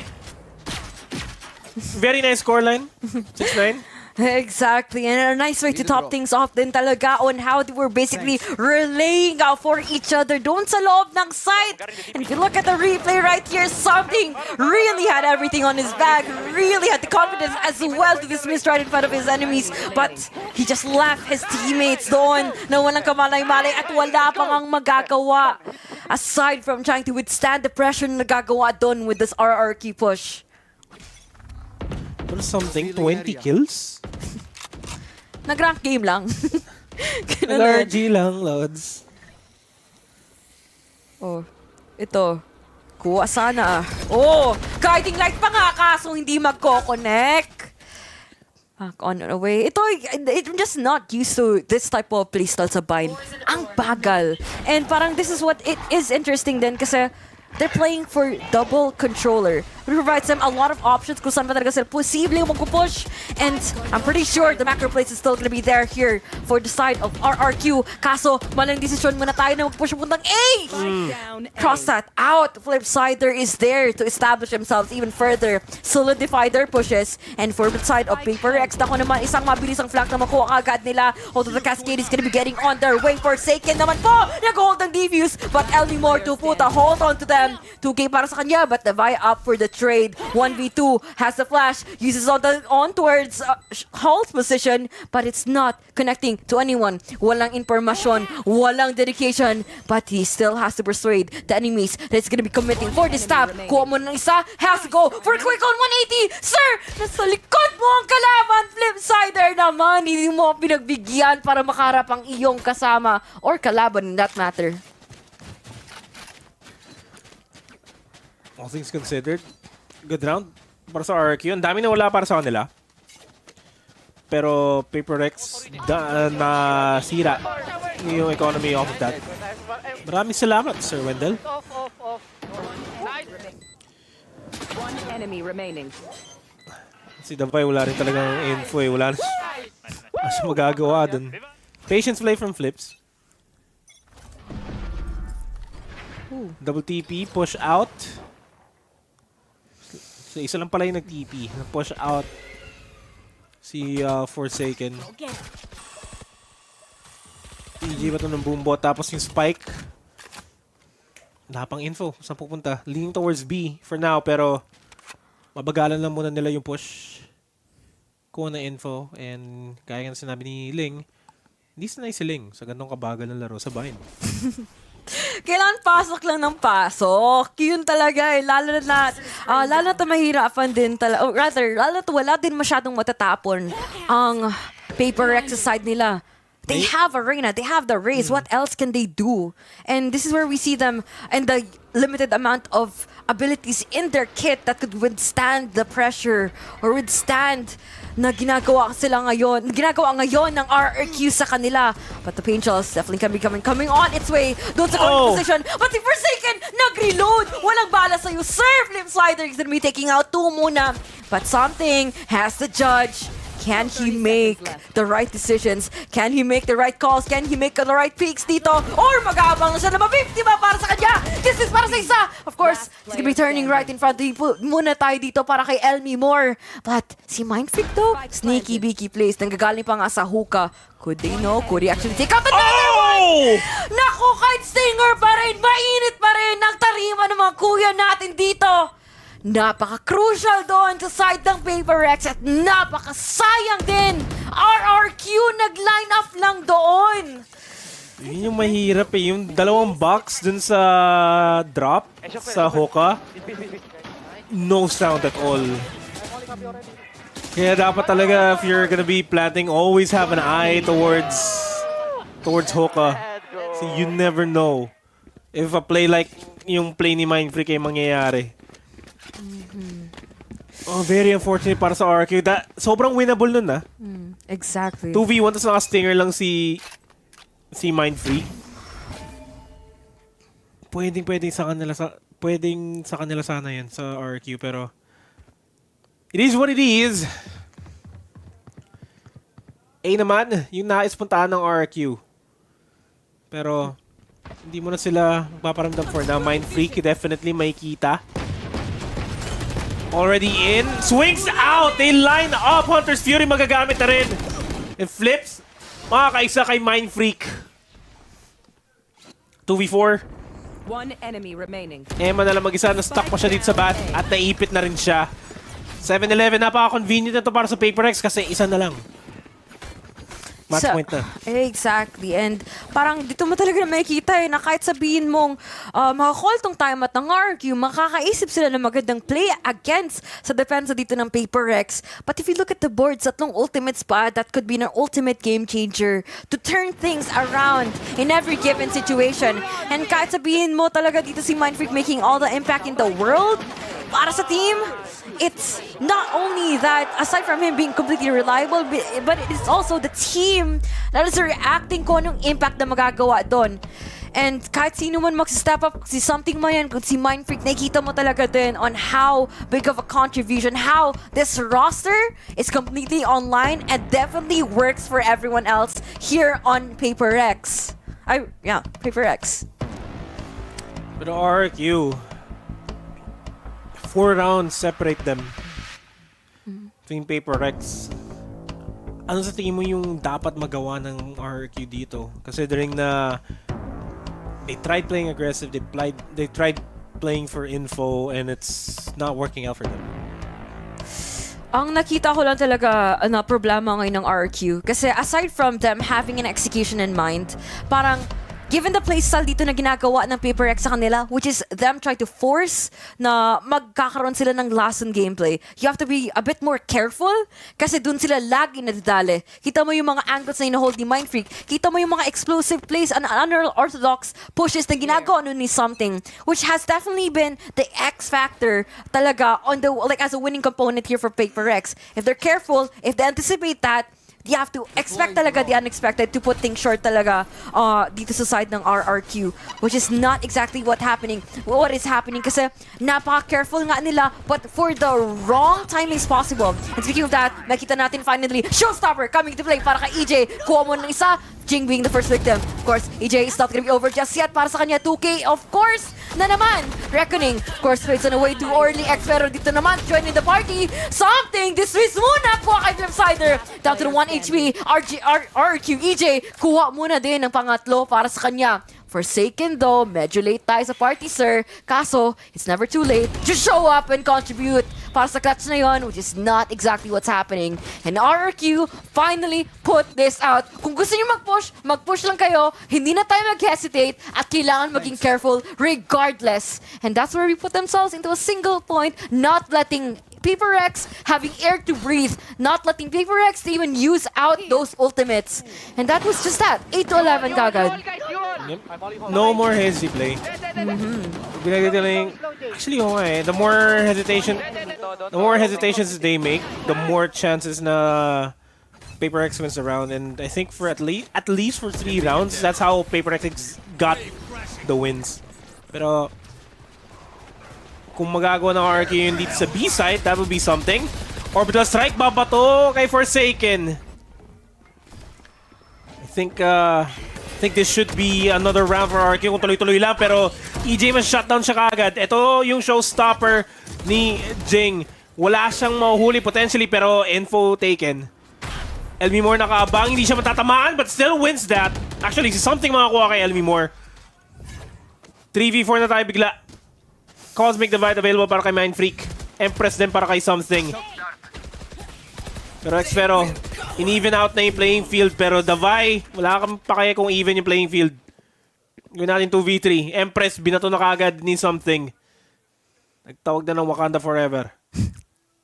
Tumawag ng kakampi, nag-regroup din man lang sila dito, RRQ. Kahit sabihin natin medyo nagkonting kahirapan din talaga sa pagpasok papunta sa site, they still have to reassess ano pa ba maging other options sila inside this game. A site could be the place to be. Makikita natin yung mga flashes. Makikita din natin dito, side ng Paper X, swarming here. Trailblazer on out, but para sa kay Flipsider, it is just gonna be his frag for the taking para kay Mind Freak. Davai playing out this time, 16 seconds left on the clock. Of course, he's gonna be tagged out as well. But para kay Something, isang mabilis ang flank, isang mabilis ang spray man lang. But it's not gonna be connecting at all. 1v1 with the Great One muna tayo dito. Eman versus Something. This could be anyone's round. This could be anything, but this could be Something's frag for the taking. Nakita niyo yung barrel, nagagaling sa showers. He knows where to look, but does he has a flash? Naku naman, sir naman, careful natin doon. Bakit ba na dalawang isip with the flash? Bakit pa natin hinayaan doon si Something na palugay? He's a bit lost on the backside. And this is where we seen him perform once again. Clutching out the round for Paper X and finally up to the match point. Very positive KDA para kay Something. Nasa 2+. 2 point. Hindi ko alam yung math, pero 2+ KDA. This is a Something show. Kanina pa nagluluto si Something. It's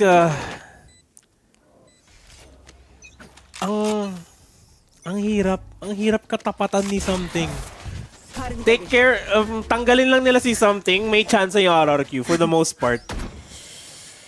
Pero hindi, Paper X din kasi all throughout this entire series, despite na biglang nabalikan ng RRQ, naging 8-12. Ganda pa rin ng holds nila. Ganda rin ng contact plays nila for the most part. Pero RRQ, they have a chance to make it a 9-12 score line. Sisimulan nila with taking down Jing. Cosmic Divide, ibabato na kaagad. Para lang ma-prevent yung plant from coming in. Something, magsisimula na yung rotate niya, potentially. Para mang-ipit. Elmi Moore, makukuha niya si Mind Freak. Sa loob na sila side, papasok na sila. Lahat sila nag-swing para kay Forsaken. Ngayon si Something na lang mag-isa. 1v4. Save call para kay Something. 9-12. The most I could do, kahit sabihin mo malakas ka, anong laban mo sa apat dito ngayon? Walang malakas sa apat. Walang, I actually don't wanna continue. Baka, tama lang, Ling. Huwag mo nang ituloy po. Opo. Opo, gusto ko po magtrabaho, opo. Opo, gusto ko rin po magtrabaho, opo. Huwag na natin ituloy. Anyway, itutuloy pa rin ng RRQ laban. 9-12, 3 rounds. OT is waving? Question mark? Hi. OT is waving? Syempre naman, with the fighting spirit ko nung meron ngayon ng RRQ. At mukhang magiging mas sigurado na sila sa mga steps na tinitake nila inside this game. And kinakailangan talaga. Isang point na lang, tapos na ang laban dito sa unang mapang to here on Bind. And you know, parang this is where we see them. Parang makita mo na there's points of desperation. There's also points that they have to, amidst the chaos, they have to keep themselves calm, cool, and collected. Dahil every moment counts, every frag counts, and every impact really does. And the calls really do matter as well. the side here ng Paper Rex. Mukhang Something delikado in Astra. talaga ang ginagawa. Tinatanong ngayon, Tailbaser, ang drone, something, wala makuha! Enemy more, Eman, next na naman, went two! Eman, ganda ng trade, but it's gonna be down to 29 HP. Kahit sabihin mong, they have almost nothing on their arsenal, but they have to pull out all the guns and make sure that the spike planted is gonna be completely solidified with this post plant na magagawa nila. Better guns, possibly, but better positions is all that they need to win out this game. May Hunter's Fury pa si Flipsider, so pwede pa rin niya gamitin yun for the post plant. All down to the Vi to stop this post plant from happening. Pero nakaabang, Forsaken will take down Eman. 3v2, bigla nakakuha pa ng Vandal C. Forsaken! The Vi will take down Esfero. Flipsider na mag-isa. And he needs to make it worth Hunter's Fury at mapupush pa siya. Kinansel ni Hunter's Fury. Did na stick ni Jing yung defuse definitely, and that is the game. Paper Rex 13-9.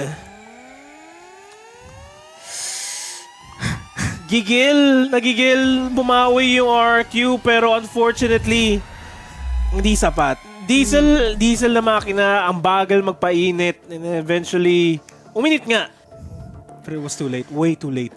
Way too late indeed. But hindi man tayo mawawala ng pag-asa dito, Noma, dahil may second map pa. But before tayo mag-move on, guys, you have to give it away dito sa side ng RRQ kasi kahit sabihin mo individually that they have been popping off, but may kita mo talaga nila on how much effort on them just trying to take down something round after round. You could definitely see him carrying the entire team on his back. Reyna players performing indeed. And wala ka man talaga masasabi. If Reyna ka, hindi ka makaka-frag, ano pa ba ang magiging totoong role mo in this team? Maliban sa pagtapon ng flash, but something, give it up for him, man. He had the ace, he had the 4K, and he had made a huge impact and presence inside the server. Naramdam din talaga ng RRQ. They had to deal with that, and Xfero, what a good hold on Bilong, good utility usage, and ang ganda din ng support system na napapakita at nabibigay nila para sa kanila. It was a something game. It was a something game. Something was cooking. My freak as well. Everyone else was there. Everyone else was there. See, something yun eh. I mean, hindi naman siya siguro yung Reyna main na masasalubong mo sa kompe na pangalan niya, I miss her. Pero minsan may mga ganun demonyo talaga na Reyna mains eh. Ganun na ganun yung laro ni something eh. Na demonyo ng laro ni something. Pero mas demonyo to kung yung RRQ mabawi nila, ma-force nila yung Game 3. That's a big question mark.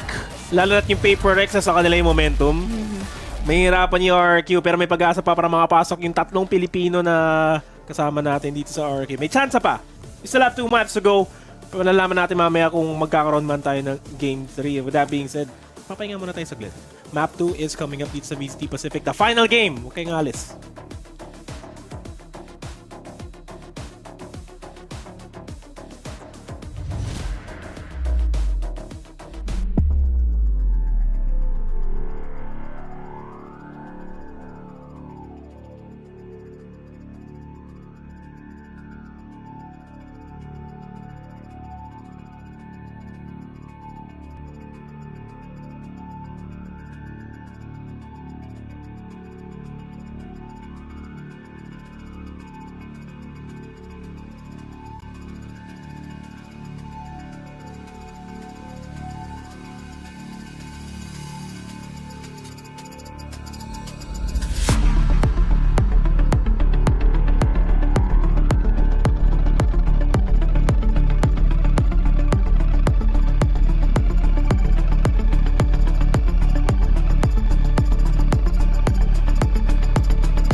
like me cause I'm litty. I can tell she too sedity, but I really want to kick it. Pretty Nikki says she like me cause I'm litty. I can tell she too sedity, but I really want to kick it. Pretty Nikki says she like me cause I'm litty. I can tell she too sedity, but I really want to kick it. Pretty Nikki says she like me cause I'm litty. I can tell she too sedity, but I really want to kick it. Nikki, look at her, she too sedity. I don't want no pity, I really just want to kick her. She litty, I can tell that she witty, and I wonder if she did me cause she finna get that. And Shawty said that I be doing the most. Say she love the diamonds in the chain when it glow. I be doing a bop on these lames on the low. See the rocks just insane, change the climate, let it snow. Whoa, pit the gear and drive, then I go. Hop in out the wheel with my guys, that's my bros. Fresher than a pimp when I slide through the door. Shawty said she love the fit, got an eye in me clothes. She say she got a man, but she do not need him. I'm doing all I can, I'm gonna make her leave him. Just give me the chance, I bet that I can beat him. Look, I got her in a trance, going down in my DM. Hey, pretty Nikki says she like me cause I'm needy. I can tell she too sedity, but I really want to kick it. Pretty Nikki says she like me cause I'm needy. I can tell she too sedity, but I really want to kick it. Pretty Nikki says she like me cause I'm needy. I can tell she too sedity, but I really want to kick it. Pretty Nikki says she like me cause I'm needy. I can tell she too sedity, but I really want to kick it.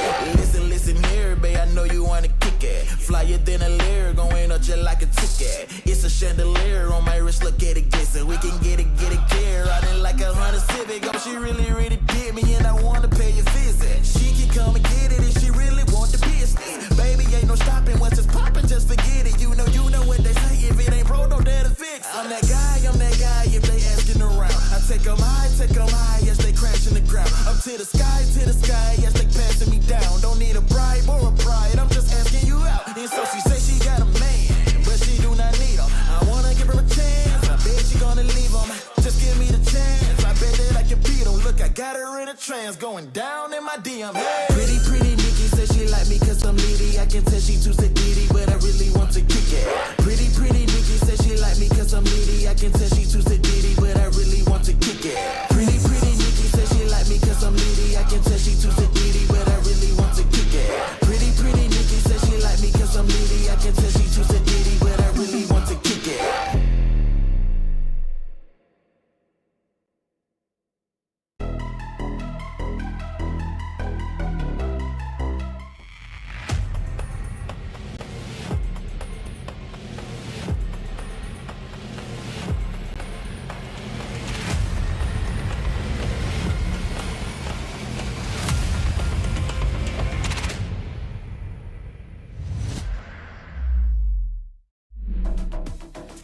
Map 1 goes to Paper Rex, pero napakalapit ng laban na ito. You're back on the panel with me, Tita Mika Fabs, at si, Raku. Raku.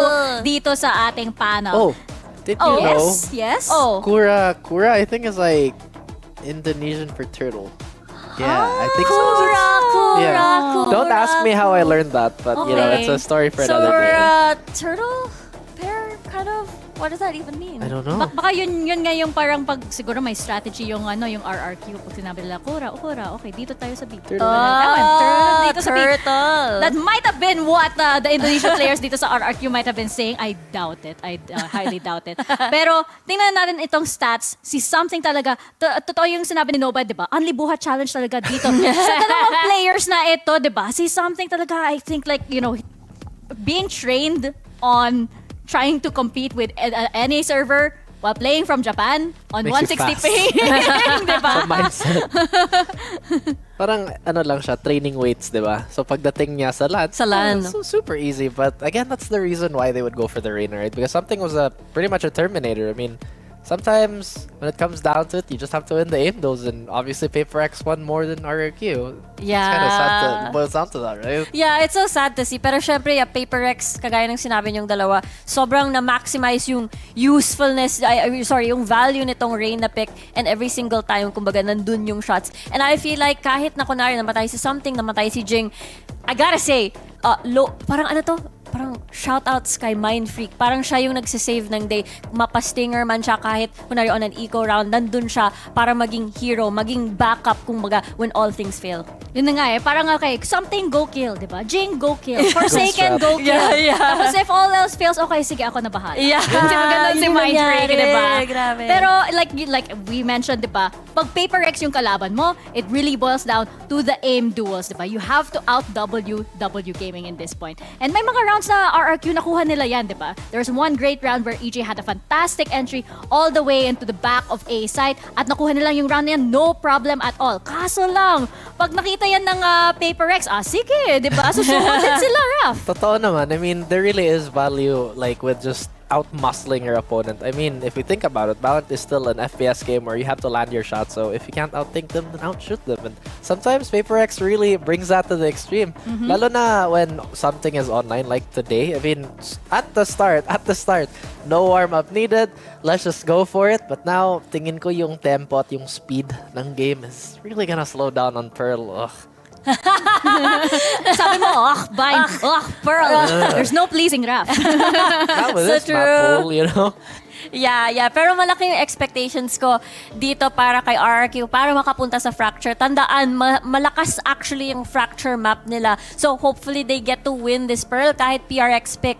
I'm making a guess na baka pumasok na dito si Toge. Kumbaga, kasi kailangan nila yung harbor or double controller pagdating sa Pearl. Yun yung ginamit nila constantly, especially yung, I believe yung latest nila na configuration na ito nung kinalaban nila yung Global Esports and na-shutdown actually yung mga duelist ng kabila dahil sa mga matatangkad na wall, napipilitan yung mga jet players na bumaba from their angles at napipilitan sila na umusad more on riskier angles para meron silang option.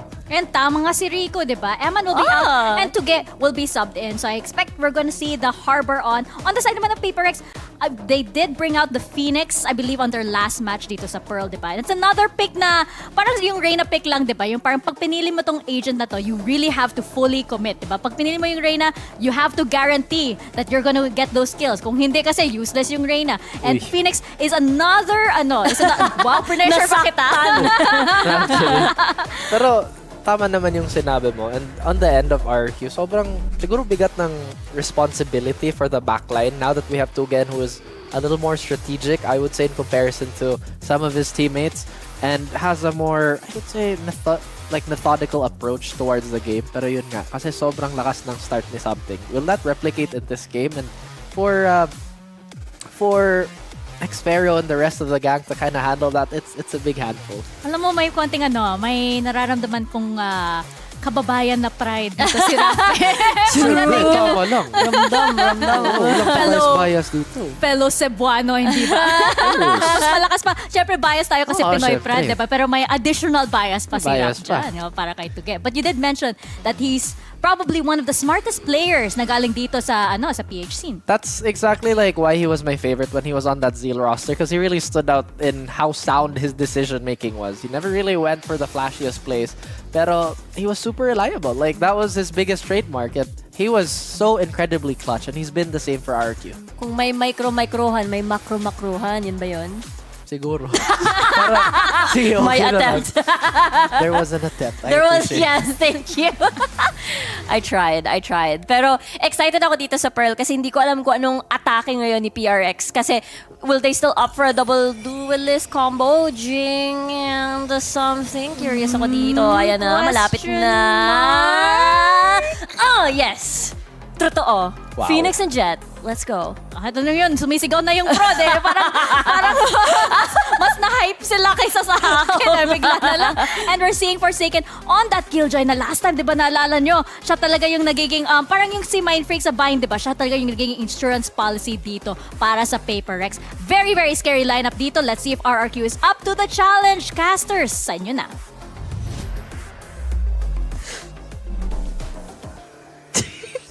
Hindi ko rin alam kung ano ginagawa. Bigla na sumasayaw si Ling dito. Pero we're going to game 2. We're going to Pearl. And it's a tough game. Kasi kailangan bumawi ni RRQ. Sakto, papagising muna tayo dito, guys. Dahil Tuge in and out na naman dito para sa side ng RRQ. Game 2 na tayo. Pearl muna ang lalaroan nila. And I'm excited for this game. I'm pretty sure Raph isn't, but we all are, so. Ano rin lang kay Raph. Pero it's also another day na sinabi na naman nila si Tuge. And again, parang nabanggit nga kanina in the panel as well, that in the past couple of days na they have played, if Tuge jumps in, bigger chances of them forcing a game 3. Can happen. It can happen. I believe in the Tuge, believe in RRQ. Pwede pang makapasok mga Pilipino, pero it's down to the individual performances that would mag-mesh together. Mag-mesh together, yes. Yun yung kailangan nila eh. Especially on a map like Pearl, na ang sobrang bagal ng playstyle sa Pearl. You need everything to be 100% sync sa executions nyo.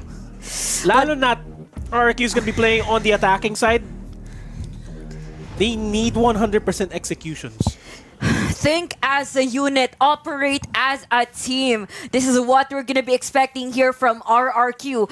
Have to make all those utilities count, the double controller to actually make sense. And also dito para sa side ngayon ng Paper Rex is to make this Phoenix, well, player make the most that he could. And speaking of that, double duelist, double controller, and to even imagine how this round is going to be going, especially na may masamang binabalak ngayon muna ang RQ para sa kanila. Gandang initial flashes, makakuha muna sila ng information papunta dito sa B site. At Paper Rex, saktong abang, rotations coming in dito, nagagaling pa nga tayo dito all the way from our position, but they're holding down their ground. RQ could not decide just yet kung pagpapatuloy nila itong push na ito. But Forsaken could actually hear the rotations coming in. Lalo na maririnig natin dito the steps coming all the way from mid. Si Jing, ang ganda ng crossfire for Link, for top mid. Davai deciding to even kasalot the Trailblazer right here and there. But si Jing, walang flash na kinakailangan, just the frags. And everyone else from Paper Rex is just gonna be going in, closing everybody down here on mid. The trades of shots dun sa mid. Hindi dapat ganun yung nangyari, pero nangyari. Sirang-sira yung momentum ng RRQ dun sa rotate, pero if anything, hindi na pala mangyayari. Wala nang if anything. Clean holds from Paper Rex. Textbook hold. Oh, ang raming should have, would have, could have dun sa side ng RRQ. Pinagpatuloy man lang sana nila yung mga pushes dun on D-Long. It could have been much more productive because this actually paved the way for Paper Rex. Naku naman, Forsaken and Jing to even corner them down dun sa arc position. At ang saya ng kuya natin dito. I'm pretty sure kung mag-player cam, masaya din talaga si Ray Ray mamaya. Ay! Shoutout sa Ray Ray. Alam ko nanonood ka, Ray Ray. Alam ko, masaya din talaga ito si Ray. Nice flash. Panalo natin kaagad yung team natin, Paper Rex! Naku naman! Ganda ng counter, ganda ng pushers on towards A main. Isang mabilisan ng kagat at naubos na naman dito ang RRQ. Elmi Moore, naku, may sheriff siya. But, is this gonna be enough? Uy! Nagmo-moonwalk yung aso! Open, flawless play doon from Paper. Nagulat ako nangyayari doon. Ow! Huwag ka nagawa niya. Billie Jeans!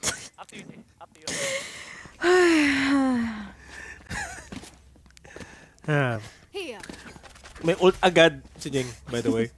Round 3! May ult na si Jing. May ult si Jing at may information si something. Nailagan pa nga niya yung flash, kaso naman nakasalo ng konting bala. Konti lang. Nagagaling kay El Mimor, RRQ. Nandito naman tayo. Push sa B-site at hindi rin natin pagpapatuloy. Hindi na nga nagro-rotate ang Paper Rex ngayon. Kita mo naman how they're gonna be holding down their ground papunta dito sa CT. But of course, heal muna tayo. Bilis ng bilis ng medic nila sa site Sim. Uy, pre na reload, say less. Bilis ng pag-responde. Ang bilis din. Mabilis din kaya yung pag-execute ng RRQ going into the B site. Sa question mo kung nag-hesitate sila, pero na-take down na nila si Forsaken. Kahit pa paano mapapadali buhay nila. 4v5, Elmi Moore is tagged already inside the site. EJ, hindi siya mahuli ng gravity well. At ito na yung run it back ni Jing. Medyo worth yung run it back ng Tuge. EJ makakadalawa pero Surrounded back lang din na dali niya dun sa isa. Still a 2v2. Elmi Moore tag. Pre-fire na lang ang magagawa ni Elmi Moore. Pero down to 1 HP. Pero that is down to the last man na rin sa side ng Paper Rex. 1 round on the board for RRQ. Unting nagigising. Isang pitik na lang si Elmi Moore dun eh. Winnable! Winnable sana sa mga kuya natin dito ng Paper Rex. Kaso naman talaga, napakaganda din ang post na ginawa nila doon. They just played for the spike plant at least naman din. Anticipate ko anong mga posibleng pushes na nangyayari doon sa wall na iyon. And RRQ got the better hand doon sa sitwasyon na iyon. But for Paper Rex, kahit sabihin mo manglamang kayo now, it's still gonna be a few more rounds to go para naman tayo maka-go in and make that home run towards that victory. But si Something, bumili na naman ng operator ang kuya natin, sir. Wala mo na magpipik, wala mo na maging unang biktima para sa mga pushes dito na ginagawa ngayon ng Paper Rex. And RRQ reassessing, regrouping themselves even deeper towards their spawn position. And could actually make that re-hit happen sooner or later. Ken. Here. Si Jing lang yung mag-isa nagbabantay. Tamang jumping lang din. Questions on the minds of Paper Rex kung saan man pupunta yung RRQ. Still holding on to A. Wala pa kasi masyadong info na nakuha si Jing. Pero ang dami na nang bumabaril. So, mapipilitan na ni-rotate. Pero mukhang may ibang reheat na magaganap. Paikot papuntang A na force nila i-rotate. High tide para lang maka-force ng rotate si RRQ, and it does somewhat work, pero apat yung potentially mag-hit papuntang A. Mag-isa na lang si Flipsider sa B at kumagat yung Paper Rex sa patibong ni Yugi Boy. And mahirap din sa side nila. May operator sila. And medyo talaga mahirapan sila, especially with those retakes. But Something, of course, making sure that he's going to be making the most out of this operator by a spike planted. And of course, post plant is going to be coming on the way dito muna sa side ng RRQ. Switch guns muna para kay Something. The jet player na ko naman has to make those frags happen. Forsaken, nakasigurado na walang magpa-play for close angle. Gagamitin muna natin ang smoke, guiding light. Elmi Moore, next spray. Malalaman ng kanyang posisyon, but apat na nga dito ang mag-hold down papunta sa A main. Dako, do they even have enough time? Do they even have enough frags and the bullets to even take down everyone? Napipilitin itong spike defuse. Si Tuge na doon. X-Zero for the trade as well. No 1v1 for the grade 1. Wala na ngang time, but the operator pa rin ang kanyang hinahawakan. Tabay could still take that. And of course, RRQ would even steal that win. Dami nangyayari. Back-to-back trades. Ang ganda na ng hold ng Paper Rex and RRQ at the same time. Nawala lang ng oras. Pero kung may oras pa doon, pwedeng makuha ng Paper Rex. Pero ang ganda na ginagawa ng RRQ Just play around the sites. I mean, not play around the site. Play around the entire map. Try to force the rotates para magkaroon sila ng easier way going to the site. And off of that, they get a free site from their self. Misdirection. It is gonna be all that here. Mind games is gonna be leaving everyone na maraming questions na tumatakbo. Maraming katanungan na tumatakbo ngayon sa utak ngayon ng side ng RRQ. Saan ba tayo pupunta? Doon muna tayo sa connector. Tatakbo. And of course, re-responde din dito muna ang Paper Rex na alam nila na marami na nakakalusot, marami na nakakapasok. Forsaken though, decides to back on away. Maraming posibilidad na po saan sila pupunta. But ang RRQ ngayon ay mag-decide papunta sa A. Gandang cascade ganda din ang guiding light. It's gonna be delaying everyone here, especially EJ though, with the side push. But gandas din ang kuha nila ng dome. Tuge committing this spike plant. RRQ spread across the map. Si Jing, nagkakasalin na sa smoke! Kumuha mo ng isa! Gandang trade ni Tuge! Dabaito has flash! Hindi mo rin niya gagamitin! Antayin natin ang the rest of the team! Paper Rex, Mind Week coming all the way from behind for a second as well. Nagkakuha muna dito ng frags na nanggagaling para sa Art. But, naku naman, napupull out! Naku, si X-Pero na pa rin dito ang mga kuya! They line up! Napakasayang! Kamuntikan nang makuha pa ng X-Pero yun! Kamuntikan! Kalungkutan!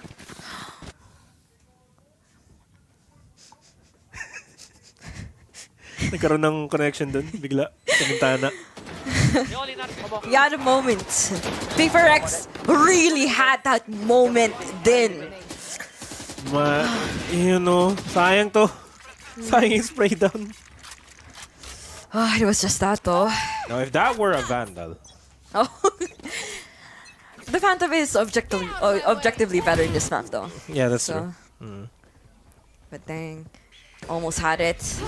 RRQ whips out that Blade Storm nagagaling para kay EJ. But of course, hindi na makikita yung information man lang sana against the opposition. Navai aggressing on towards A main. Good control here. Namakuha ni Forsaken. Papunta sa connector na naman. But RRQ has different plans. Nako naman, sana naman hindi na naman ito drawing na makuha nila. They finally set into stone.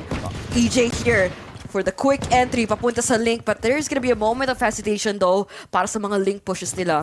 Something still gonna be there. Gamitan muna tayo ng Cascade! Of course, he's gonna be compromising his own position. EJ once again nandito. Oh, something. Labas muna tayo dyan, sir. Kuha sana ng isa kasi hindi mag-connect. Mind Freak, ganda ng backup. Kita natin kung paano sila mag-withstand on the Blade Storm ni EJ. Quick trade galing kay Jing. Flipsider though has no flashes. They're playing in for the Cosmic Divide. Spike being defused by something. It's a 3v1 Flipsider with the Sheriff. What can he do aside from withstanding the Phantom na ibibigay sa kanya ni Divide? Dalawang Cosmic Divide yung na-expend dun sa round na yun. Okay, fair trade. Pero 4-2, ang ating current scoreline. And gotta look into this na yung Paper X, meron pa silang dalawang ulti na pwedeng gawin. May pwedeng gamitin na dalawang ulti. Ultimate game changers indeed, and this is where we see them using those in dire situations na naman. And of course, with the run it back and the lockdown, that's going to be a guaranteed retake for sure. Especially they have full confidence in making this art push happen. Of course, side by side is going to be Phoenix, the Sky, the dynamic happening here. But si EJ though, nako, paligoy-ligoy muna tayo dito sa mid. Hindi tayo basta-basta magpapadali. Hindi tayo basta-basta magpapapitas. But back up din, galing kay Elmore from top mid. They're making sure that an aggression is not going to be fully executed here from the side of Paper X. Saktong abang, saktong kuha, saktong bigayan din sana makukuha sana nila. But it's gonna be a long conversation. After all, they finally decide, Link na nga ang posible na i-commit, but hindi mo nila gagawin dito. Run it back muna. Ito natin ang swing! The flash as well! Forsaken na Divide! Ganda ng kuha! There's no trades though yet coming out from RRQ.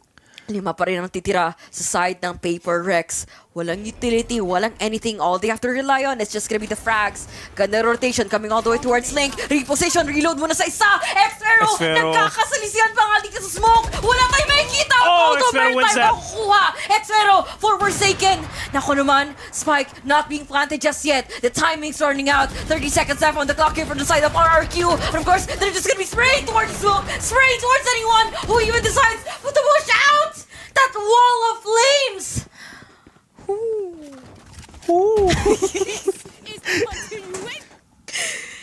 Time out. Time out muna guys. Masyadong mainit ang laro.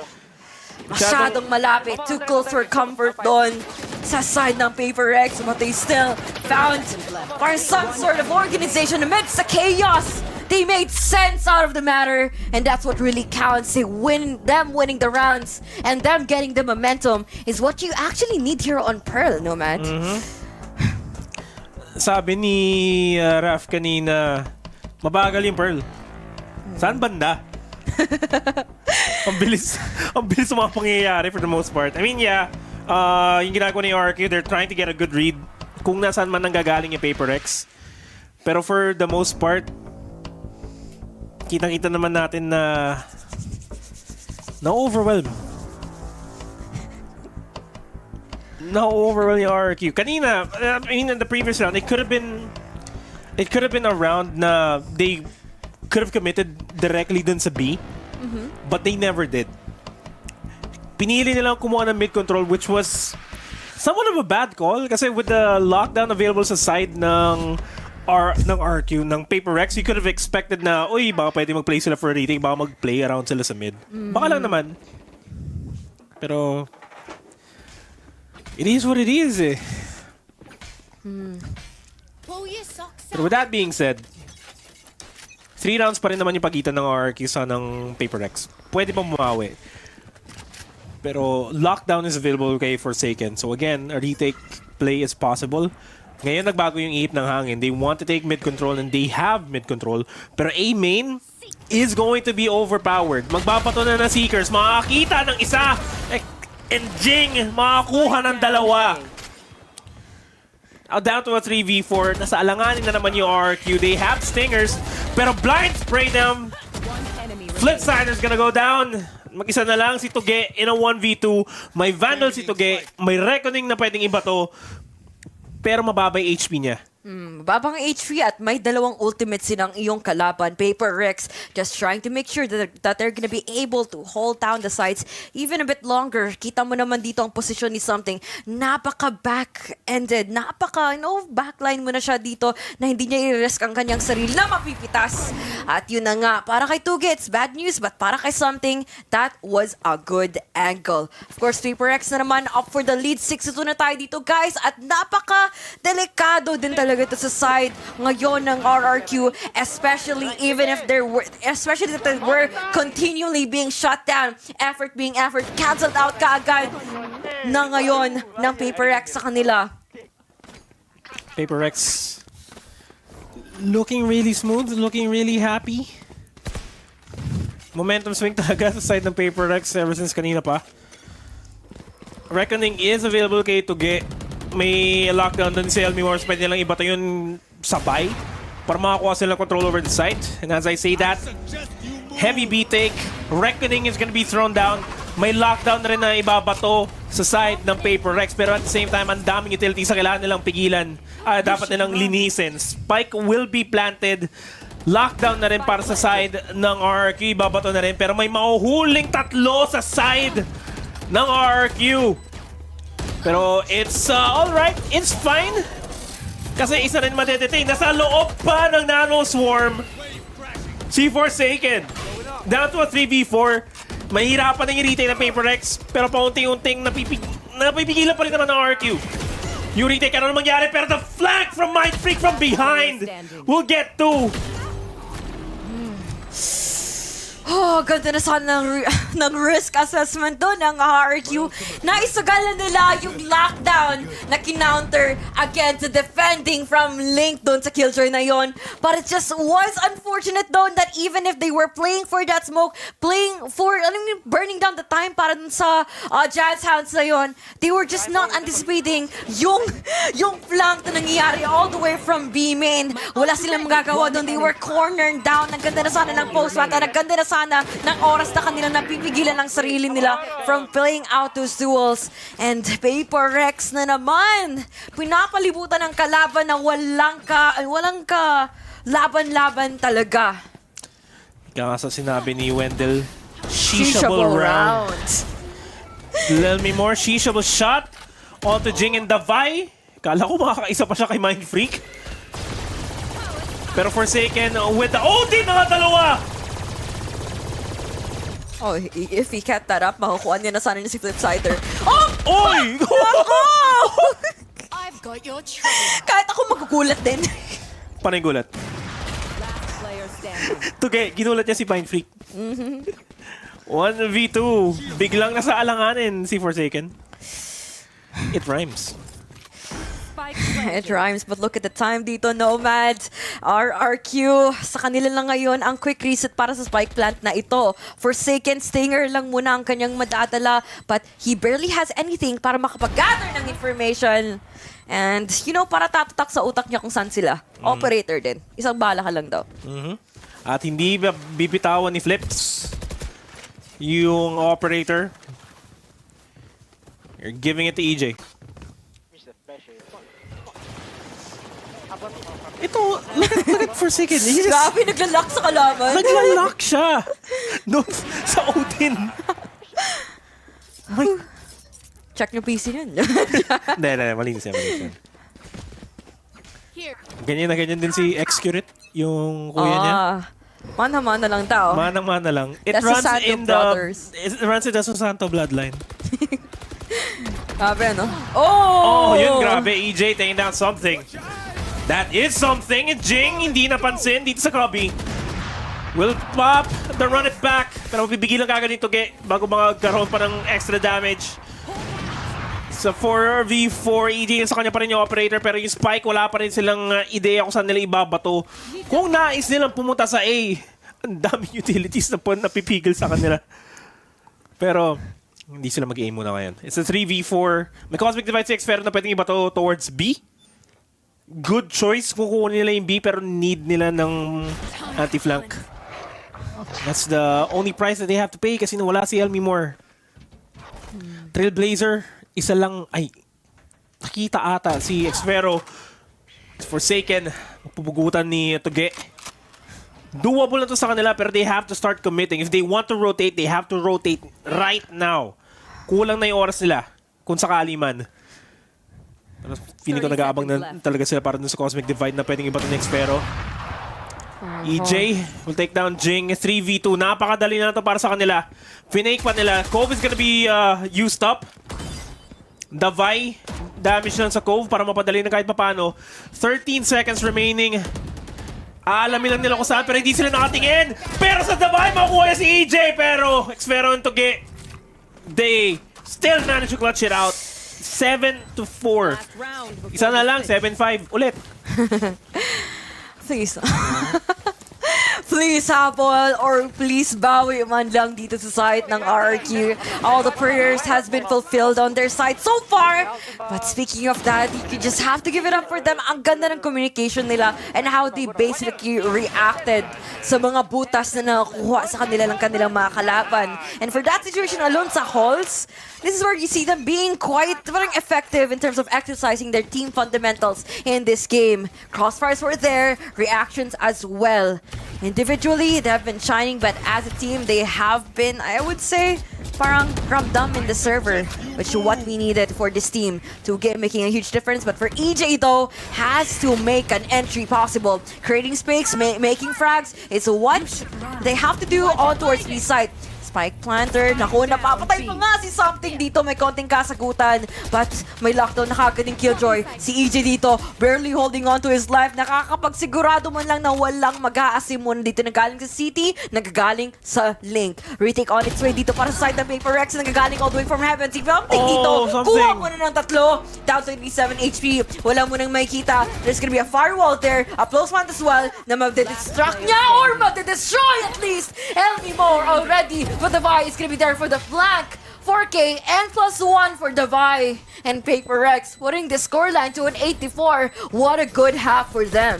What a good half indeed. Pero at least yung RRQ nakahabol pa sila. Something was stopping RRQ. It's quite literally something. Pipigil. Ayun. Look at this retake.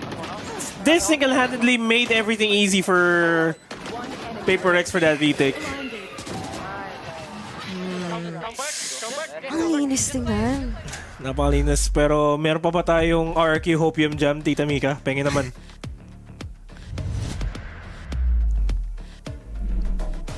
Meron pa naman. Matik naman yan eh. 'Di ba? Pag bias tayo, todo talaga, hindi ba? Pero dito naman sa sa ating score, 'di ba? We do see Paper Rex leading. Kaso lang, this was kind of like the same situation yung sa map 1 eh. Man, I feel like the biggest problem RQ is having right now is that yung pinaka-fundamental ng Pearl is that they have really safe rotations going back and forth between sites. And the rounds that they won was actually off the back of just denying the retake and using that mobility.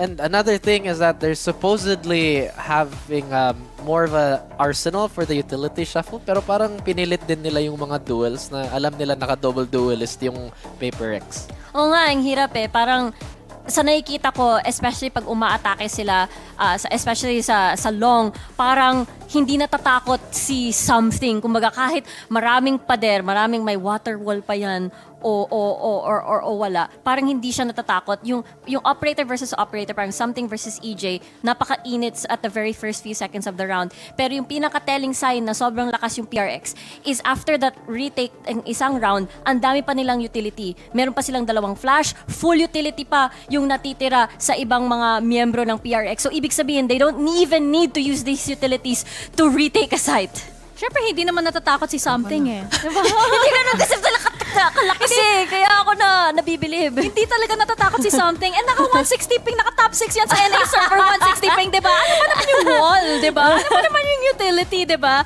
Pero now, as we see the side switch, nako, W Gaming will be even more W'er as they head into attack. Let's pass it on over to the casters.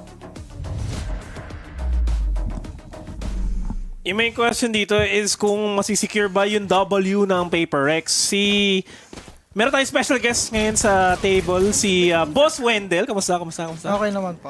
Okay naman. Ano ba sa tingin mo? Yung RRQ ba may chance ba makabawi dito, Wendell?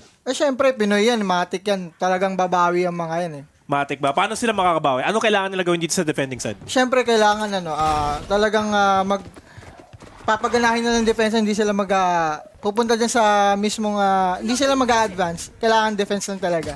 Kailangan defense na talagang hold lang muna ngayon. Pero maraming salamat, Boss Wendell. Maraming salamat din, Xfero. Sabi ni Something. Amin na muna yung side. Elmi Moore. Kuha niya si Jeng. Double kill para sa kanya. Down to a 3v3. At Spike will be planted at ang layo pa ng iniikot ni Flips at ni EJ. Well, uy, nabago mo si Wendell. Give or take, kailangan din talaga nila maging careful na marinig sila sa kanilang mga flank. Dahil napaka-crucial talaga ito na makakuha sila ng anyone at least being off guard para sa mga post-plant na ginagawa ngayon ng PaperX sa kanila. Flipsider, down to 26, kuha muna ng isa with the frenzy. Davido, abang muna tayo dyan sa gilid. May mga heals para sa iyong mga kampi. But si Mindfreak dito, taking matters into his own hands, denying everyone for the defuse. Nako, time is ticking, sir! EJ, asan ka na? EJ, kung saan kinakailangan ka, wala pong magagawa, sabi niya. 94, good first round for PaperX. When the world needed him the most, he vanished. Avatar lang. Pero PaperX, good start. Medyo questionable yung... Hindi naman questionable. Hindi ko gusto sa yung big flank na ginawa ng RRQ. Kung mag-flank man sila ng ganun, sana nagbigay na sila ng tao na manggagaling sa mid. Hindi manggagaling sa spawn. Ang layo, 2 pa sila. Para sa akin, ang hirap din kasi mag-retake all the way from Arctic. Kahit sabihin mo may 2 flashes ka, it's just a lot more angles for you to check. A lot more angles, a lot more frags that you would have to take. Just like how Forsaken is going to be taking all of the matters into his own hands. PaperX, 2-man remaining, or rather, make that Xfero with the lowest of HP. Not sinalo pa yung shorty ni Something. At wala nang ang magagawa. Si Tuge, though, could still be reliable.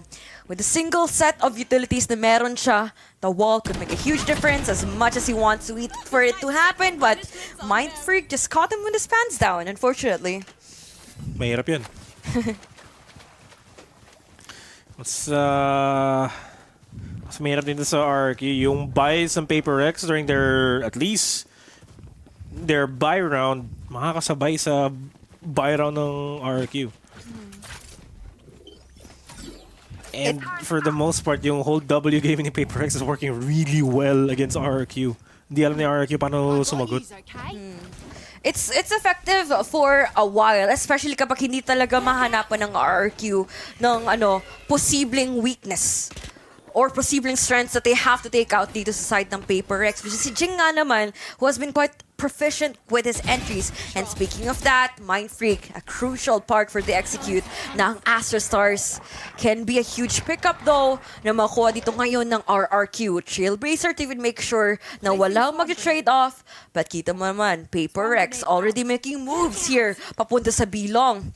But judging by the positionings na ginagawa dito muna ni EJ, this could make him stuck in a tight spot dito sa corner. Antay mo na siya na makakuha ng isa, but the dash in medyo kumapos. Mabubuhay nga naman siya ng isa pang segundo para sa side ng team niya. Sinuwerte siya dun sa cascade actually. Napaisip kung saan pwede mag-spray down. Forsaken still gets the kill onto Flip.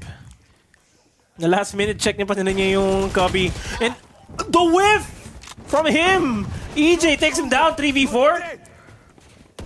Medyo doable na para sa RRQ. Now down bigla to a 2v2. Something with a double kill. Takuha pa niya si Tugesa, si EJ. Esfero will take down Jing. 1v2 pero something, but this is still something. This is still something. 1v2. Ibit nga lang. Pero mga kaisa, isolate sa 1v1 kamuntikan. Triple kill pero Esfero takes it out. 5-10. Still there.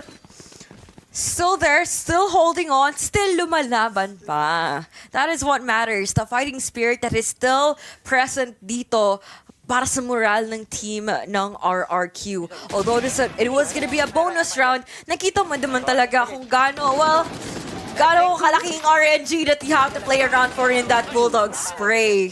Unfortunate though, kahit sabihin mo si something made huge impacts, it's just impossible for him to at least finish that strong, given that ang rami na kaagad nagba-place themselves in different angles and in different utilities. That was gonna be the Blade Storm here for something. RRQ EJ decides to back on away. Kailangan niya mabuhay for his team, for that free ticket, for everything though. Especially with Flipsider making a difference early on in the game. Taking out Forsaken. Ganda ng kuha niya though. Flipsider already out on the board. Wala na tayong flasher sa team. Delikadong posisyon pa rin to sa side ng RRQ.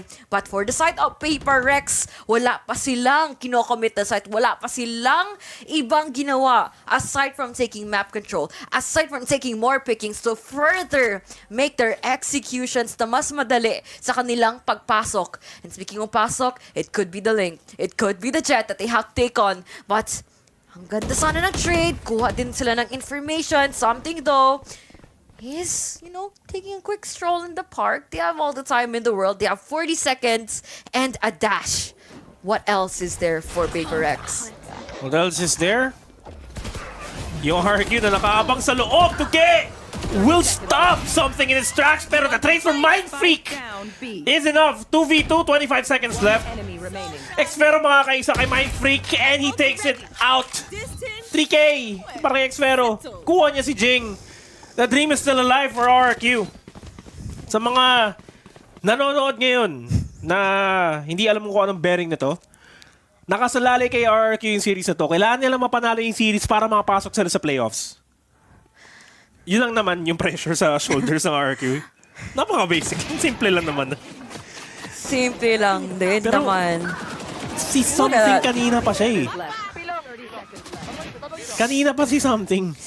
Kanina pa din talaga na gusto magpakita ni Xfero. 14 na kagad ito. Kanina it was Reyna action. Now it's Astra. All the stars have been aligning for this player. And of course, the controllers do have their way on shining, making those anchors and making those frags. Holding down the fort for the rest of the team.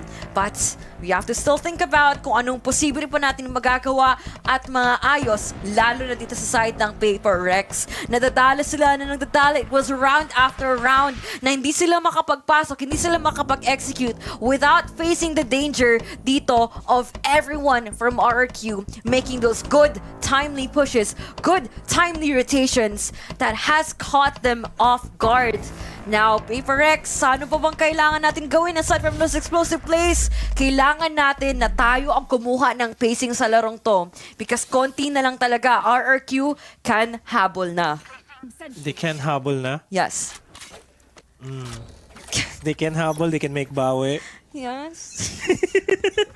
Pero look at the buys na kinuha ng Paper Rex. 4 stingers, they're taking mid control. Ginagawa mo. Internalizing lang. Internalizing lang. Okay. 4 stingers, they can take mid control for themselves. Mukhang prepared na rin yung RRQ kasi alam nilang eco. Pero will Elmimore be able to stop this initial kill kay Jing? Pero Something magsiswing through. Nandyan rin si Flipsider. Kung mga pick off ni Something to, medyo big deal to. Pero hindi pa natin mapapansin. Tiling-tiling.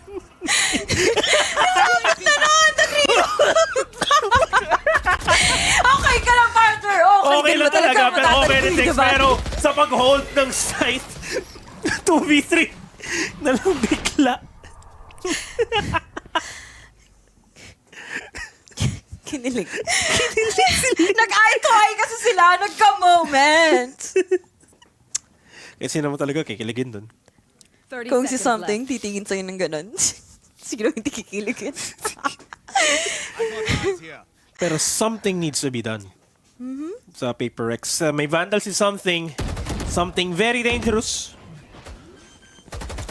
to happen, to get. Spike planted. And Tuge and EJ magkasama sila.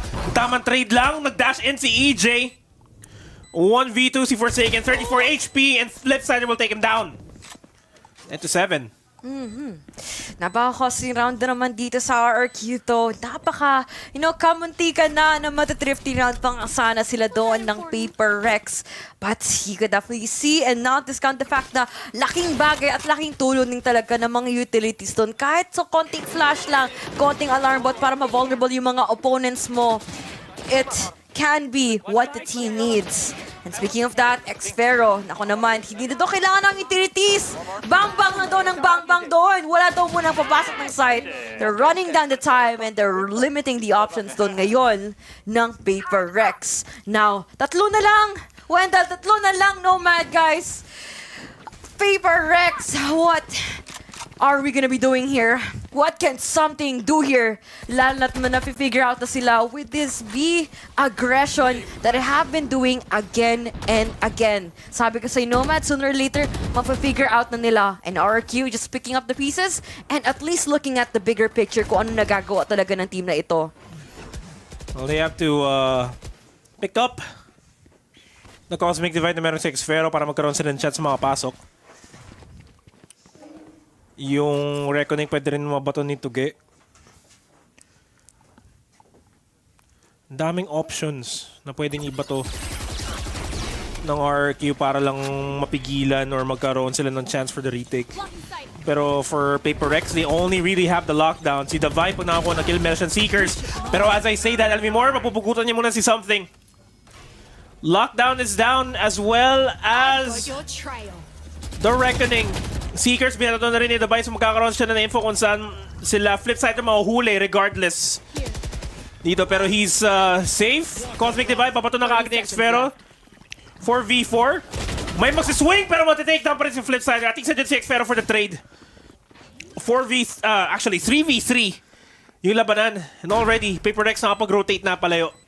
Tatlong ultimates ang kanilang naisugal dun sa round na yun para makapag-commit man lang ng site kaso hindi pa ka natutuloy dito sa site ng Paper Rex. Dahan-dahan muna tayo dyan, sir. Kuha muna tayo ng frags because they have to make this retake happen if they want to shut down once again ng Paper Rex sa kanilang ekonomiya, sa kanilang frags at sa kanilang momentum. Davai taking it away. Xfero with the trade as well. Mindfreak nandito sa smoke kasi Tuge nag-aabang sa'yo. Jing, last guy remaining here from the side of Paper Rex. Can he pull through? Will he hold down the spike? Nilabasan ng classic na nga dito ang kuya natin. Nagtama pa nga! Ganda na kuha ni Jing!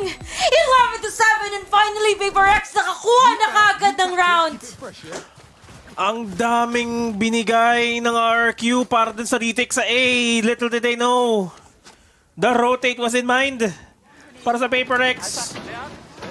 Jing going big.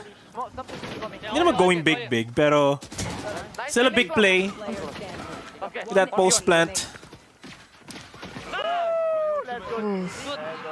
I love the discipline here. I love it. I think he already had the run it back before pa siya before pa siya nag-try to commit for that duel against the Harbor. Kahit sabihin mong magkakas ka ng run it back, it's gonna take you more time for you to push against that Harbor who is already holding down the spike. It can be really crucial. And decisions like that, milliseconds like that, made all of the difference in the world kung paano talaga nangyari yung round doon sa Paper Rex. Now for RRQ, kahit sabihin mo malit na bagay yun, malaking hit din yun para sa kanila. Not just like morale-wise, but with how confident that they are inside this game. Kahit sabihin mo nang tumatama naman kayo, like all of your executions have been hitting. But if you lose in that manner, it's just difficult for you to deal with that because it was crucial for them. And by looking at the side of here, parang if matuloy-tuloy ito ng Paper X, this is gonna be putting them talaga in an enormous amount of pressure in taking out the second map kasi mukhang bye-bye na talaga. Well, I'm gonna say bye-bye, but RRQ, this is not looking so good for them after that round. Note na after this round, RRQ, hindi maganda yung mga kuha nilang pera, pero Jing and Davai, kukunin kaagad nila si EJ sa si Elmimore. Tuge, not able to stop it. Xfero and flip side na natitira at ang layo pa nila. Sa 2v5 retake, better choice dito talaga i-save na lang. Gamble na lang sila for OT. Ang hirap nito. Hirap talaga. Lalo na completely annihilate na kagad ng Paper X itong depensa na ito. They're now running at full speed and I'm pretty sure RRQ wouldn't have anything for the next round para pipigilan na ito. But for Flipsider, ako naman, he still has that Vandal. He still has everything though. Pati Forsaken, nako, ano yun, ba't di ba tumama? Ba't di ba tumama? Sayang naman, guys. But for Davai, ayun. Sir, harap sa likod, sir! Naku! Alam niyo na. Oh! Okay, nice one, Xfero. Nice. At least, paano, nagkaroon na extra money si Xfero, pero barely anything. Barely anything. Lockdown, meron si Elmimore. Bulldog para kay Flipsider, pero everyone else is gonna be running stingers. Ang hirap nito para sa RRQ. Hail Mary play na to para sa RRQ. For the most part. If they can just get 5 rounds. If they could just get at least 2 for that matter. Actually, kung makuha nila tong round na to, baka mag-momentum switch. They need at least 2. They need at least 2 in this one. Lockdown lang yung pwede paglaro ni Elmimore. At ang heavy pa ng stack ng Paper X towards B side. I've got your trail. Yan na yung Seekers, babato na kaagad. Here's the lockdown. Kailangan talaga nila yung bato yung lockdown. Is gonna be forcing the rotate out from Paper X. Davai nakapasok sa side, pero they take down the spike carrier of the Davai to get. We'll take him down. May makuhuli pa ata ng lockdown. Wala. Joke lang. Actually, may isang nahuli. Pero okay lang. They also have the spike on the side of Paper X. 4v4. Nakakuha ng Phantom. Xfero, Elmimore will take down something. Still 4v3. Manageable pa rin to para sa RRQ, pero pwede pa mag-rotate yung Paper X. Buti nandun na si Flipsider sa kabilang side. Pero it's a patience game. Not yet. Magra-wrap around. Likely magra-wrap around si Mind Freak on towards mid. Turret is still available para lang mapigilan yung matis malertohan sila. Run it back from Jing. We'll start the push in, pero wala siya maharap na isa. Matitake na ba siya ni Elmimore? Not a lot of damage. Hindi masyadong sulit yung run back. Ito na nga. Nasa mid link na si Mind Freak. Xfero, nakaabang. Jing will take down Elmimore. Xfero will take down Mind Freak. Mapapatay na konti yung buhay nila. Xfero with a triple! The dream is still alive for RRQ! Keep that going. Keep that energy going, RRQ! Kailangan nyo pa ng isa pang round para ma-shutdown na talaga tong Paper X sa kanilang ekonomiya, sa kanilang momentum. Take it away dito muna. Oh, what a good hold, Xfero na naman! Shining, shimmering, splendid talaga ang Astra players natin dito ngayong gabi. Performing at their best. And of course, the one performing for the team, not just for the utilities, not just for the support, but also the anchors. Anong Sentinel? Kami na. Barilan na. Yun na dapat. Pero may Cosmic Divide. 6 Pharaoh off of that. So pwede pa nila magamit yun for the retake. And Xfero opens it up with the kill onto Mind Freak. That is what they want. Pero it's not what they need for now kasi they need to group up together. Lanat see something. Lurking around. Nice kill by Elmi Moore. Makuha niya kagad sa something. 5v3 nasa side na ng RRQ. Nasa RRQ na yung tempo ngayon. Mukhang magkukomment na rin sa A yung Paper Rex. Kaya-kaya na mapigilan to if they want to. Spike will be planted. Pero Jing, masasalubong siya ng 3 miyembro ng RRQ nakatingin sa kanya pero makakaisa siya! Gets traded off! 2v2 na lang bigla for a second with a double kill. Luminya sila para sa kanya. Lockdown's gonna be thrown down. Kailangan na mag-push ng RRQ. Mag-defuse na kaagad. Actually, di makapag-defuse now. Down to a 1v1 Xfero. Down to 9 HP. Divide! The Cosmic Divide! This might be big. Magbabato ng flash. Pepekihin niya. Nakaabang. Pero Xfero still gets the triple! He clutches it out! Does he have enough time? He has the time! RRQ, they're still in! Oh my gosh! Paper Rex! Ano na nangyayari sa inyo? RRQ lumalaban pa rin. Na time out na nga ang kanilang na-call. Because napapatanong sila sa kanilang sarili on what went wrong. What do they have to do para tapusin itong larong to? Because if you look at the scoreboard right now, no man humahabol at lumalaban na naman muli ang Paper Rex. RRQ nasa laro pa, Ling. Nasa laro pa, Wendell. 3 more rounds. Take it down to the time. Yun yung sinasabi ng coach nila. One at a time. Kalma muna tayo, guys. Huwag niyo kalimutan ang mga angles. Ako naman. Please up, Chamber. I feel sad of the Chamber nerf still, honestly. Wala tapos yung Chamber meta. Okay na yun. The era is over, but you know, the reign is about to begin na naman for RRQ. But will it run smoothly? Or will it be cut down short by Paper Rex as they have finally decided to call out this timeout para pag-iisipan ng mabuti kung ano ba talaga ang factor that they have to put out in this game para matatapos na tong series na ito. Walang pera yung Paper Rex. Hero Vandal para kay Jing. Ang daming pwede mangyari dito. At yung kailangan lang gawin ng RRQ ay kumalma. Kumalma lang ng onte. That is all they want. Nagsabong. Nagsabong yung dalawang... Nagsabong pa ba yun? Hindi nagsabong. Dog park. Basta dog fight. Forsaken takes down Xfero. That's not an opening na gusto ng RRQ. Pero makikita nila si Something. EJ flip side. At least makakuha nila si Forsaken. Something and Jing. They're down. At si Mind Freak na lang mag-isa. And the dream is still alive for RRQ. Dalawa pa. Dalawa pa ang kailangan nila. Pero may pera na yung Paper Rex on the next round. Yun lang yung problema nila ngayon. Also the two ultimates. You cannot take your eyes away here from RRQ right now. What a good sack. What a good response. And what a good... Well, mow down sa mga nagtatakang pa mag-push dito sa A site. Wala sila masyado binabago eh. They're just making sure na hindi talaga maging walk in the park para dito sa Paper Rex ngayon. Their pacings have definitely been figured out. Something to may samang gusto! Nako! Nice one, EJ namubos! EJ na walang kamalay-malay na dalawa kagad ang kanyang nakukuha!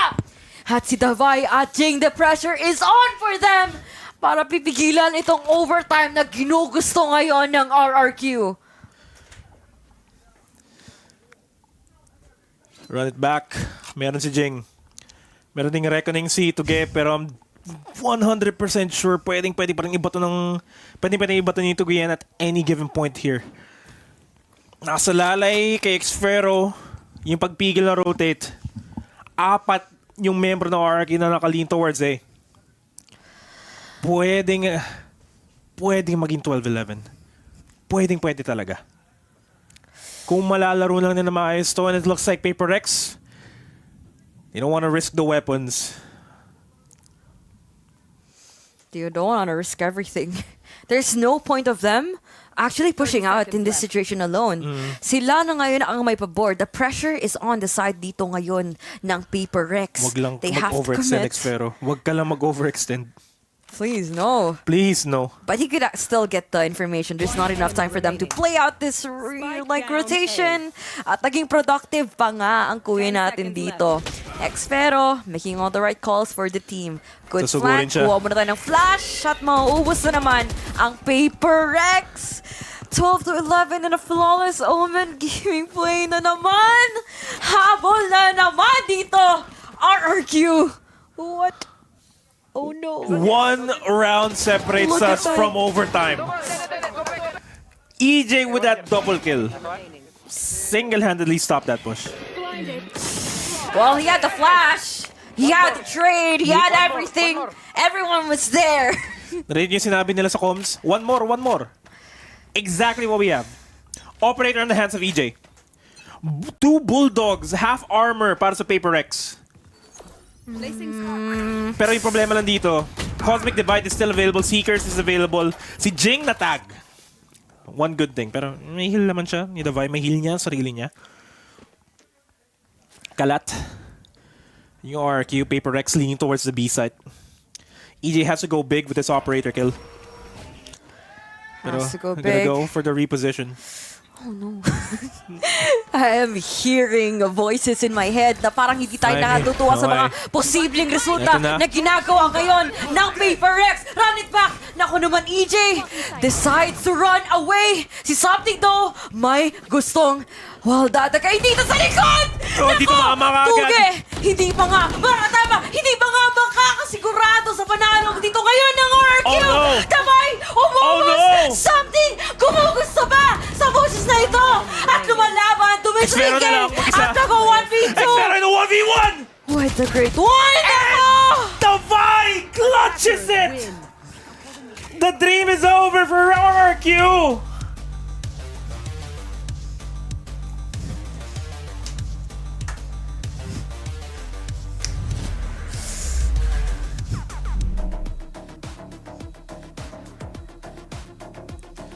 Not happy about it.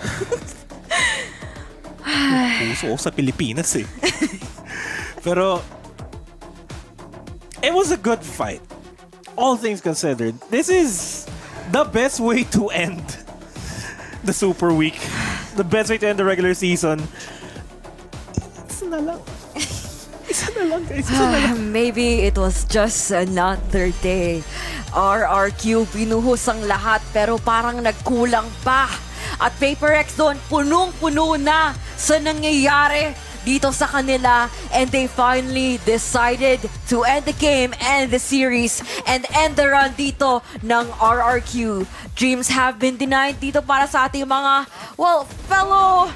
fellow Philos in the server, but of course, the spirit is still alive here. The competition has been heating up so far in the Pacific League because Paper X definitely held on to their might, definitely held on with each other. Together as a team, they've won that. Good moments coming out there from Something, of course. Ang raming highlight. But sa kabilang team, Xfero had multiple opportunities for him to shine, and he did! Multiple kills back to back. Ang ganda ng mga clutches. But it's just that and nothing else. Congratulations once again to Paper Rex for pulling through the entire series. And for RRQ, you gotta get them next time, you know. Bawi na lang sa LCQ.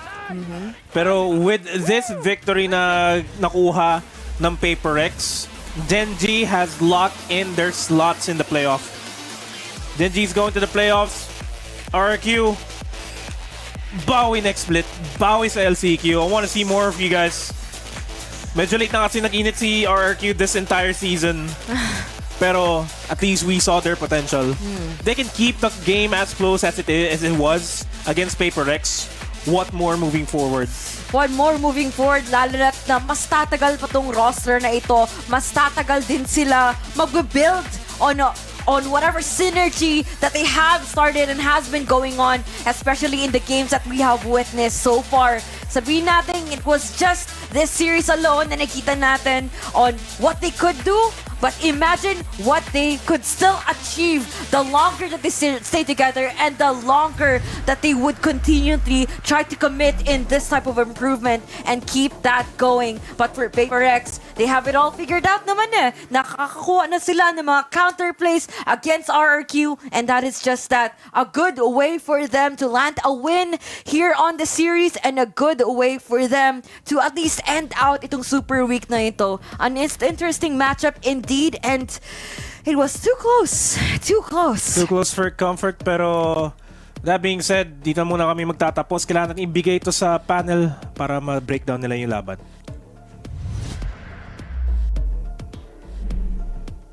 Maraming salamat to Nomad and to Ling for that cast. And here we go, ending in a 2-0 in favor of PaperX sa huling laban dito sa regular season ng VCT Pacific. Grabe talaga.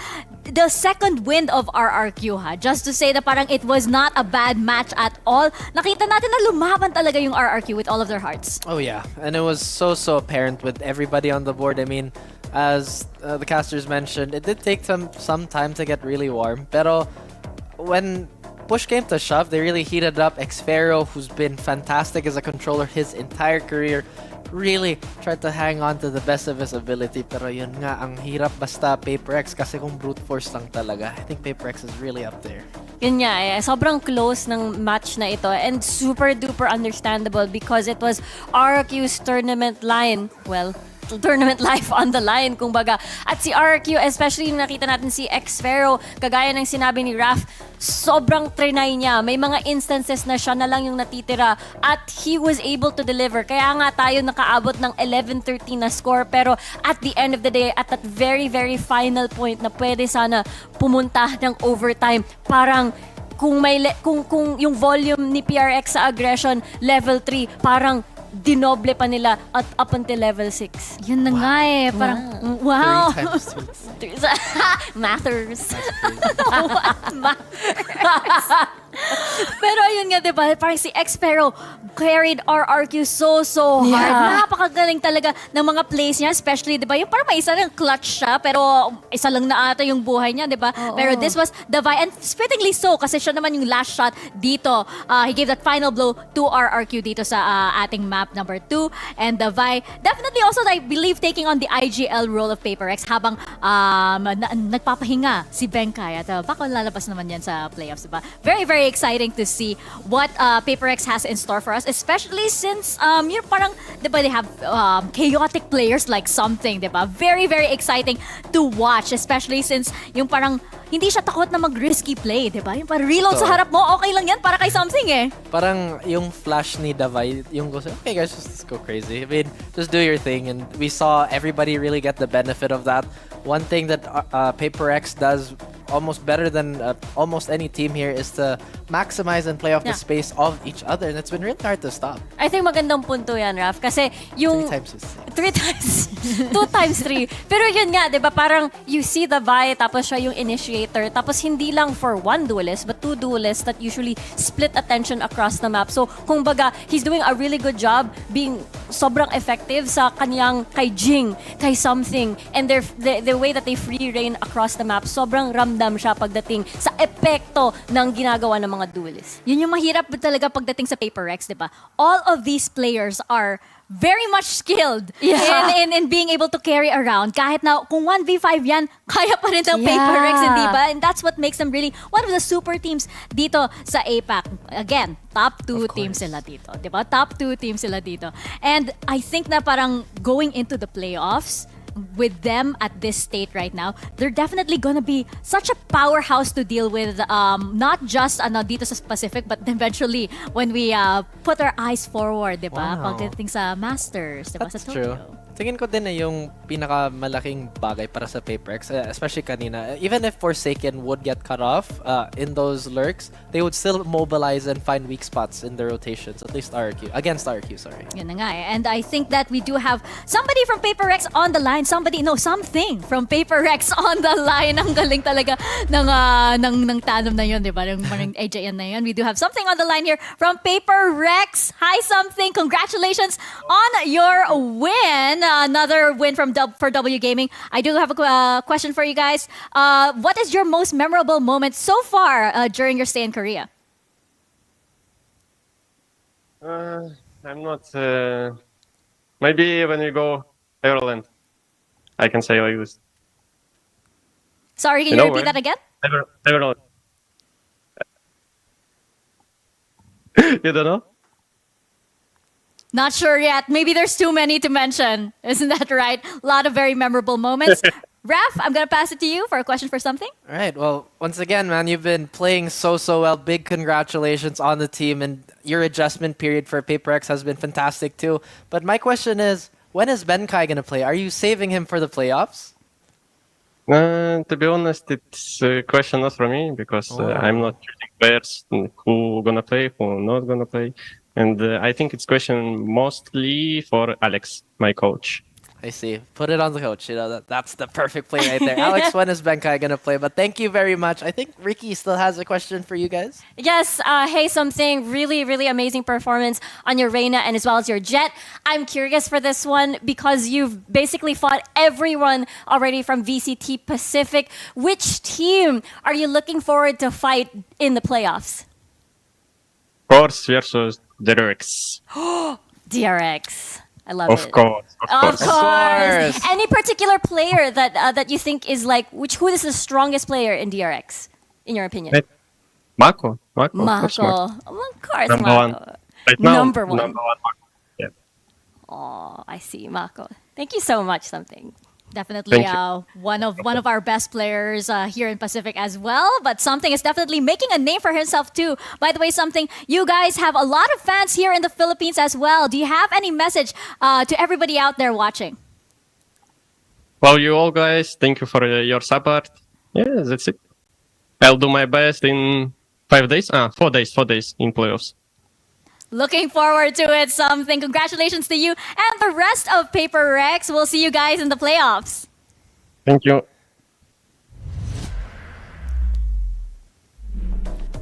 See, man of little words but big actions indeed. True. Yun talaga si Something, di ba? Kasi parang we see it in his place, di ba? Talagang straight to the point. Yung hindi siya takot talaga kung if he puts himself at a very, very awkward scenario para lang maging distraction for the rest of the team, okay lang yan para sa kanya eh. I mean, yun yung perfect duelist mentality.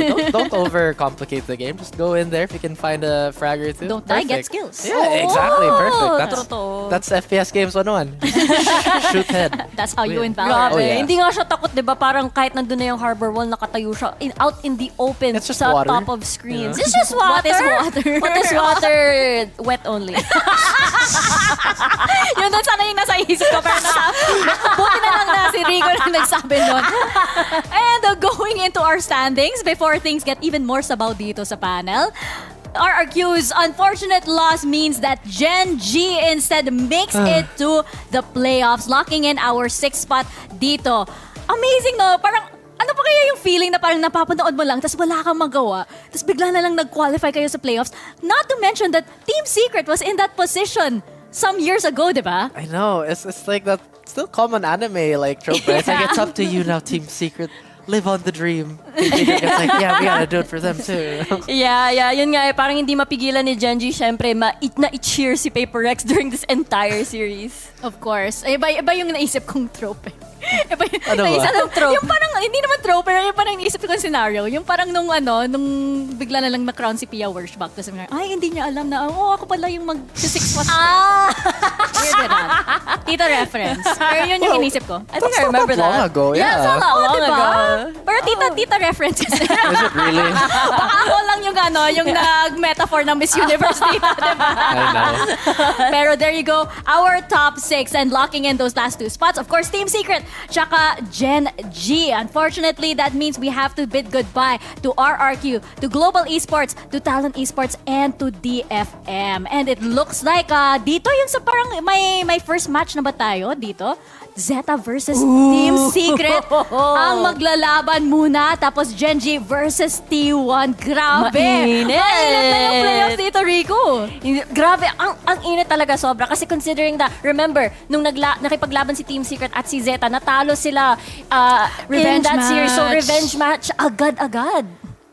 That's a really crazy series. I'm just like reading everything that's on the prompter. I'm like, oh yeah. But you know what?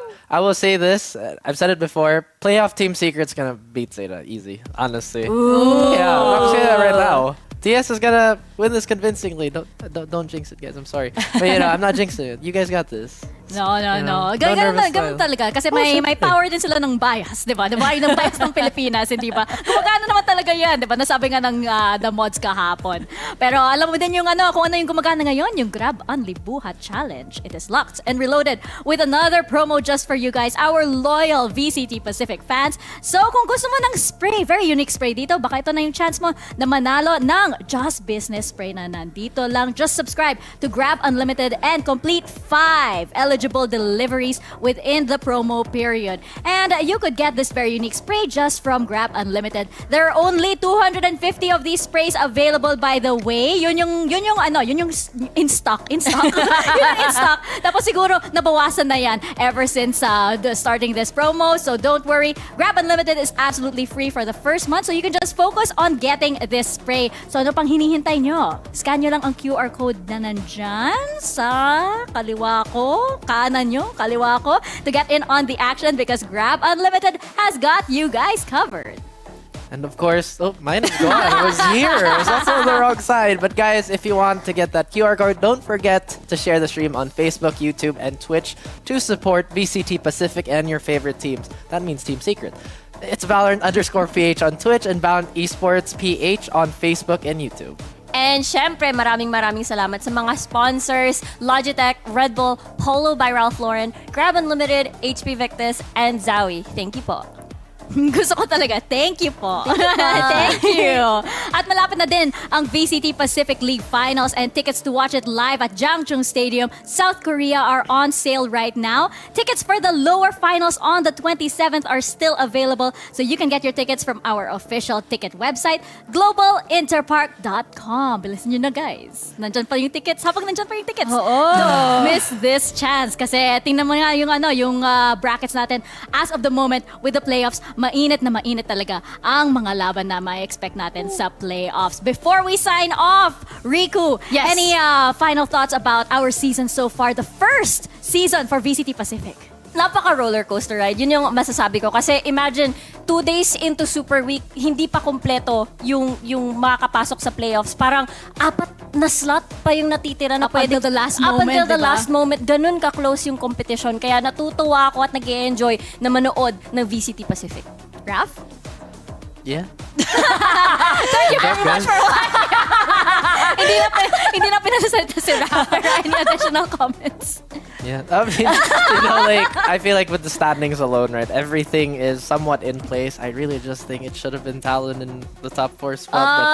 But you know what? We still have next season. We have plenty of time, guys. At yun nga yung maganda pagdating sa league na ito, di ba? This is only the first season. Much more to come. Pero sa ngayon, punta muna tayo sa ating playoffs, which will be happening in just a few days. Sabi nga ni something, di ba? 4 days. 4 days to go. At yun nga, na-start na niya ang timer. So this has been Tita Mika Fabs dito sa panel. And on behalf of the whole production, thank you very much for tuning in. Thank you din kay Raph and kay Riku, Raku, or Riff, whichever way you prefer, for being here with me on the panel. And we will see, sabi ni Direk Riff daw. Sige, Riff na lang. Maraming salamat din kay Direk for always being there for us. Maraming salamat po. And we will see you guys in the playoffs. Kita-kits, same time, same place. Ay, hindi ko alam kung same time. Same place. Basta same place. Basta same place. Dito sa Valorant Esports PH. We'll see you guys.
cock Tyler. Look at this! This is going to be so fun.